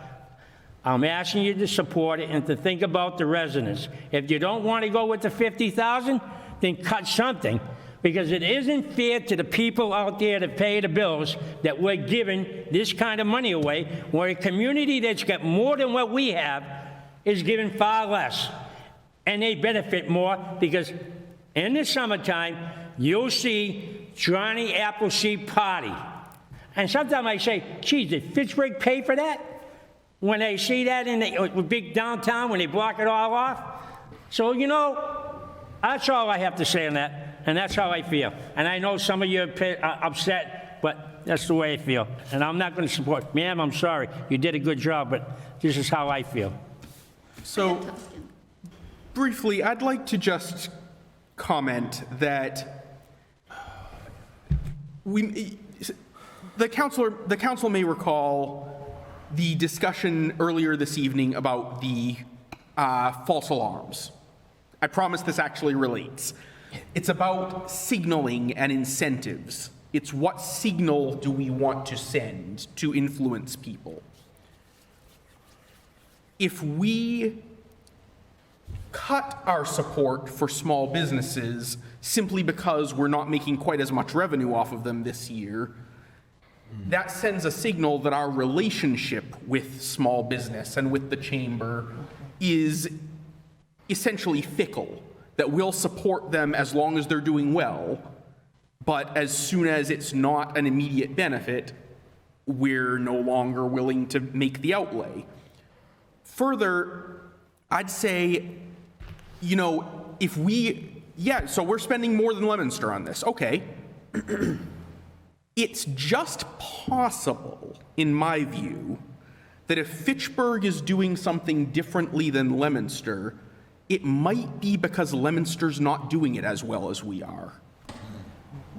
I think that the fact that we're spending more than Leominster on supporting small businesses sends a message to small businesses that we want to have them in Fitchburg, that we don't want to see them consider Fitchburg as a second choice to Leominster.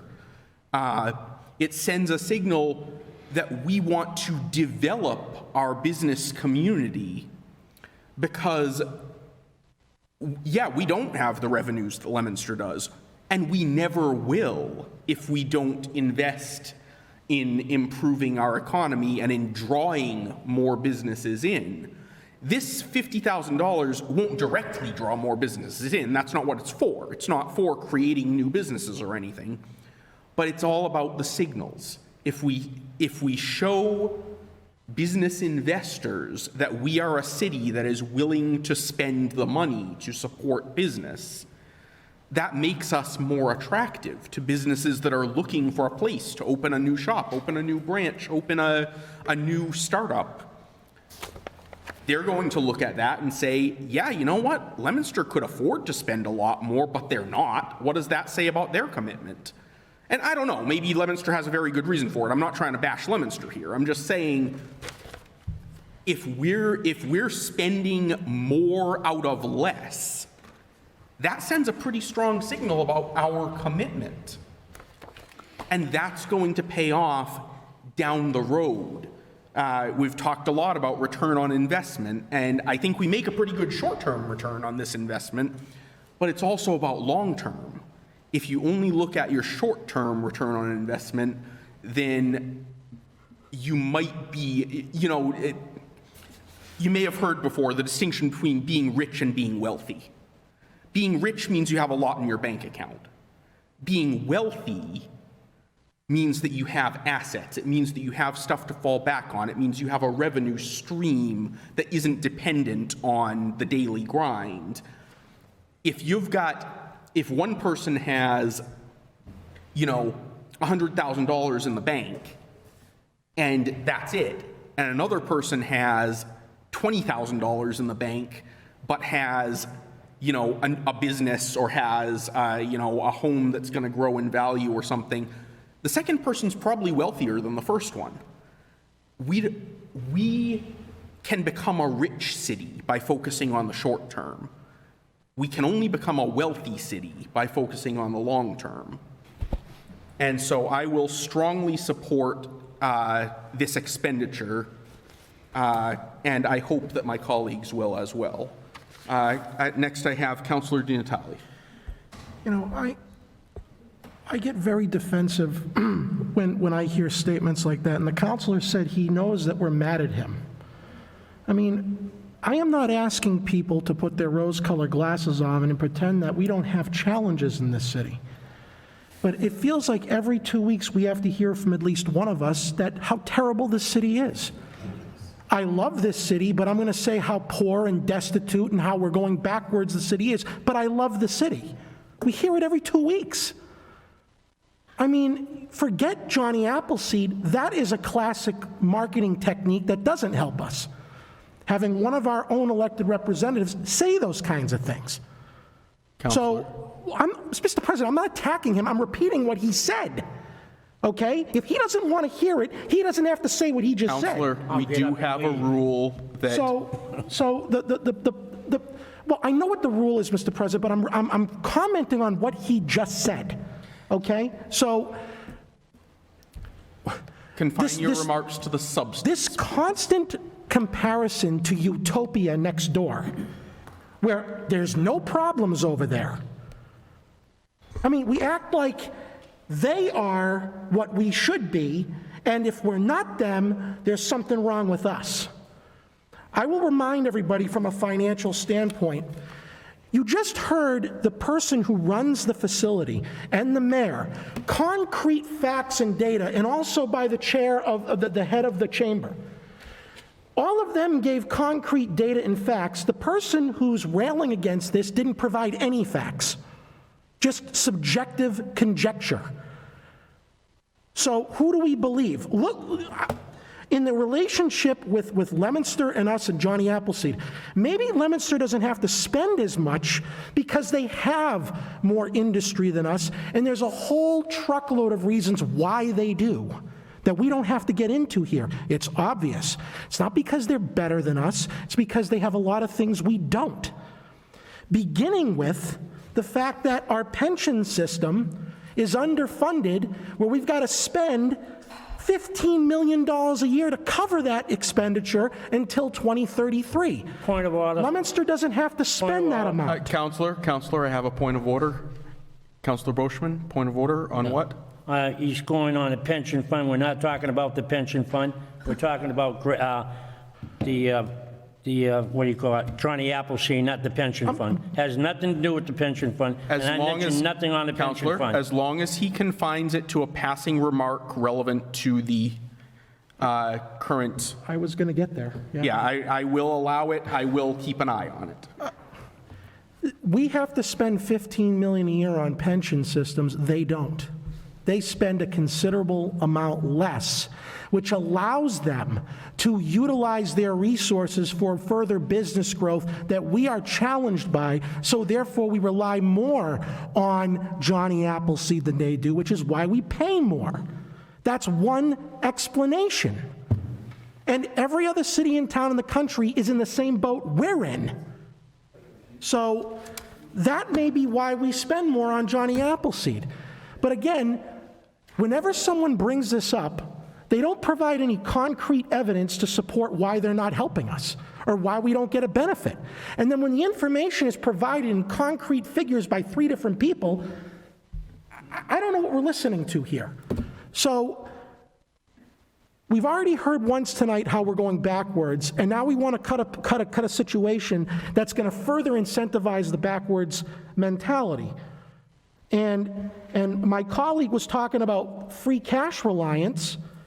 Well, why didn't he support my cuts earlier on those positions? He voted for all of them, but he's going to be upset about the Johnny Appleseed Center? So it's just a contradiction. I can't wrap my head around it, but that would be why we pay more. So we pay 15 grand more. Maybe we need it more. And that's one of the reasons why. We have other budget priorities that we can't get away from that they don't have to address. Thank you. Thank you. Councillor Hughes? Yes, thank you, Mr. President. I think we heard the reason why we need to make sure we keep this in the line item. The mayor gave the information. The representative from the organization gave the information, and a colleague talked earlier about return on investment. This is a no-brainer. We heard the return on the investment. So I think that argument is null and void. Thank you, sir. Thank you. Do I have any further, Councillor Boschman? I want to get one thing straight here. You guys are saying I don't. I went to the meetings, and I heard what they were saying about that, and I understand what your boss said, because he called me up and he told me. And he told me it was a regional thing, and he told me that the money they got last year, the $50,000, helped out small businesses. It didn't advertise. It helped out. They gave the money away to small businesses. Am I right or wrong? That's what he told me last night when he called me up and we talked on the phone for 45 minutes. So, all being said, I said to him, the city gave you almost $500,000 to the small businesses. How much are we going to help him?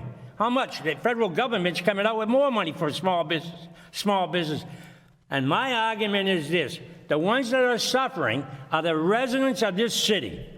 And if somebody doesn't like the way I talk, or if somebody doesn't care the way I talk because I say different things, I got a little bit of age over them, and I've seen the city, and I look at the city.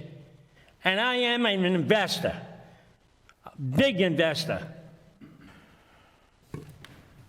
So I don't mind helping out. And I said it again, I am not against business. But it comes a time when we say, this time here, we spend that money on our city. Our city needs work. It needs work. You know it, and I know it. And I'm not putting on my glasses, my mother's rose-colored glasses, to say that the parks look great, because the parks don't look great. All right, that's it. Make your motions. Any further comment? Matters before the council. Move to approve the cut to the Johnny Appleseed Center. I have a motion and second to approve the $50,000 cut. A yes vote will cut it, a no vote will sustain it. All in favor? In opposition? That is 10-1 in opposition. Now, our last item, and thank you for staying so late. My pleasure. Our last item, and I apologize that the chief has had to stay so late. It's because, you know, he works really short days and everything. Right. Is two separate proposed cuts, one by Councillor Boschman and one by Councillor Di Natale, both to the position of fire chief. Councillor Boschman's in the amount of $24,600 and Councillor Di Natale's in the amount of $20,000. I will, Councillor, do you have a... Oh, no, I didn't know who was first, sorry. Sorry? I didn't know who was first. Oh, yeah, I'll let Councillor Boschman go first on this one. Oh, you want me to go first? You can introduce your cut. Oh, okay. I want to make it very clear. I'm sorry, Councillor, I apologize. I did mean to mention one thing first before we get into this, which is that we are not settling the agenda item of the fire chief's salary tonight. That is still pending on our separate agenda. This is just a question of whether we make these particular cuts. Right. I know you know that. I'm just telling the whole council and the viewing public. This is not actually disposing of that question, so we don't need to debate that issue beyond the issue of these cuts here.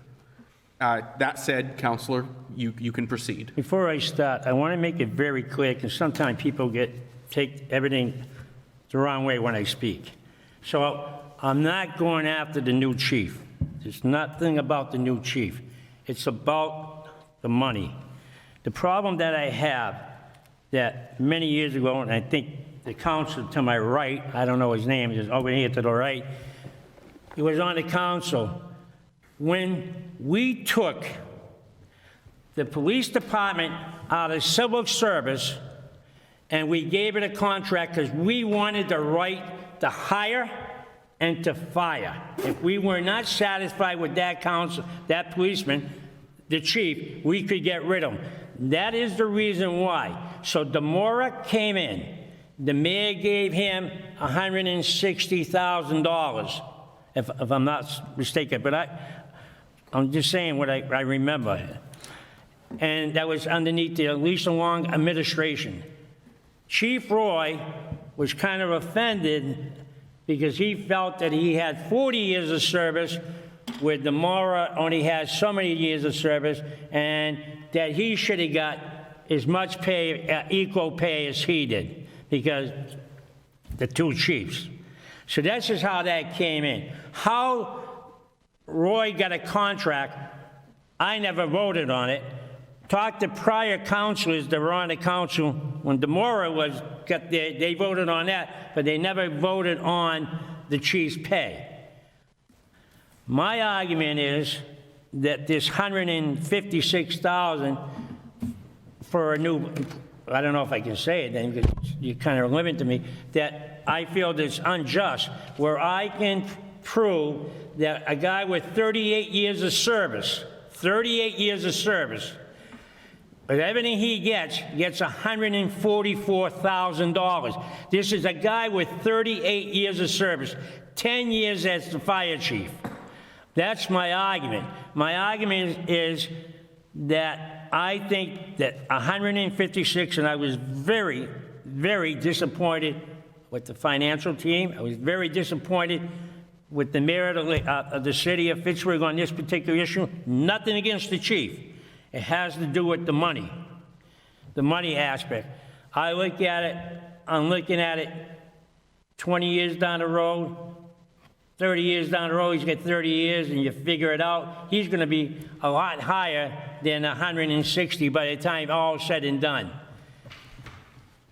I repeat, and Councilor DiNatale said it, he told us all, Chief Roy had 40 years. He didn't get that right away. He didn't get $160,000 because he became the chief. He had to work his way up, and the only reason why he got $160,000 because Lisa Long gave Chief Demora $160,000 for walking in, and he got offended, but he was still in that contract, and I don't know how he got away with it because he was still part of civil service, and that's my gripe. So he said he wants to be civil service, or he doesn't want to be civil service. And you can't have it both ways and have a contract and be in the civil service. I'm not going to support the 156. I'm going to stick with my cut. And if this passes tonight from this council, I only get one more thing to say. If the council feels as strong as it does with this recommendation, all better, I'll say to you and every one of you that if you feel as strong as you do, what we should do, in all fairness, because we got the city here, the mayor here, we get the chief auditor, we get the treasurer, when the tax bill comes out in the fall, you should add $3,000 more to your taxes for the next 30 years, above and beyond what you're going to get paid, you're going to have to pay. So that means if your tax bill was originally $4,000, you should pay $7,000 for the rest of the time, because that's what you believe in, and that's how I feel, that if you really believe in the way you think, then you should cover the cost of that chief, and not the taxpayer. And that would show that you're true leaders, and that's how I feel. So nothing against you, Chief. I know you work hard, and I appreciate everything you do. It's nothing. It's just that I just feel the way I do, that you're just starting out, and it takes time to build it. Just like it took me 35 years to get where I was, it took 35 years. I didn't come in here because my name is Paul Bozeman and say, hey, I want this. It took me 35 years to get there, and that's how I feel about that. So that's where it cuts there. So I leave Councilor DiNatale to take over.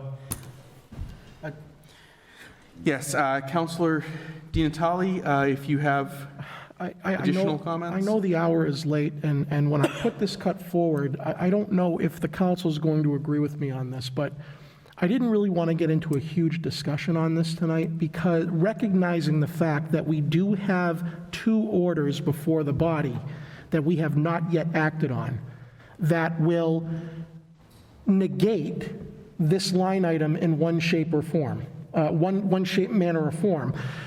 My $20,000 reduction request is to drop the gross salary down to 146, which is the number that the mayor has provided to this body in the form of the ordinance that's before us.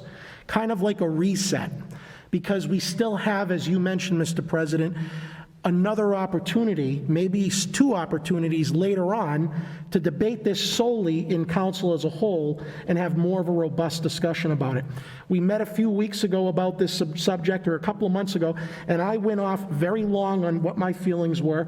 The chief knows my feelings, the mayor knows my feelings, everyone in here knows my feelings of this subject, and I'm not going to belabor the point, even though I have a lot of data to back it up. But I will make these points again when we have that next meeting.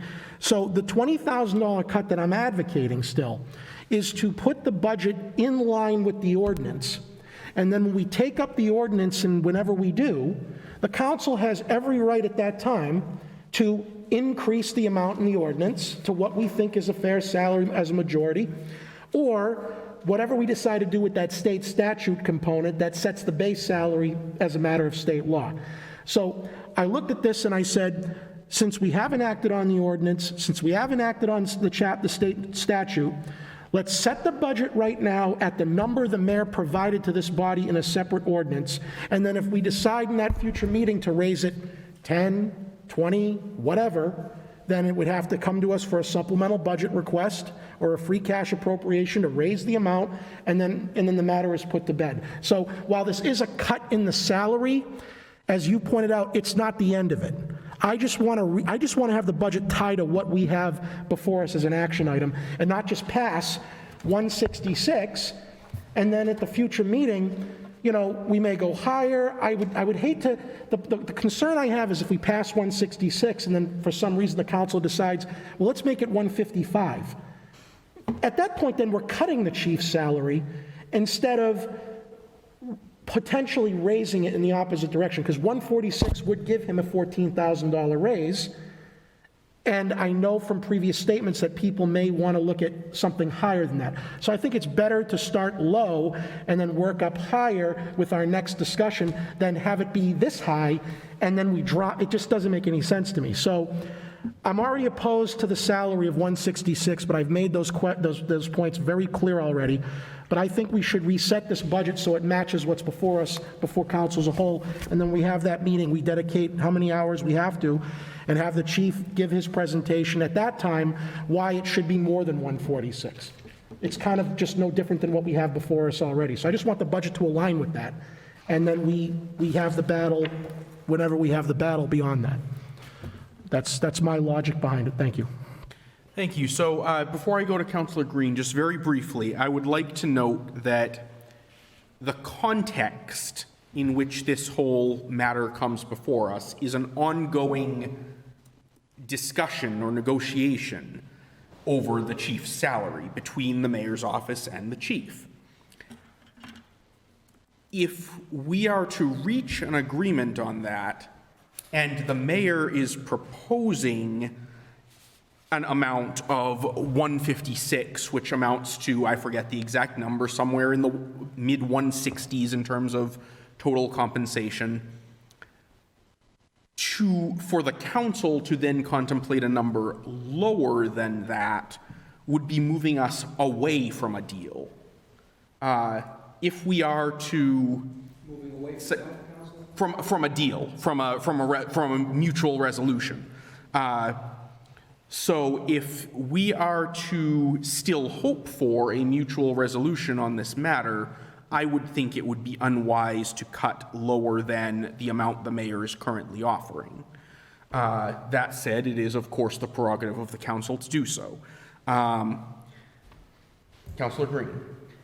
I guess my question would be, Chief Marama, when you took this position, what did you sign for a contract on what your salary was going to be? Best way to answer that question. So Chief Roy, at the time, I don't know if anybody here can speak a little bit more to it. I believe there was the anticipation that he would be extended due to the pandemic, the governor's emergency order. A problem was run into because he was over 65 years of age. He was granted a 6-month extension, to allow him to continue working through July, through June 30th, at which time I believe there was a thought that he would be extended beyond that time frame. Within about a week of that date, he was found out that he could not. I believe it was explained to the solicitor through retirement attorneys that he could not extend beyond that date. So I was told that I would be taking over as acting chief on June 30th, effective June 30th. I was told that on July 1st, I would be taking over effectively as acting chief July 1st. So I had less than 24 hours notice that I would be taking on the role of acting chief because Kevin Roy had to retire as of June 30th. He had no more legal authority as the fire chief in the city of Fitchburg. He could not respond to fires. He could not sign any payroll. He couldn't sign smoke detector inspections. Anything else that goes with his role, he could no longer do. So the role was taken on before there was any talk of what compensation would be, how that compensation would be in terms of the form of a matrix versus a contract versus whatever it is that you want to determine. There was no talk or speak of that when I took over. So it's a little bit, I know that seems kind of like a difficult answer to that question, but things had moved very quickly from when the city had to appoint someone in the position of fire chief, and it had to be done in less than 24 hours from when I was notified. What did you expect to be paid? My expectation was that, given the current police chief and my predecessor as fire chief had a contract in place, that was the assumption, I believe, of all the deputy chiefs that had gone through and taken the assessment center, that we would be presented with a contract similar to what, not at the same pay scale, certainly, but in terms of a contract that would be in a range that was fair to the compensation of that position. I don't want to get into specifics about that, but that was the interpretation. Now, did the city say that it would be a contract? No. Did they say that it would be put in the department head matrix? No. There was no discussion about how that position would be compensated in terms of not just the compensation, but also the manner in which it would be compensated as part of a matrix or as part of a contract or as part of, there was no discussion of that.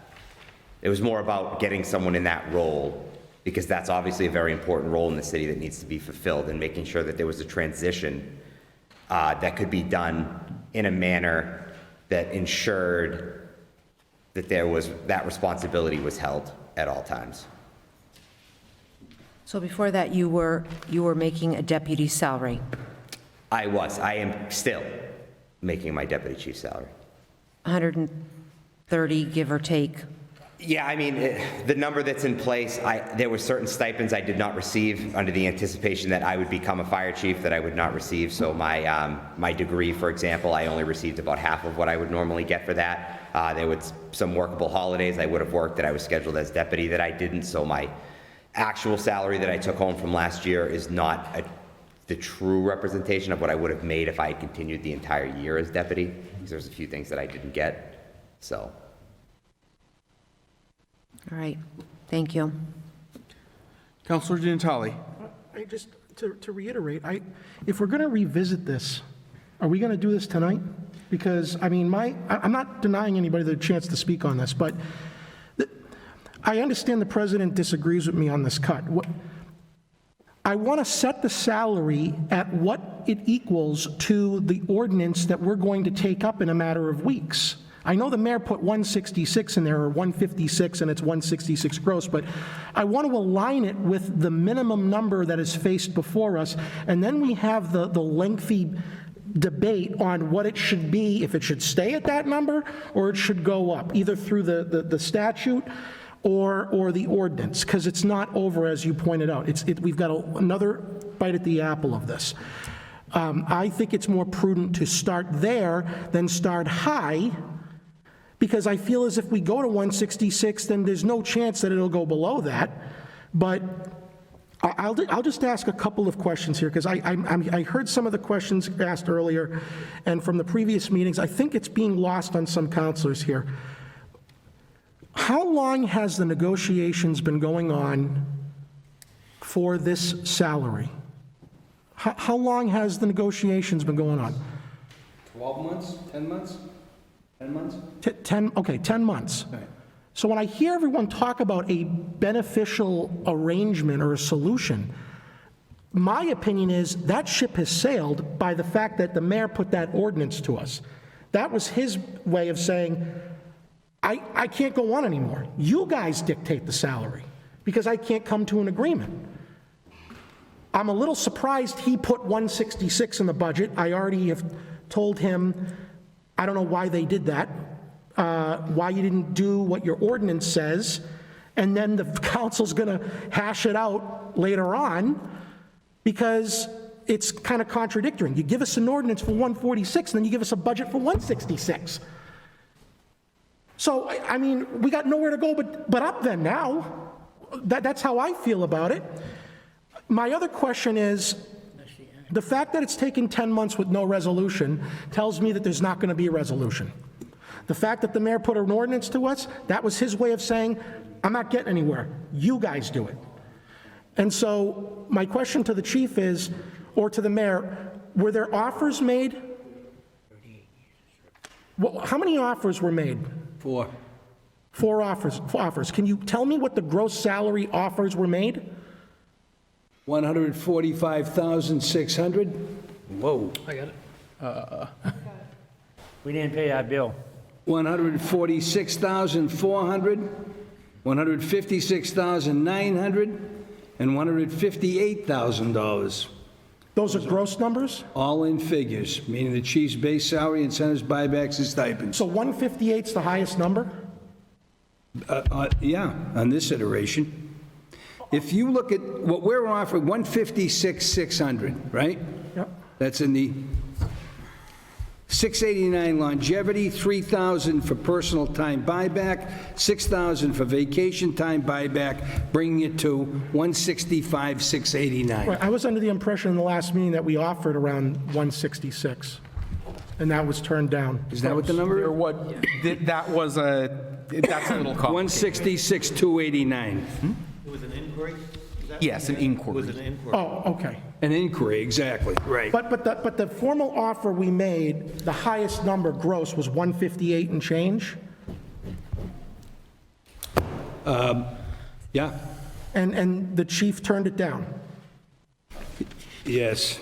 So I think to speak to this, there's a monetary aspect to it, and I would say that in that regard, we're not maybe too far off in that regard. There's also the issue of a contract versus being placed into a matrix, which is a whole separate issue to separate. Which we can iron out later on. That's my whole point with this, is that we got to start somewhere, and since we're going to be hashing this out with you and him, with a lot more time. I just think a lot of emphasis is being placed on this monetary issue, and there are far other issues that are at play, should that go beyond a monetary issue. I understand. I understand. Again, this isn't, so that was my motivation for the cut. I've already made my position quite clear what number I think is fair, but I think to align ourselves with what's before the council, that's what we should do. But I just wanted people to first understand that this has been going on for almost a year. And I keep hearing some of my colleagues say that, oh, well, I hope we can arrive at an agreement. I'd like to think we're beyond that point at this point. Maybe I'm wrong, but there's that, and then there's the salaries that have been offered.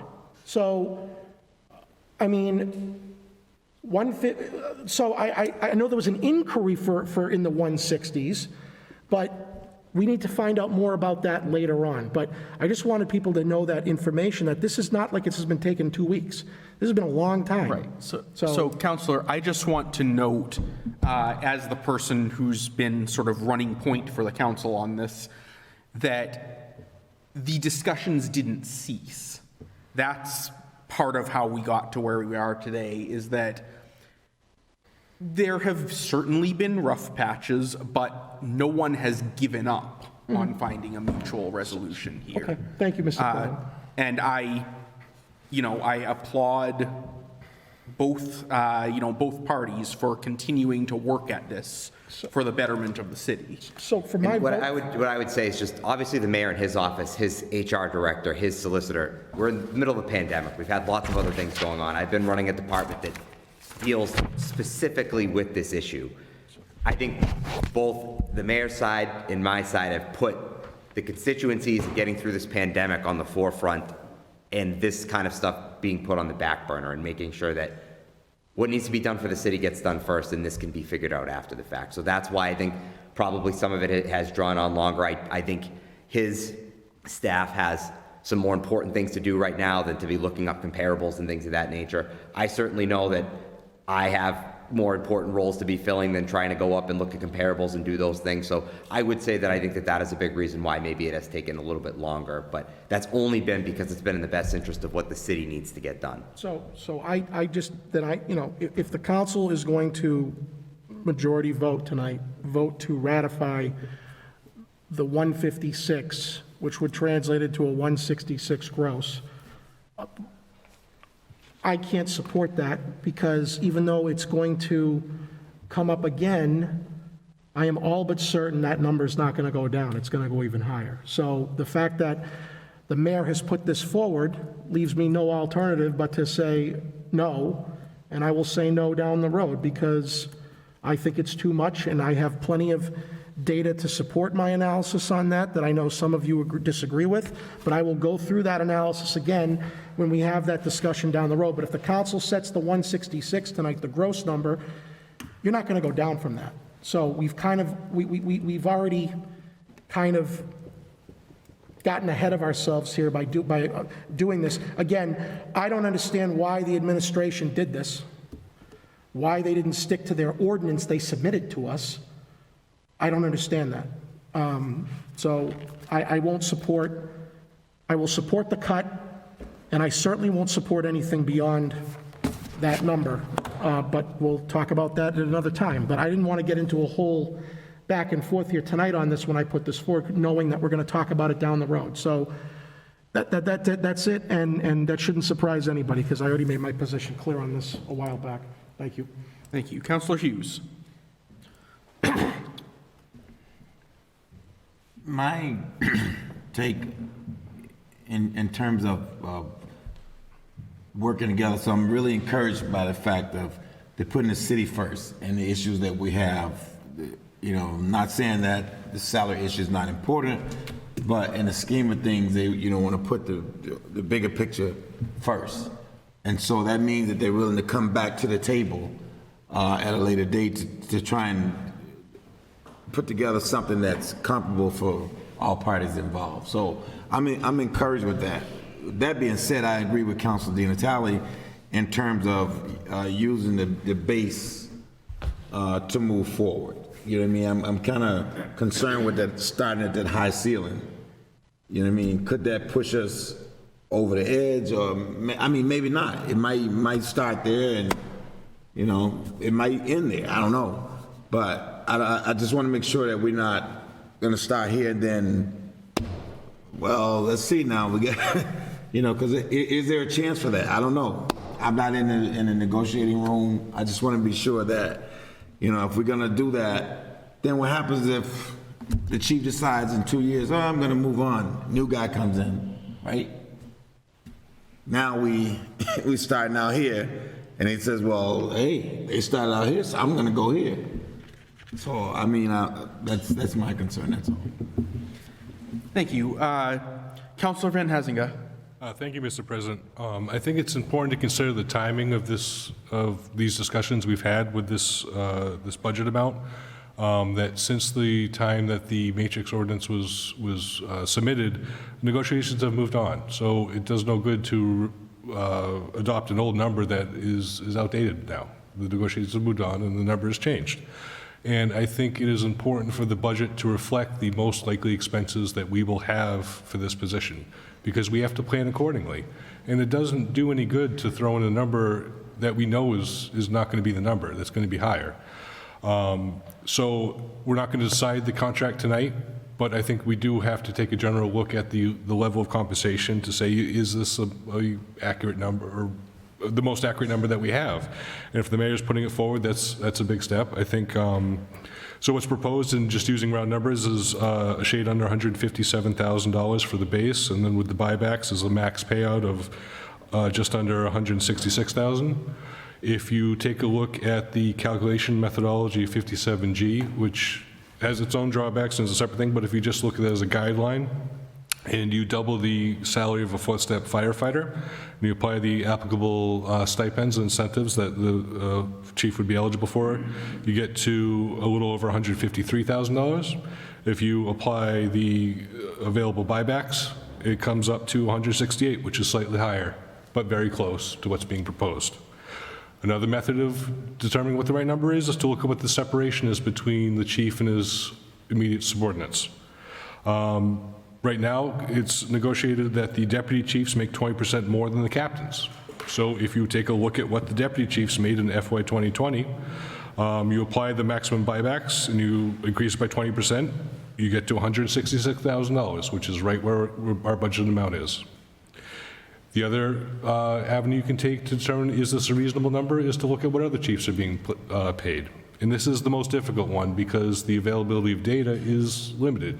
And it's hard to tell whether or not you're comparing the same numbers to the numbers that we're looking at. But we do have a very good comparable that the town of Air, which is very close to us, hired a new chief in October 2020.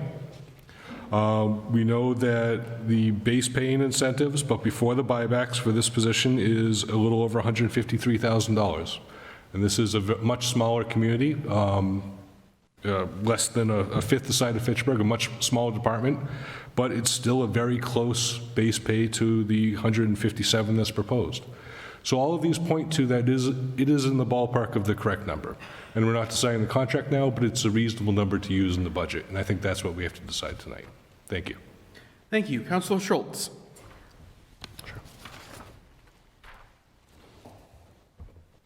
You're still muted, Councilor. Sorry. Thank you, Councilor Zorla. The fire chief mentioned one of the problems that is keeps surfacing for the last 10 months is there going to be agreement on a contract versus the matrix? I mean, I think that's is that the sticking point? I guess that's the question I'd like answered. And well, Councilor, it is a good question, but I think it's a question for when we're actually discussing the resolution of the chief's salary, since it doesn't pertain to the actual dollar figure that we're voting on tonight. But like Councilor Di Natale said, you know, what does the dollar amount mean at this point? We can put something in, but does it have any meaning? But Councilor, the thing is, what the dollar amount means at this point is that it's the dollar amount we're voting on in a budget hearing, as opposed to an issue that's on our agenda for a future council meeting. Yes, all right, thank you. It's getting late. Yep. Thank you. Councilor Boschman. The thing I want to say is, you know, we all talk about we want to pay people adequate pay. Well, I look around the room and I say, geez, the city auditor's got quite the responsibility. He's got to make sure he budgets everything right because he can sink this city. So why don't we go back and say to him, we don't think you're adequately paid. I don't think I'm adequately paid anymore. I think my pay should be $165. Well, so we get the mayor. He's got to take care of 40,000 plus, and he's got me to put up with. That's later on the agenda tonight. Oh, I know, but I'm just giving that for an example. I'm more concerned about when you talk about the morale, because I've been told that too about morale. Well, and when you look at some of the responsibility of other people throughout the city that have just as much responsibilities, then they're not being adequately paid, and now we got a morale problem. And I see that as a morale problem. And I know the council across Council Ward 4 talked about air. Well, I get the thing from Leominster, 38 years of service. I'll be exact, right to the penny. And everything's stifling in, because I went to the city auditor's place. $143,851.38 with 38 years of service. The 38 years of service. $143,851.38. I don't understand, maybe I'm behind, but I don't understand why we want to go way up. I don't understand that. I really have, I'm lost for words. When things are not, well, I can't say what I want to say, but we just can't really afford it. If you go back on the history, and I think Councilor DiNatale is going to tell you, the reason why Chief DeMora got what he got, we took the job out of civil service. We came with a contract. If we weren't happy with him, we could get rid of him. That's why he got it. And then Chief Roy came in and he found out that he had a lot less time than Chief Roy. So he went to Lisa Wong and she gave him a contract. She did. Counselor, we can't rehash decisions I made by understand a it, council but I'm just 2 telling decades you. ago. But how did we come to the point with the chief getting a contract when I never voted on a contract in all my years here? That contract isn't in front of us either tonight, Counselor. Chief Roy's contract has expired. Right, I understand that. But you want to pay the guy fair, and they're basing the salary basically on Chief Roy's. Pretty close to Chief Roy. 166, he made 160. So, what do you think about that? Huh? But anyway, I'm not going to support it. I'll go with Councilor DiNatale. I prefer to use my number. We can always work our way up, but we can never come down. And I'm looking at the morale of the city, because you're going to have department heads upset, and they're going to say, I deserve this as much. I get a lot of responsibility too. So, you know. Counselor, can I ask a brief question? You can ask me anything you want. Have you gotten complaints from department heads on this? Oh, yes, I have. Which ones? I can't tell you that. That's a good like the press. But anyway, Counselor Kuchar. Oh, I don't have anything. Oh, okay, I thought you. All right, Counselor DiNatale? Well, Counselor Van Hazinga went there, so I have to respond.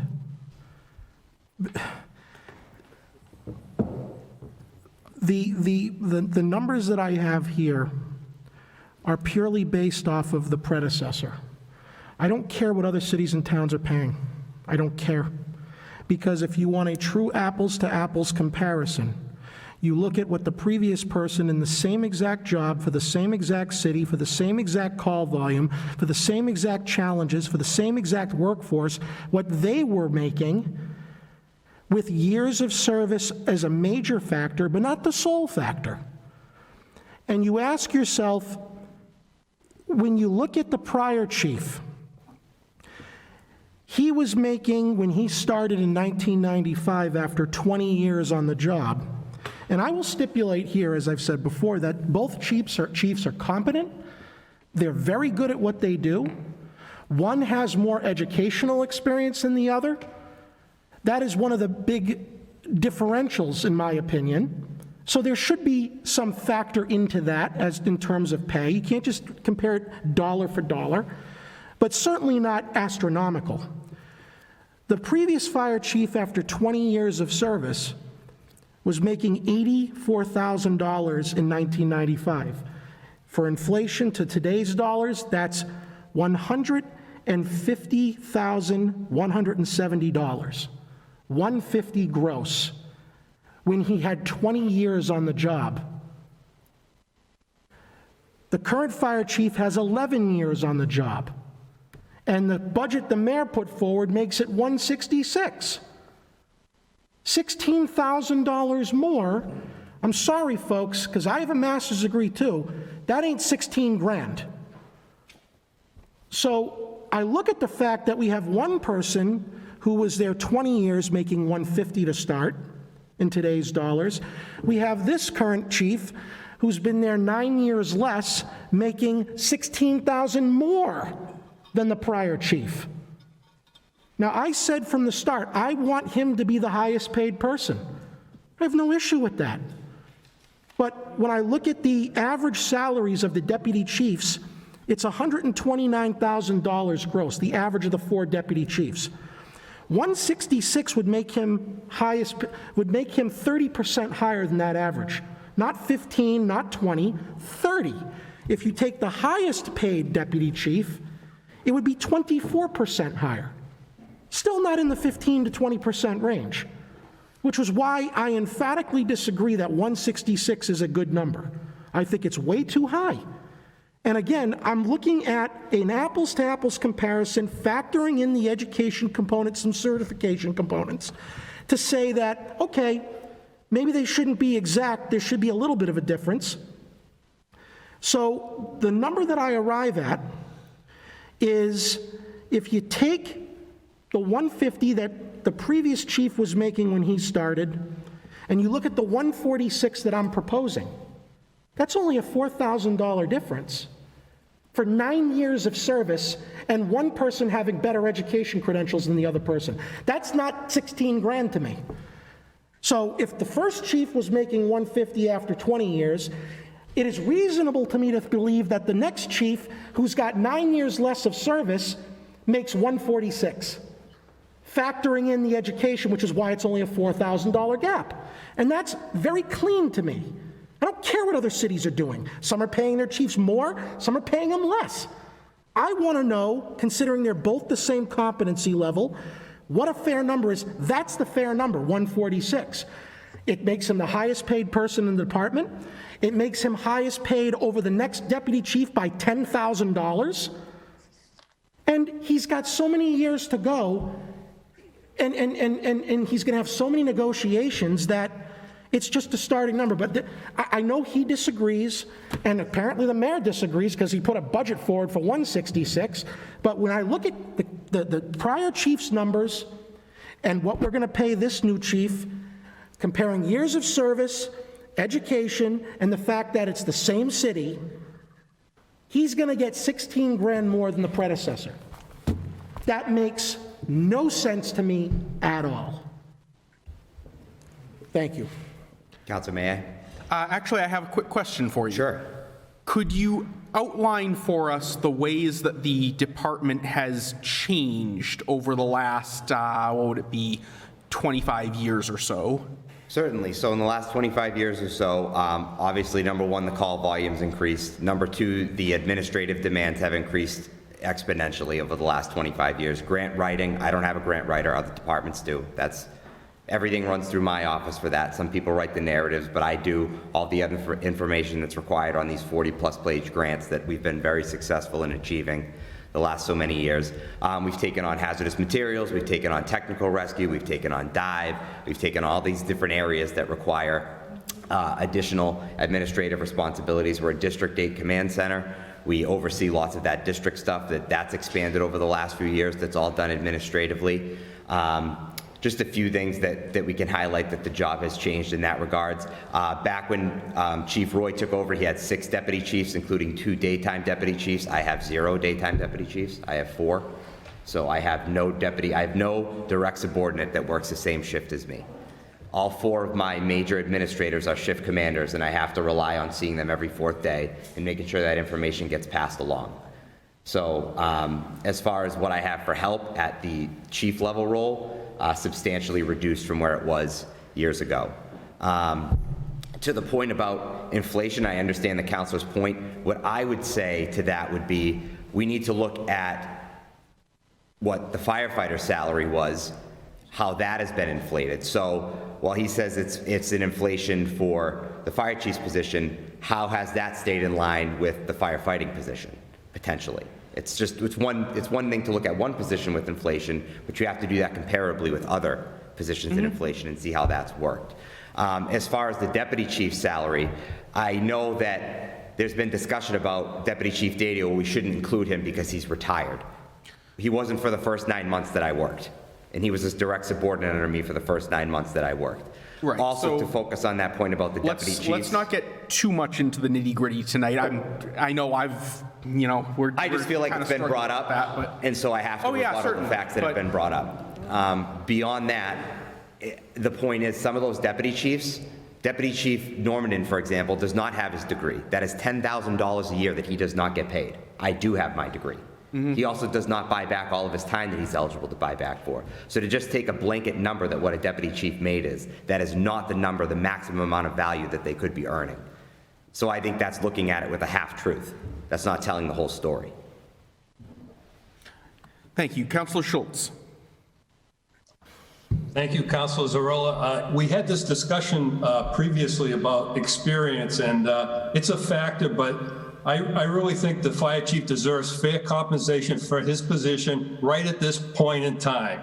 And as far as comparing his position with other positions around the city, other department heads, there is no comparison. You don't compare other positions around the city. So I really think that I'm going to support the mayor's original budget figure, and we'll have to discuss it further at another time. Thank you. Thank you. Do I have a motion? Motion to accept the cut. Second. And in the interest of economy, do I have a motion on Councillor Boschman's cut? Motion to accept Councilor Boschman's cut. Second. All right, I have a motion and second for both cuts. Once more, a yes vote makes the cut, a no vote rejects it. First, we have Councillor Boschman's cut at 24.6. All in favor? Opposed? That is 10-1 in opposition. Next, we have Councillor Gianatali's cut at 20,000. All in favor? Opposed? That is 9-2. That concludes our cuts.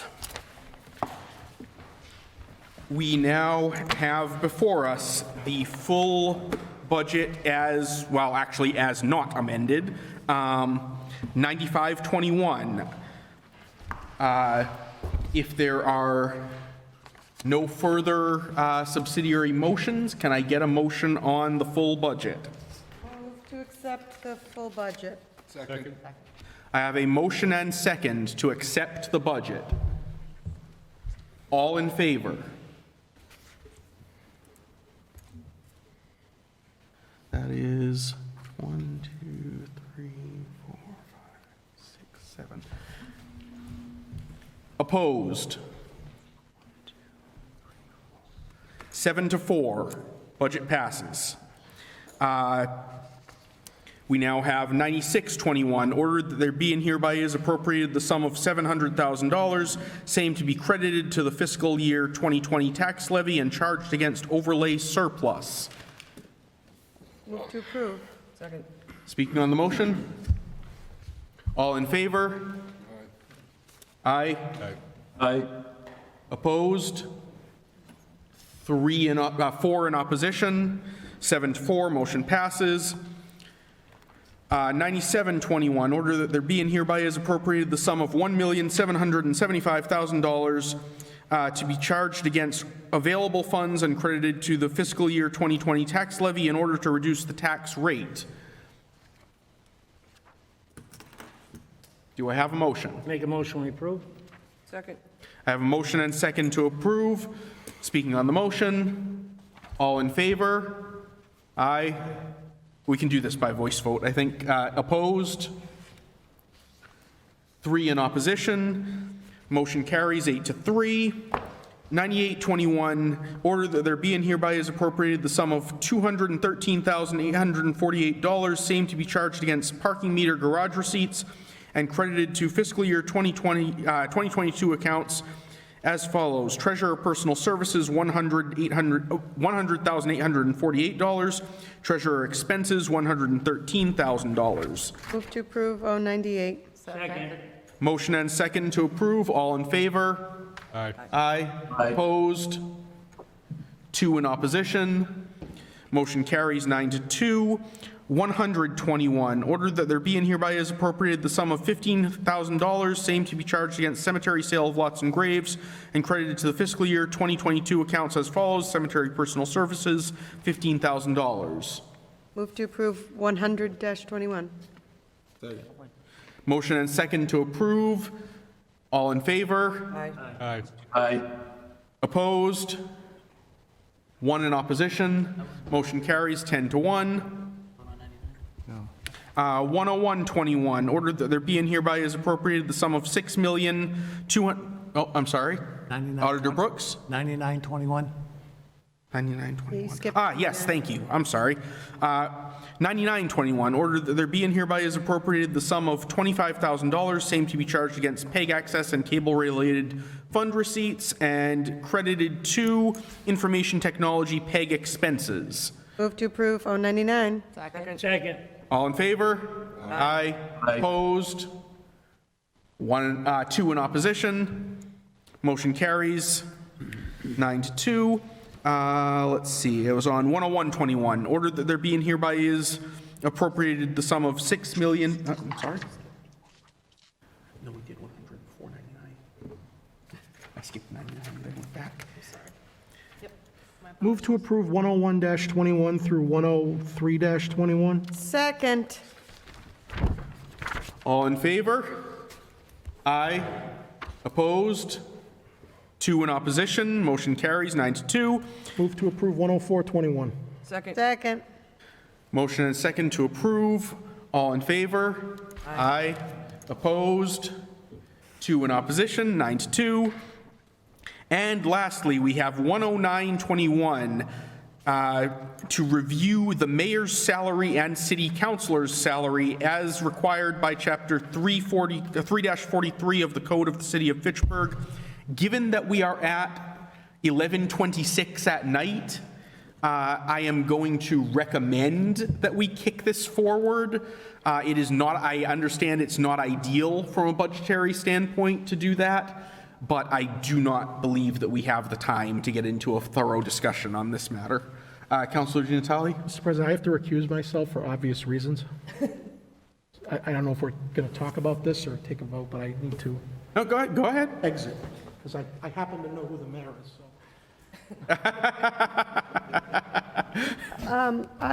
I would move that 109-21 remains the same. Well, I have The salaries in 109-21 remain the same. Remain the same? Yes. On that motion there? Well, I don't have a second yet. Do I have a second? Sorry? It's me. So,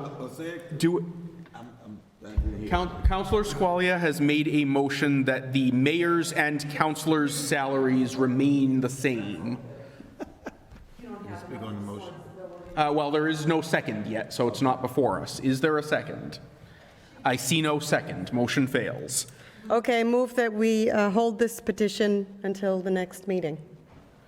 Second. I have a second. All right. Motion and second to hold 10921 on the agenda until the next regular council meeting. If there is no objection, we will take this by unanimous consent. Seeing none, motion passes. It is held, and we need to get Councilor Giannatalli back in the room, and then we have concluded our council as a whole agenda. We will then recess 1 minute. And, I'm sorry, Auditor Brooks, do you need more time than that? Okay, I didn't think so because we didn't make any changes, but. Oh, boy. Did you guys raise his pay like 50,000? I think, yeah, I think I said to him, I hate it so much. All right, this concludes our agenda. Can I have a motion to adjourn? Motion to adjourn. We are adjourned. If there is no objection, we are adjourned. We will recess 1 minute